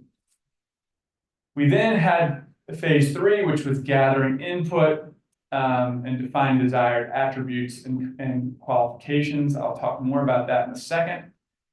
We then established our evaluation criteria.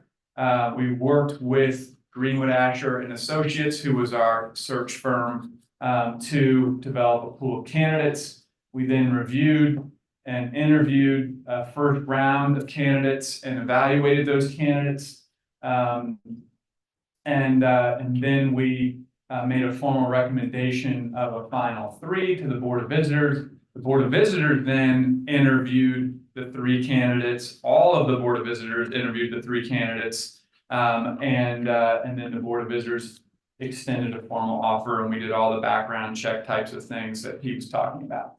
On November 28th, 2011, Jonathan Alger was named president of JMU.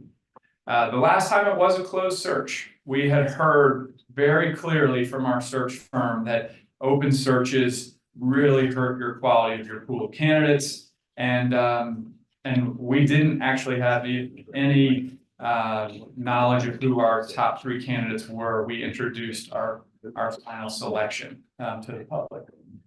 Next slide. So Nick, Yeah. how many were actually interviewed in phase 6? 12. And were those in person? They were in, we didn't have Zoom the way we have now. So yes, so John came along with 11 other individuals. We were at a hotel in another city, and people came through one at a time, and we had to make sure that they were exiting out one way and entering another so they didn't see each other. And it was like, one after the other. And so, yes, and those were all in person. Well, so that was multiple days of interviews, right? Uh, You did 12 in one day. No, we did 12 in one day. How? Yeah, 12 in one day. Sure. And then we then interviewed the 3 finalists offsite in another city as well. And those people were all in person, and that was over 2 days. And that was a full board. Full board. Wow. And just to confirm, the full board did the 12? No. Or just the 3? The full board just did the 3. The rector participated in the 12, but was not a voting member of the search committee. Chris, did you have a? Maybe it was John. Okay, Yeah. John. Nick, was it closed all the way till you selected John? We were closed the Okay. entire way, and that's what we were counseled to do. And this was 13 years ago. That was the best practice for us at that time. And we were feeling like if we wanted sitting presidents and other people who were in positions that didn't want to jeopardize that was what we needed to do. So it was the search committee and the full Board of Visitors that had any knowledge? Yes, the search committee and the full Board of Visitors, right? And were NDAs signed? That seems to be a common practice now. Were non-disclosure agreements signed by the committee member? That rings a bell. I think Ron Forehand handled that. This was 13 years ago, so I've looked at lots of records. I did not search for that record, but that sounds familiar to me. Okay. Next. Somewhere in my training, I thought if we have more than two Board of Visitors members, then it's a public meeting or something like that? Correct. How do we get around that? How does that work? Sean. Yeah. Yeah, you have to go into closed session. You just go into closed session. It's, Yeah. So everything's in closed session, basically. Yeah. Okay, then the other part of it, if I understand this right, December 8th to January 6th, was there a Board of Visitors meeting, or was all that done telephonically? And I mean, so between the time the president announced his resignation and then you had a search committee met, I mean, that's during Christmas as well. Did the Board of Visitors meet to select it, or how did that all get sorted out so quickly or in such a compressed time? Rector and the president led it. And then the rector and the search chair led it. The full board was not involved at that point. Okay, because we don't meet till September, right? Again, our next. Right. The search chair did give updates on the search at every quarterly board meeting. Just so the board felt like they were in stride with the progress that was being made. I know this was a long time ago, Yeah. but did you do the option of having the folders opened where the Board of Visitors kind of could have access to what's going on between the meetings? I'm hazy on that detail. So I know the search firm had access to the portal that Greenwood Asher held of candidates. I'm trying to recall when the Board of Visitors got access to it. They definitely had access, far in advance of them interviewing the 3 finalists. I'm trying to recall when they had access before that, but I can get that answer for you. I'll get that for you. It's probably not a right or wrong answer. Yeah. I'm just curious Yeah. whether that was. Yeah. I could guess, but I'd rather give you a firm answer, so I will refrain. Okay. Next slide. So our desire to gather input, we used 2 questions. One was, what are the qualities of the university that we want to share with candidates? Bless you. And so this would be for building that leadership profile, but also for building the job description. We wanted to let people know what an attractive opportunity that was. And then the second one was, of course, what attributes should a presidential candidate possess? So we surveyed all of campus. We then had a meeting, kind of a listening session with the board and allowed the board to share direct input. And then we also surveyed the vice presidents who would report directly to the president for their feedback. The search committee then could see the board's desired attributes, the campus's desired attributes, and the vice president's desired attributes, and take that all into consideration. In the next slide, you'll see we had hundreds of data points of qualitative data. And so what we did is we looked for where there was commonality and there was like multiple people saying the same thing. So for instance, on university qualities, people said it was a very student-centered experience at JMU, or that at JMU, there was a strong focus on quality undergraduate instruction and teaching. People said that employees enjoy working here and stay. People were focused on the time at the stewardship of the natural world, which was our environmental sustainability effort. Outstanding undergraduate research was noted over and over again at that time in 2011. CARS, our assessment of student learning outcomes, was something that was highly touted by many people.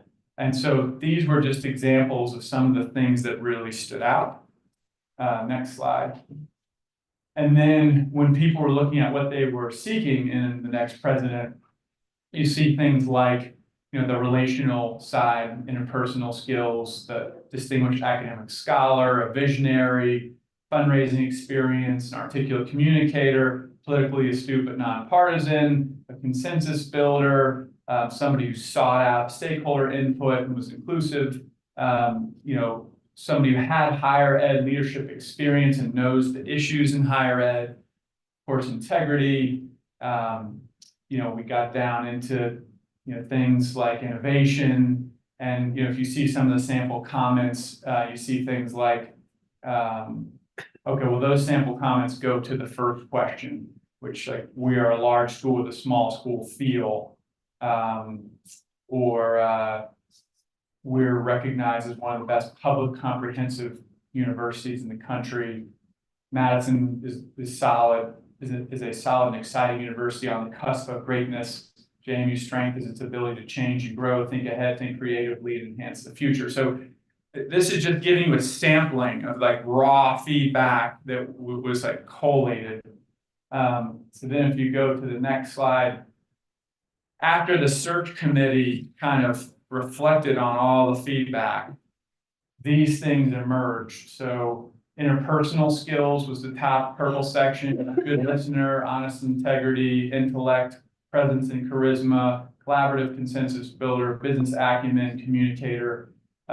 In the white, you have experience, fiscally minded and responsible, higher ed leadership, voice for education, executive management experience, academic experience, fundraising experience, visionary and strategic experience. And then you have values, which was diversity, student-centered experience, sustainability, undergraduate focus, openness, global perspective, and results. So these were the things that the search committee started to rally around as they built a rubric for which to identify candidates. I'm just kind of showing you how the gathering input, worked into something that was used. Next slide. So this was kind of a process by the search firm that was provided. It kind of got you from that first meeting to the end. So there's that orientation we talked about, and posting the job ad and the position description, seeking those nominations. So the search firm is working hard to get as many nominations and quality nominations as they can get, and as many applicants as they can get. And so they're having a lot of recruiting conversations. In this particular one, you'll see that was 4 months long. So it was a 4-month process to try to build a solid pool. That may be longer than you want to do this time. All these things, I'm just giving you historical background. I'm not telling you this is what you should do. In September was then that prospect review meeting. And you want to go next. Then in October, late September, early October was when the round 1 interviews were. And then in October, you were doing the board's interviews. And then in November, or October, November were the board's interviews. The board then selected a finalist, and John was announced November 28th. Yeah. Nick, just out of curiosity, did the search committee vet the candidates to make sure that they met at least part of the qualifications, if not all the qualifications? Yeah, so I mean, you start with like 150 candidates. Right. And just to get it down to 12, the search firm will kind of give you some background on people, and then you're just reading through lots of CVs and resumes and vitas, and trying to discern who matches what you're looking for the most. But you're starting with a wide candidate pool and trying to get it down to that. He said earlier 8 to 10. We I think had 12 at that stage. Yeah. Nick, at what point do you think in the size, as you're reducing it, do you apply some form of a background check? He mentioned it earlier. Yeah. I assume that was done with these folks, or Yeah. the search firm. The search firm was supposed to be doing that, and I think that they did initial checks with the 12 just to kind of say, hey, here's the salary range we're looking at here, making sure you're still in. Hey, let's kind of do some due diligence and make sure that there's a decent reference check here. So I think there was an initial screening to make sure you were a legitimate, solid, interested candidate when you became in that initial first round of interviews. Yeah. And when you went through this, did the secretary compile all the qualifications for the profile, or did the search So consultant. I had to compile it and But then share it with the search chair, who then we shared it with the search committee, but the input came through the search secretary in that case. It did not go through the search firm. Thank you. I think we use Qualtrics, I want to say, and so it was, managed the way that you would manage a lot of surveys on campus. And Nick, who is the search firm? Greenwood, Asher and Associates is who did the last search. And we interviewed 3 search firms, and we did not have to do an RFP because of the existing Bass Cup contract.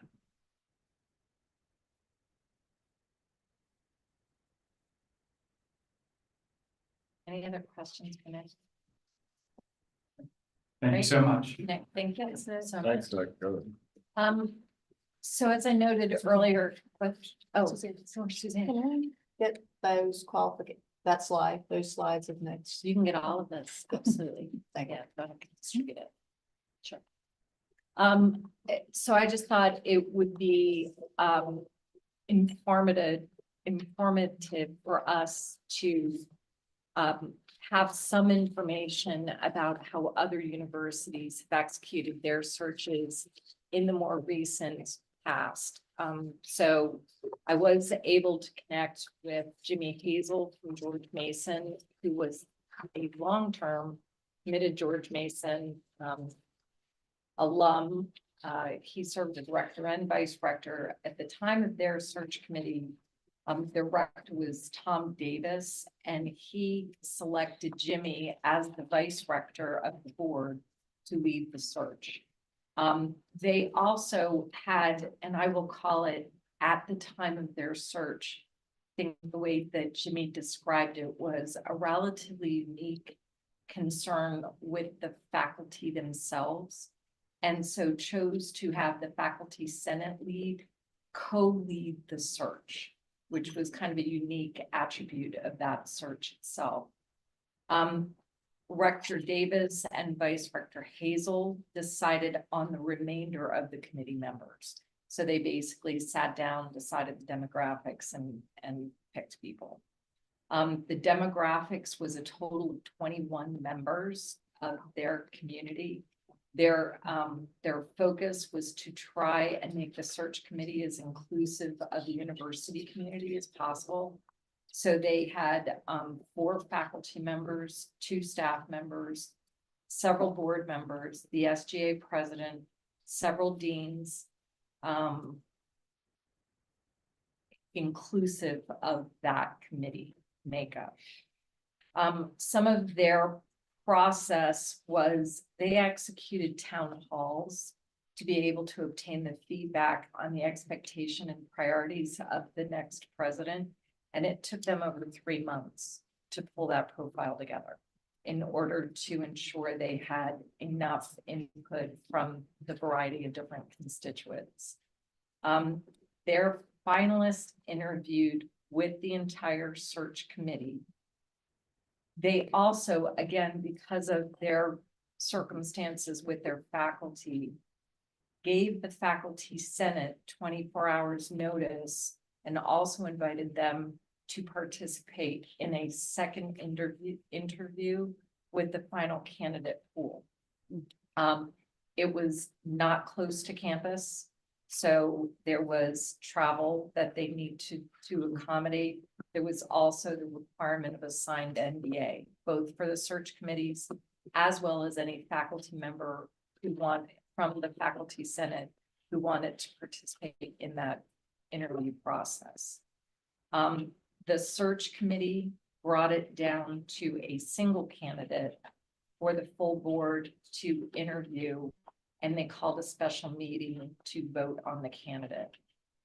The faculty and staff leads also attended that board meeting. Their search firm was Greenwood Asher as well, which was just, I thought kind of interesting. They have used Greenwood Asher for their last 3 president searches. apparently George Mason doesn't have the same luxury that we do to have presidents stay for more than a decade. Or two in many cases, but. So they've also used Greenwood Asher for their most recent provost search, and the chair of the search committee, so Jimmy Hazel, decided on which search firm. So what I was, as I went through this, I was like, well, what do we do with this information? I think what I'm trying to illustrate is there are a variety of ways to actually execute the search. All the steps are pretty much the same. It's just how we want to get things done. Radford, they had co-chairs as well of the search committee. There was a vice rector and one other board member who had happened to work at AGB. So they came in with kind of that industry knowledge.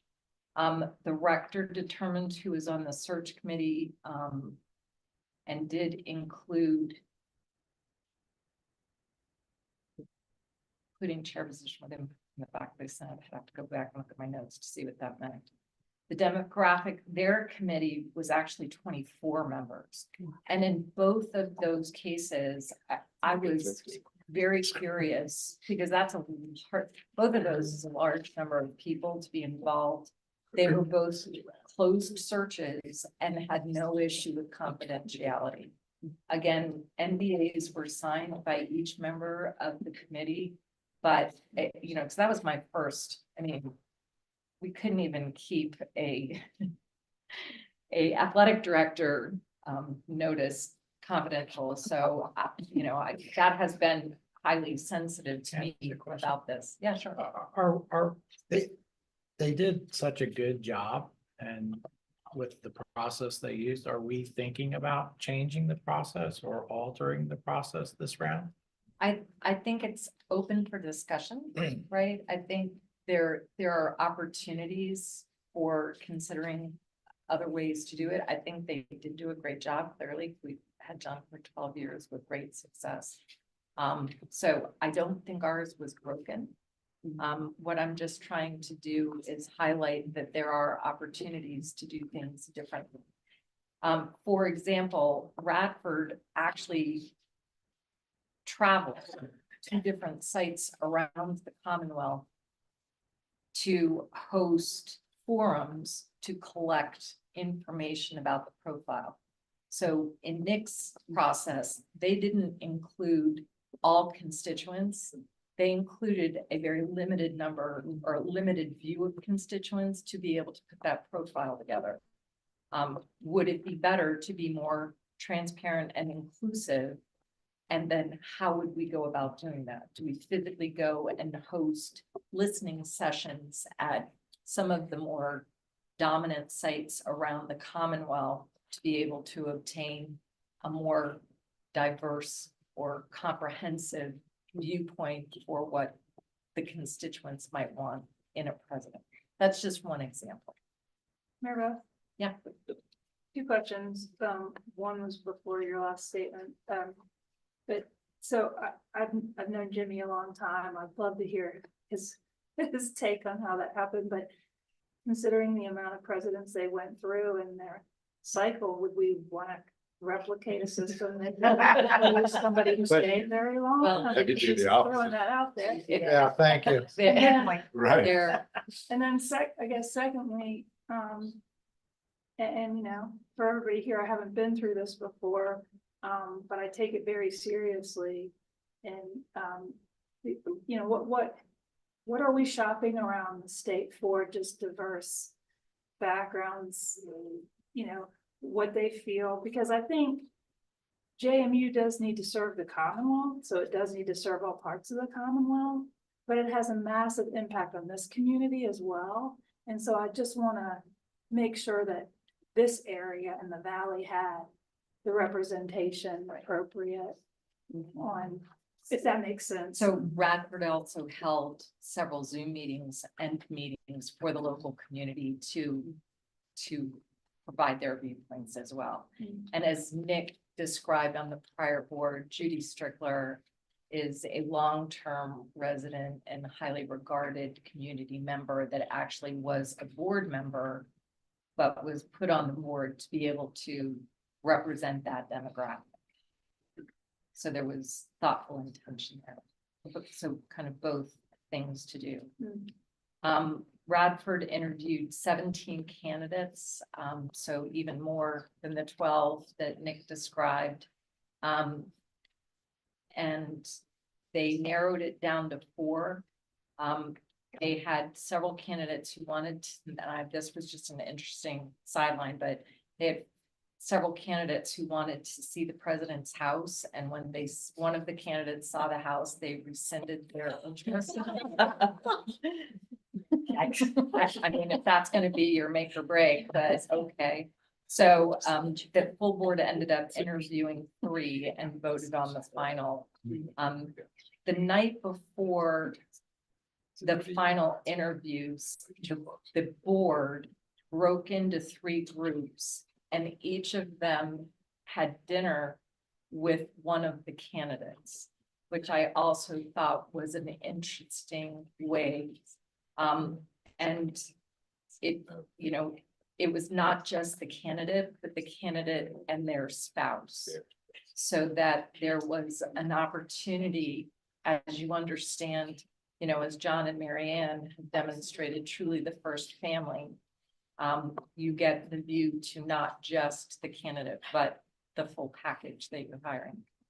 Suzanne. I just wanted to comment, I was on Virginia Tech's board and not on the search committee, but on the board. And the processes that have been described, they are very similar. We did the dinners like you just described with the candidates, not the full board, just because full board couldn't all get to dinner. But we did do spouses dinners in Roanoke at the Hotel Roanoke. So that we saw them in a social setting, we saw how they interacted throughout an evening. And that was weeks before we actually did the final interviews. Okay. So that we had time for them to see us and us to see them, so that, you know, I don't know if they looked at the house because I wasn't on the search committee, but you know, it was an opportunity for both sides to feel really good about the candidates we were interviewing. Yeah, that's great. I like that social stage before the final group. Yeah, it was well Yeah, before. yeah, it's well worth. Yeah, I agree. And in the case of Bradford, there was actually, oh, I'm sorry. Questions? Yes. May I okay. caution, to be careful, often the opportunity to invite spouse, for lots of reasons. And also sometimes I've seen it happen, that there are some same gender, individuals that don't want you to know until they are named. So I just thought I'd share that because that could be very. Okay, good caution. Thank you, Melissa. Partner, or whoever they like. That is going to be focus. And in the case of Bradford, they had a 6-month transition time after announcing their new president, which is an extended transition time. Oh, so yours was close to 6 months as well. That's the process. Wow. Yeah. The use of a search firm, the outgoing president and director decided who the search firm was going to be, which was, again, fascinating. They also use Greenwood Ash. So, okay. Any questions about any of that, comments? Again, the purpose of doing that was really to just learn more about other ways people have done things, to demonstrate that there are ways we can, I think, possibly improve what was done before. Mary Beth, once you select the committee, would it be appropriate then for that committee to research all this and come back and say, here's a proposed game plan to the full board? Absolutely. That's the way, okay, great.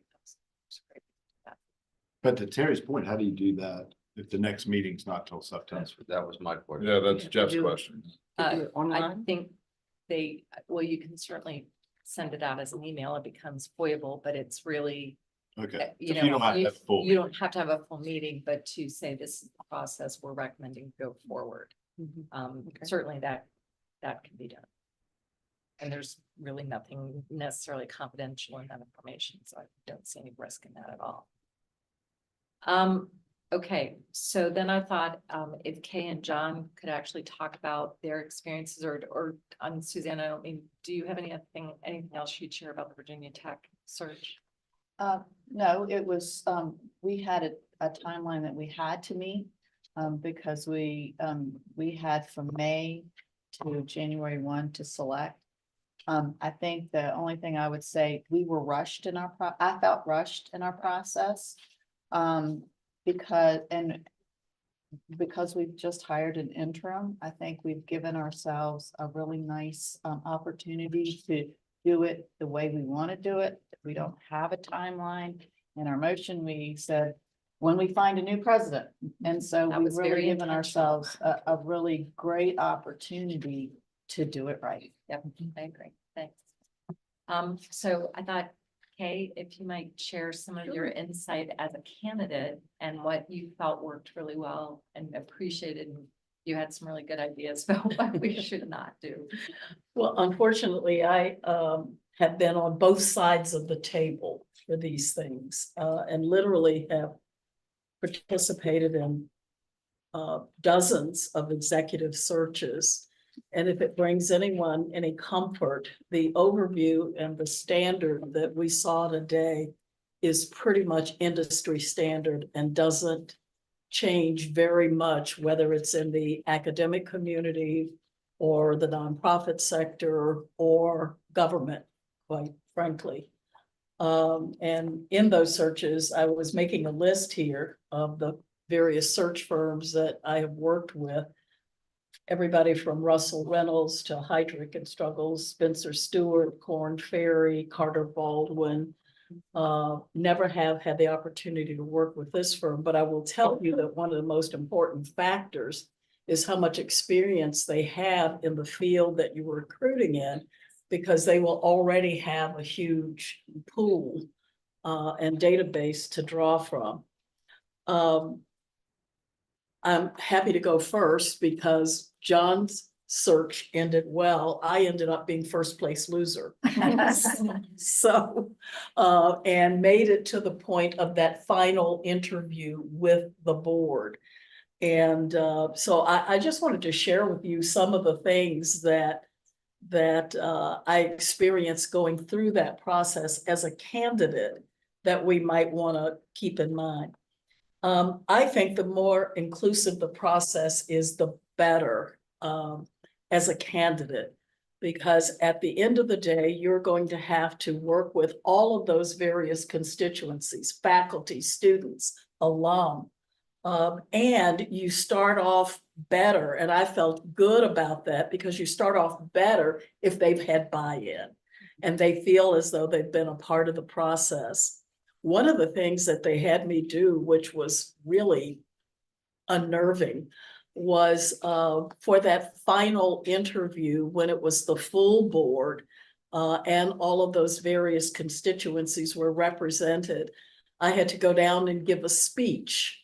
And in that 20-minute speech, the instructions were that you were to recognize that in the audience, all of those constituents were there. So speak to the students, what would you say to the alum? What would you say to the to faculty, donors? And so standing up and giving a speech in a room of about 60, 65 people at an offsite was unnerving, but I thought really good because they got to hear sort of your passion or vision for each of those particular areas.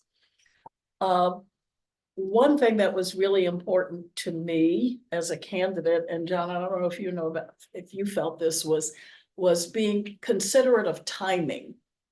Because very often I would get a call and say, we need you to be in this city in 2 days in order. Well, I actually had a life. It was a closed search and things had to be rearranged and moved around. So just the sensitivity to the candidates' lives and what's going on.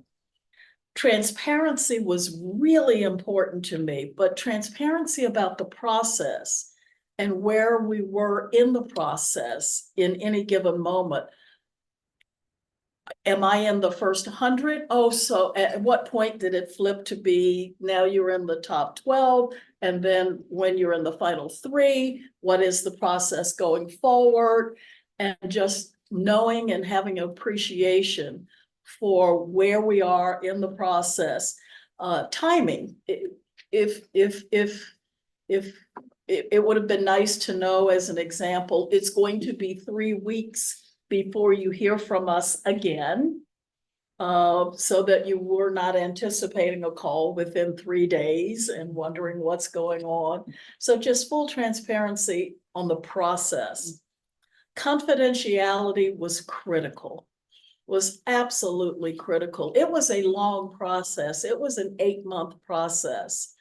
And during that time, at any given point in time, it would have been devastating word to leak about what was going on. It would impact the institution where I was. It would impact, of course, the university. And so I don't think we can stress confidentiality too much. I think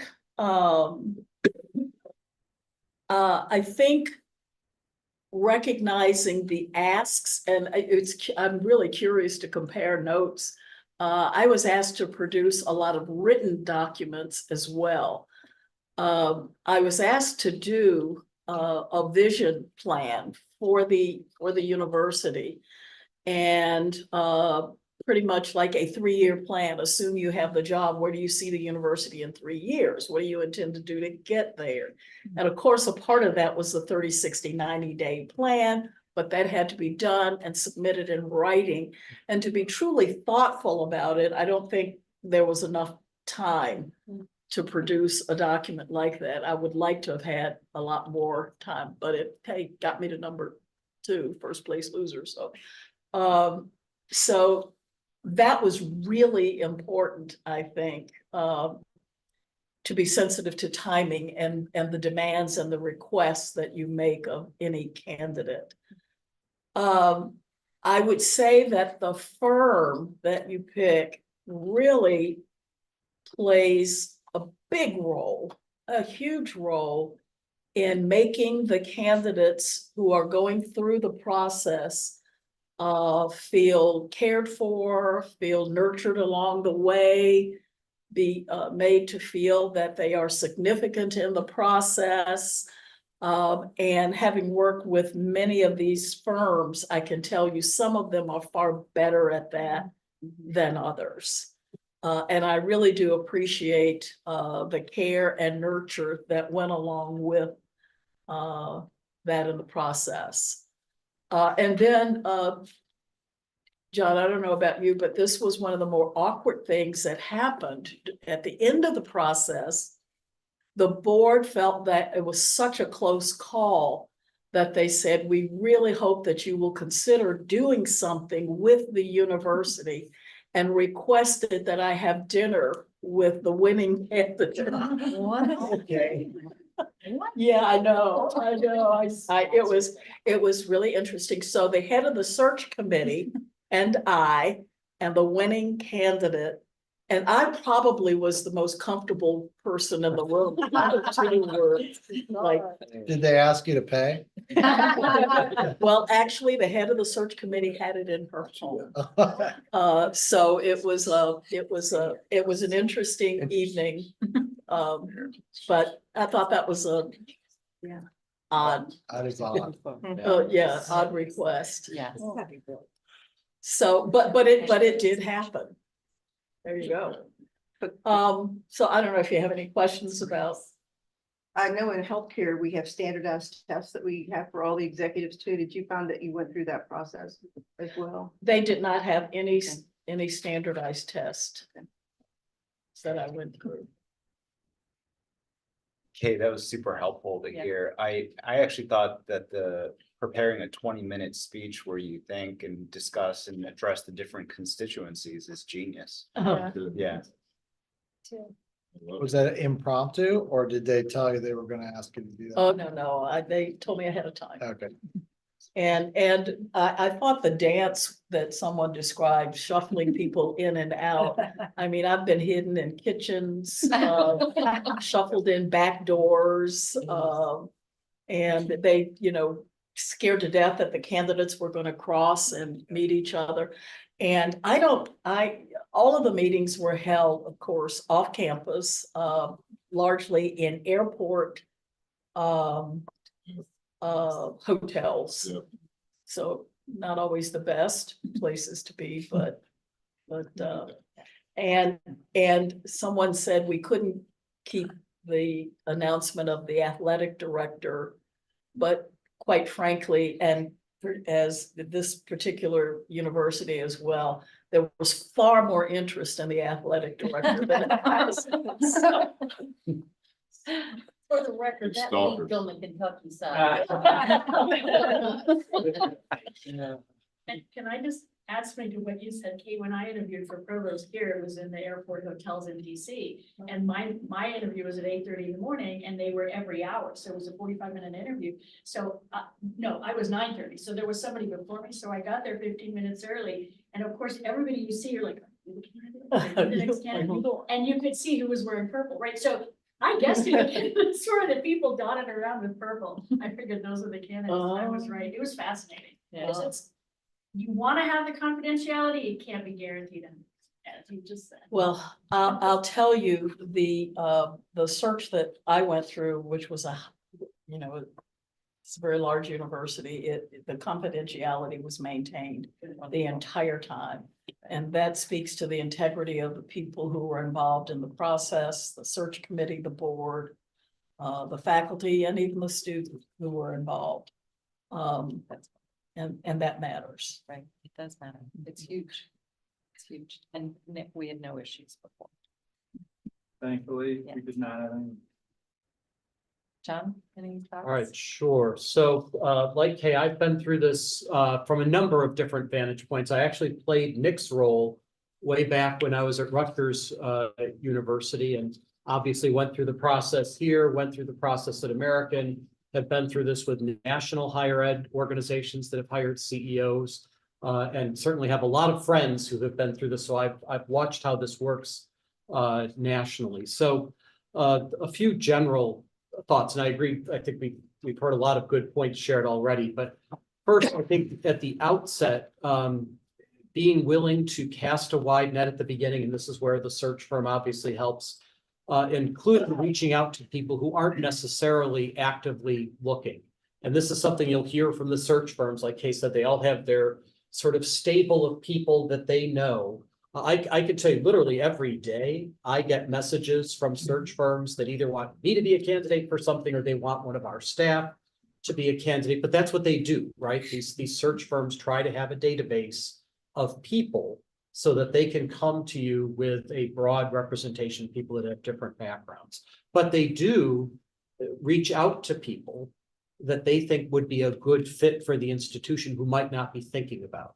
And so that's just one thing to keep in mind. That's part of where the firms can be helpful. Second, when the position description is developed, I think being flexible enough to allow different types of candidates to apply. For example, I have a JD, which is a terminal degree, rather than a PhD. I have seen presidential searches where they specifically say a PhD, and that automatically excludes an awful lot of people with terminal degrees in other fields. That's a choice a university wants to make, that's fine. But that's the kind of thing you want to be careful and thoughtful about at the outset. In terms of keeping lines of communication open, Kay, you made a really important point. Some of the firms are much better than others about that sort of care and feeding of the candidates. You have to remember that all the people that you're talking to, what goes around comes around in higher ed. I know the search firms that don't do a good job with that, or at least haven't in certain circumstances. We actually hire search firms here all the time, not just for president, but we use them for other positions too. And I'm not going to hire a firm when I've seen that they, all of a sudden, if they think, well, Kay's no longer a leading candidate, they drop her like a hot potato and they just don't call her back, ever, right? And that stuff happens. So I think you've got to remember, you've got to hold the search firm's feet to the fire, that they are your representative, and how they represent the university will affect the institution's reputation for good or for ill. And that goes along with the fact that you are recruiting as well as hiring. This is the number one mistake I have seen made so often. People forget that it's a two-way street, right? It's not just you who are looking at the candidates. The candidates are also looking at you as an institution. And so you want to show people along the way that this is a wonderful place to be and that you are interested in them. Look, at the end of the day, you're only going to hire one president, but you want ideally the other candidates to walk away feeling as good as they can about JMU, even if they didn't get the job, right? That would be a really successful search if other people came away saying, this is a really good place. I really wish I would have gotten that job, rather than, oh, I'm glad I didn't go there. They treated me horribly, right? So a couple other things along those lines. I would not make assumptions. This is another mistake that I see all the time, where committees make assumptions about candidates. Oh, they're not going to want to come and stay here because, you know, their spouse is from someplace else, or they're going to want to be at a bigger university or in a different state. If you've got questions like that, ask, but don't assume, because that is how a lot of mistakes, and I've cautioned our committees here because I've seen people do it here. I've said, time out. Don't just make assumptions. If you've got questions like that, then ask the candidates. And at least you can, now, obviously people may say what they think you want to hear, but it's much better, I think, than just making assumptions that may be wildly off for all kinds of reasons. When it comes to confidentiality, I completely agree with Kay and others that this is really important if you want to get the best possible pool. I can tell you that sitting presidents are not going to put themselves in a position of being a public candidate. So you simply won't get people in those roles if you have a public search. It's going to be pretty unusual. Florida had a rule for a while where everybody had to be public, and it was destroying their candidate pools for that reason.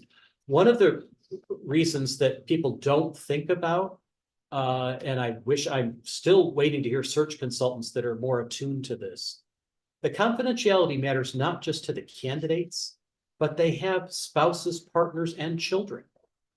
When I came to JMU, I had a spouse with a job. I had a child in middle school. You know, having their names out there publicly that they might be leaving, but might not be leaving, would have been a horrible place for them to be in. And I've talked to a lot of people who feel pretty strongly about that. And you know, that is a big part of the calculus. Are they going to put themselves in a pool if it's going to become public at some point? Because it affects not just them and their job, but the job of their spouses and their children if they have kids. So that's something I would really keep in mind.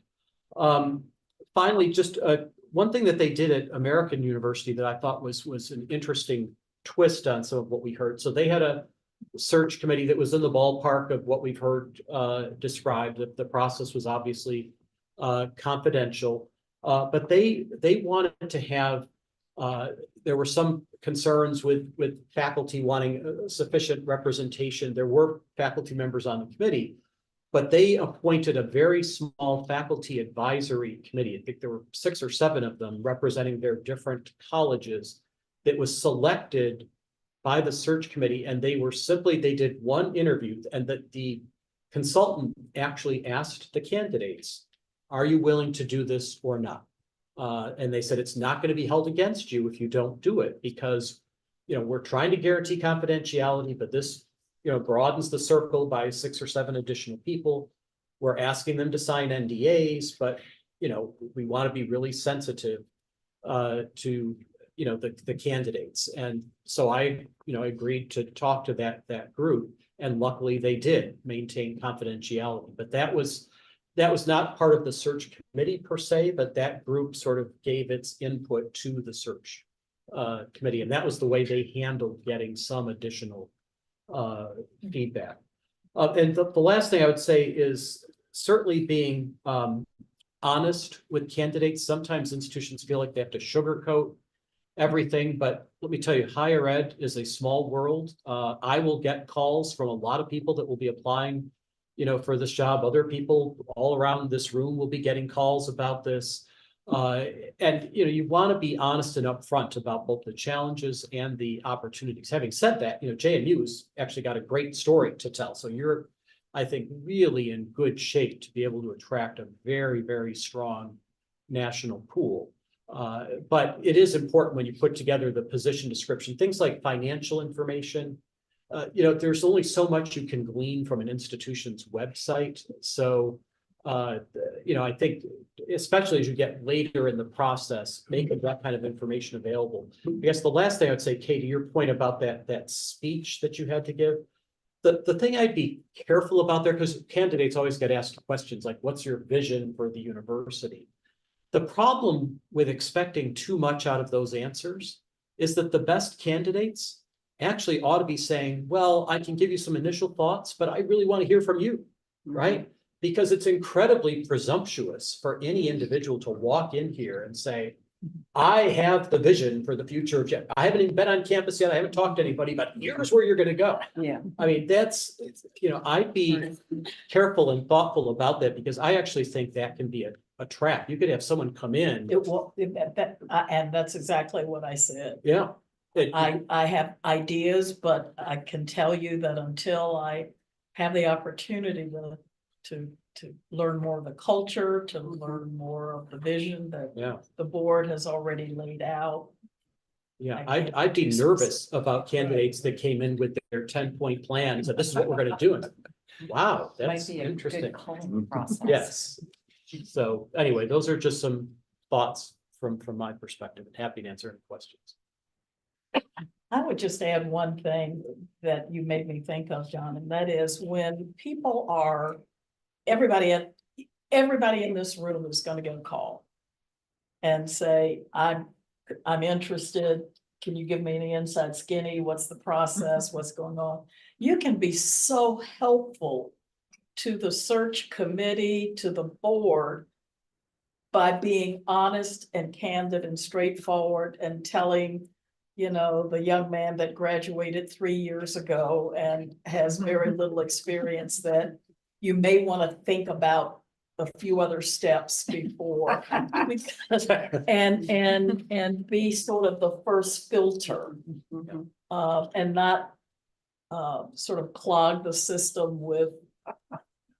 Good point. Along those lines, Kate, one thing that I like to, in the searches that we conduct here, and some search consultants will do this, some will not, but I actually like getting a cover letter, because it does a couple things. Obviously, you get some sense of, can they write? But it also shows when people do their homework. I cannot tell you how many cover letters we get here at JMU where the exact same cover letter could have been sent to 50 other universities. And probably was. And probably was.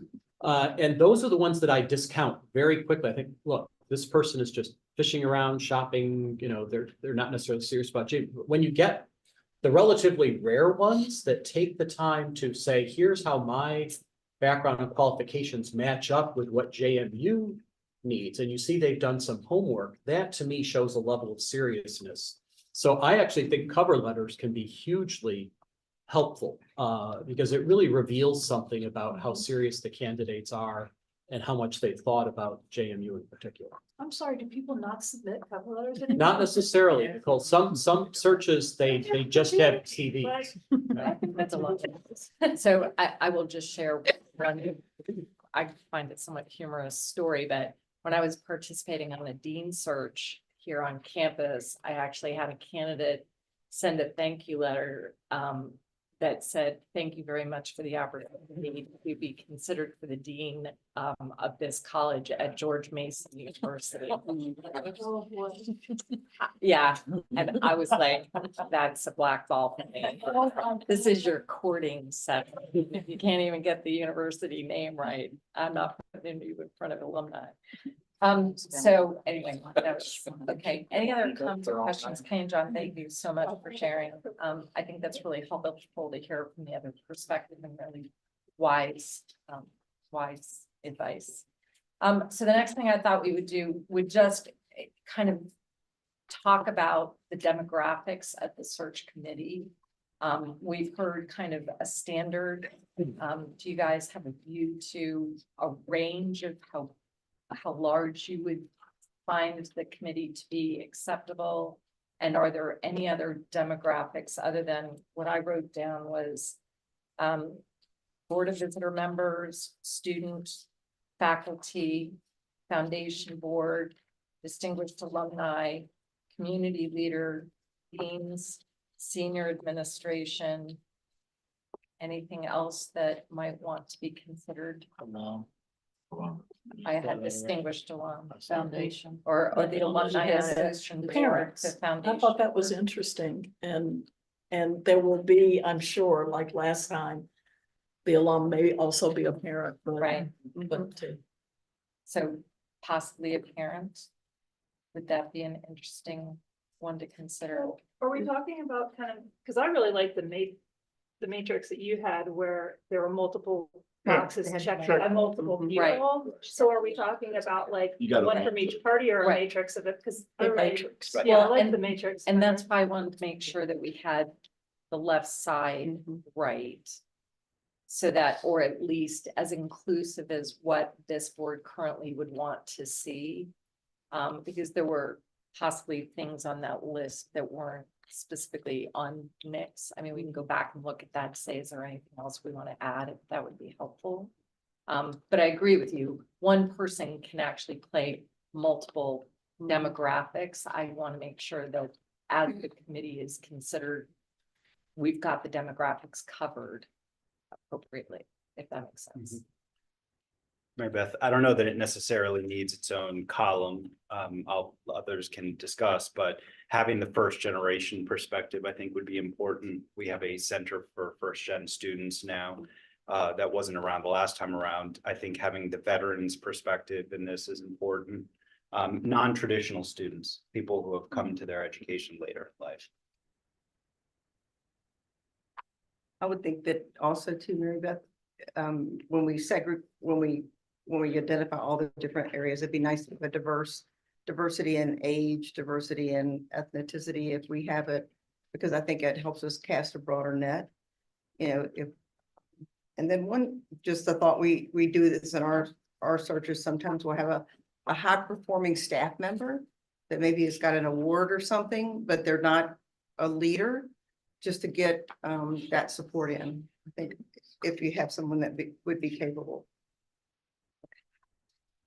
So two members of the search committee that I will let you guys know, knowing how important the representation from the AG office.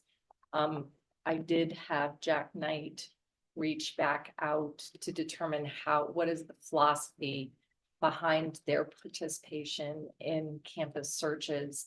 And their recommendation is to have the on-campus legal counsels play that role. So Jack Knight will be playing that role for us for this particular search. And then Suzanne came up with what I thought was a fantastic idea for the secretary to the search committee, which is Donna Harper. And so I have asked her to serve, and she has gracefully So much for the retirement. That's like 2 hours. You better ask about the pay. Just when you think you're for a while. So. This will be fun. This will be fun.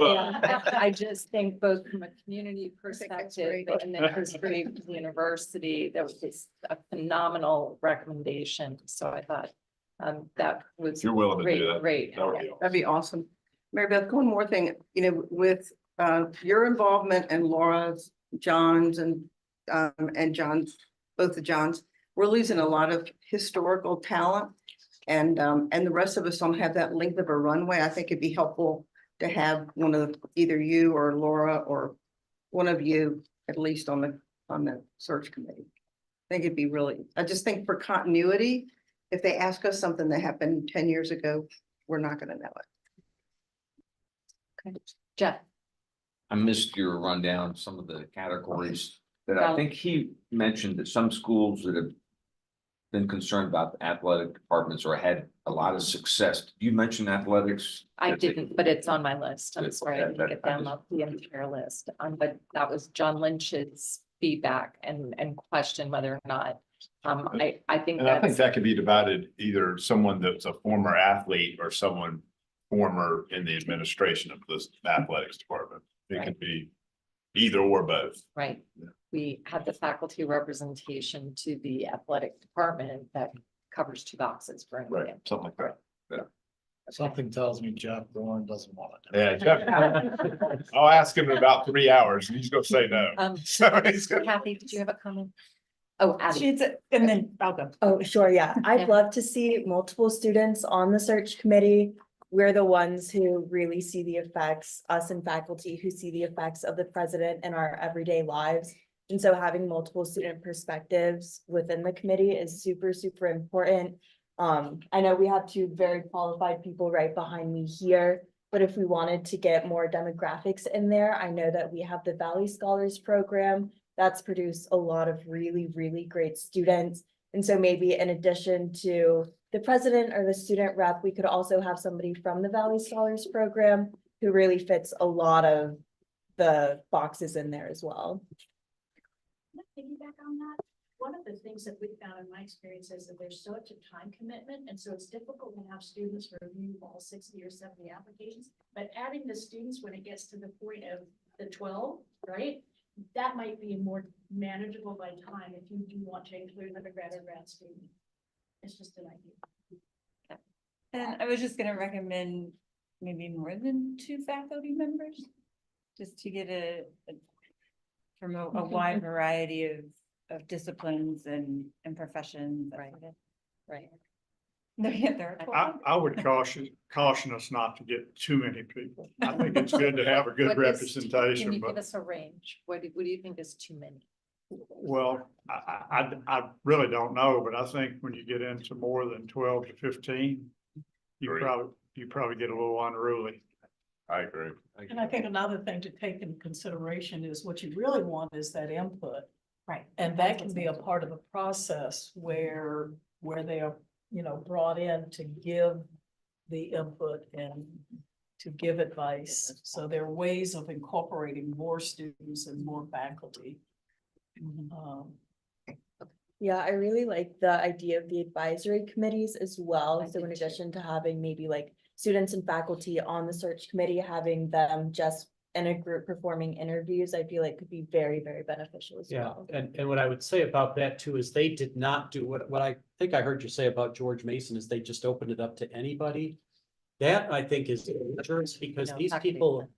right, but Right. faculty senate. But if you open it up to any, random people, you could get somebody who has an axe to grind or a particular. And remember, again, it's a two-way street. If the candidate walks in and someone is, coming across in sort of a hostile way or, not a very positive way, that's going to reflect on you. And so you do want to be thoughtful and deliberate about people that are going to represent the institution. Well, that doesn't mean you don't ask tough and challenging questions, but it does reflect again on the institution. And so that's an important consideration. Well, hopefully we won't do a lot that George Mason. Yeah, do the opposite. Do the opposite, right? Right. Yeah, in the Virginia Tech search, there were 22. We tried to be very representative. But I had the opportunity to speak to the person who staffed it, i.e. the Donna of the day. And he said they never got 22 people together to do every step of the way. So 22, Never. at least at Virginia Tech, was a challenge. 12 to 14 sounds like a Yeah, nice I range. agree. And Suzanne, that reminds me too, you probably have all surmised this by now, but the first round interviews now, what I'm seeing nationally is they're almost all being done by Zoom. And that, it's a lot less expensive than sending a whole bunch of people to an airport interview that might only last for 60 minutes. It also avoids the problem that you've heard described of, candidates being in the same hotel and that dance of taking them into the kitchen to try, which literally is what happens. in these situations. So that has helped a great deal in terms of being able to pull people together. And it's also more thoughtful for candidates if they, like Kay, you mentioned, sometimes they'll say, GK, great news, the next interview is going to be in 2 days. And, you have a life and you have other things going on in your job. The kind of candidates you're looking for probably aren't just sitting around at home day after day. Well, So, that's what I was thinking. I think, at the beginning, as you're shrinking the group of candidates down, when you're getting to really serious candidates, you want to be really respectful of their time, and particularly at the beginning. I mean, you want these guys to be the super busy, have like 5 things they're doing at the same time, multitasking. So I would almost think that people who would be able to come in multiple times, at the very beginning of the search I think it'd be a real waste. It would be disrespectful of their time. So actually, I think we're doing great on time.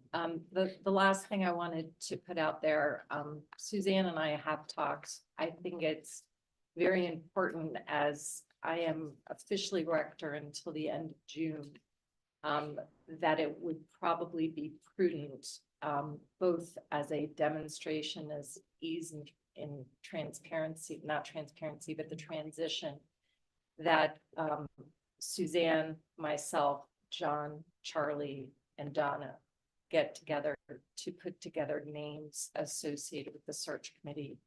I think that sends a message to the JMU community that we are going to have a seamless transition between the outgoing and the incoming, and you can bear some of the benefit of experience from, like me, who's been around a long time and knows a lot of the names.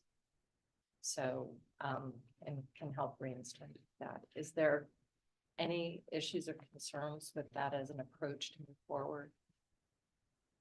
Sounds good. I like that. that. I like that too. Okay. What's the timing on trying to have the committee together? I would say probably in the next couple of weeks. Wow. Because I can't get together next week, but we're targeting hopefully the week after next. Wow. To get together and brainstorm on names, and then we have to invite people and ask. So the other thing I would ask, I also do believe it's very important that the board participates through the search as being members of the search committee. But it is a time commitment. And so part of this was to ensure everybody understood that it is a time commitment to be able to do it, and it could go on for a year. And there will be pockets of time that will be required, but it will be required. So that the knowledge going in, the next request I have is, if you are interested in serving on the search committee, please let me know, and I will compile that and bring it into the conversation that we haven't come to. Is that fair? Well, if tall shoes to fill, this next candidate. Yes, I agree. I agree. All right, anything else to discuss? Anna? Early. I gave you back Saturday. And I'm like, Unbelievable. Wow. now I need a motion. Very bad. Would Nice I job. have a motion to close? So moved. Second. For the very last time. I close the meeting. Very good. Nice work. Thank you very much. Well done. you got your white books? I do. Well, what did you want?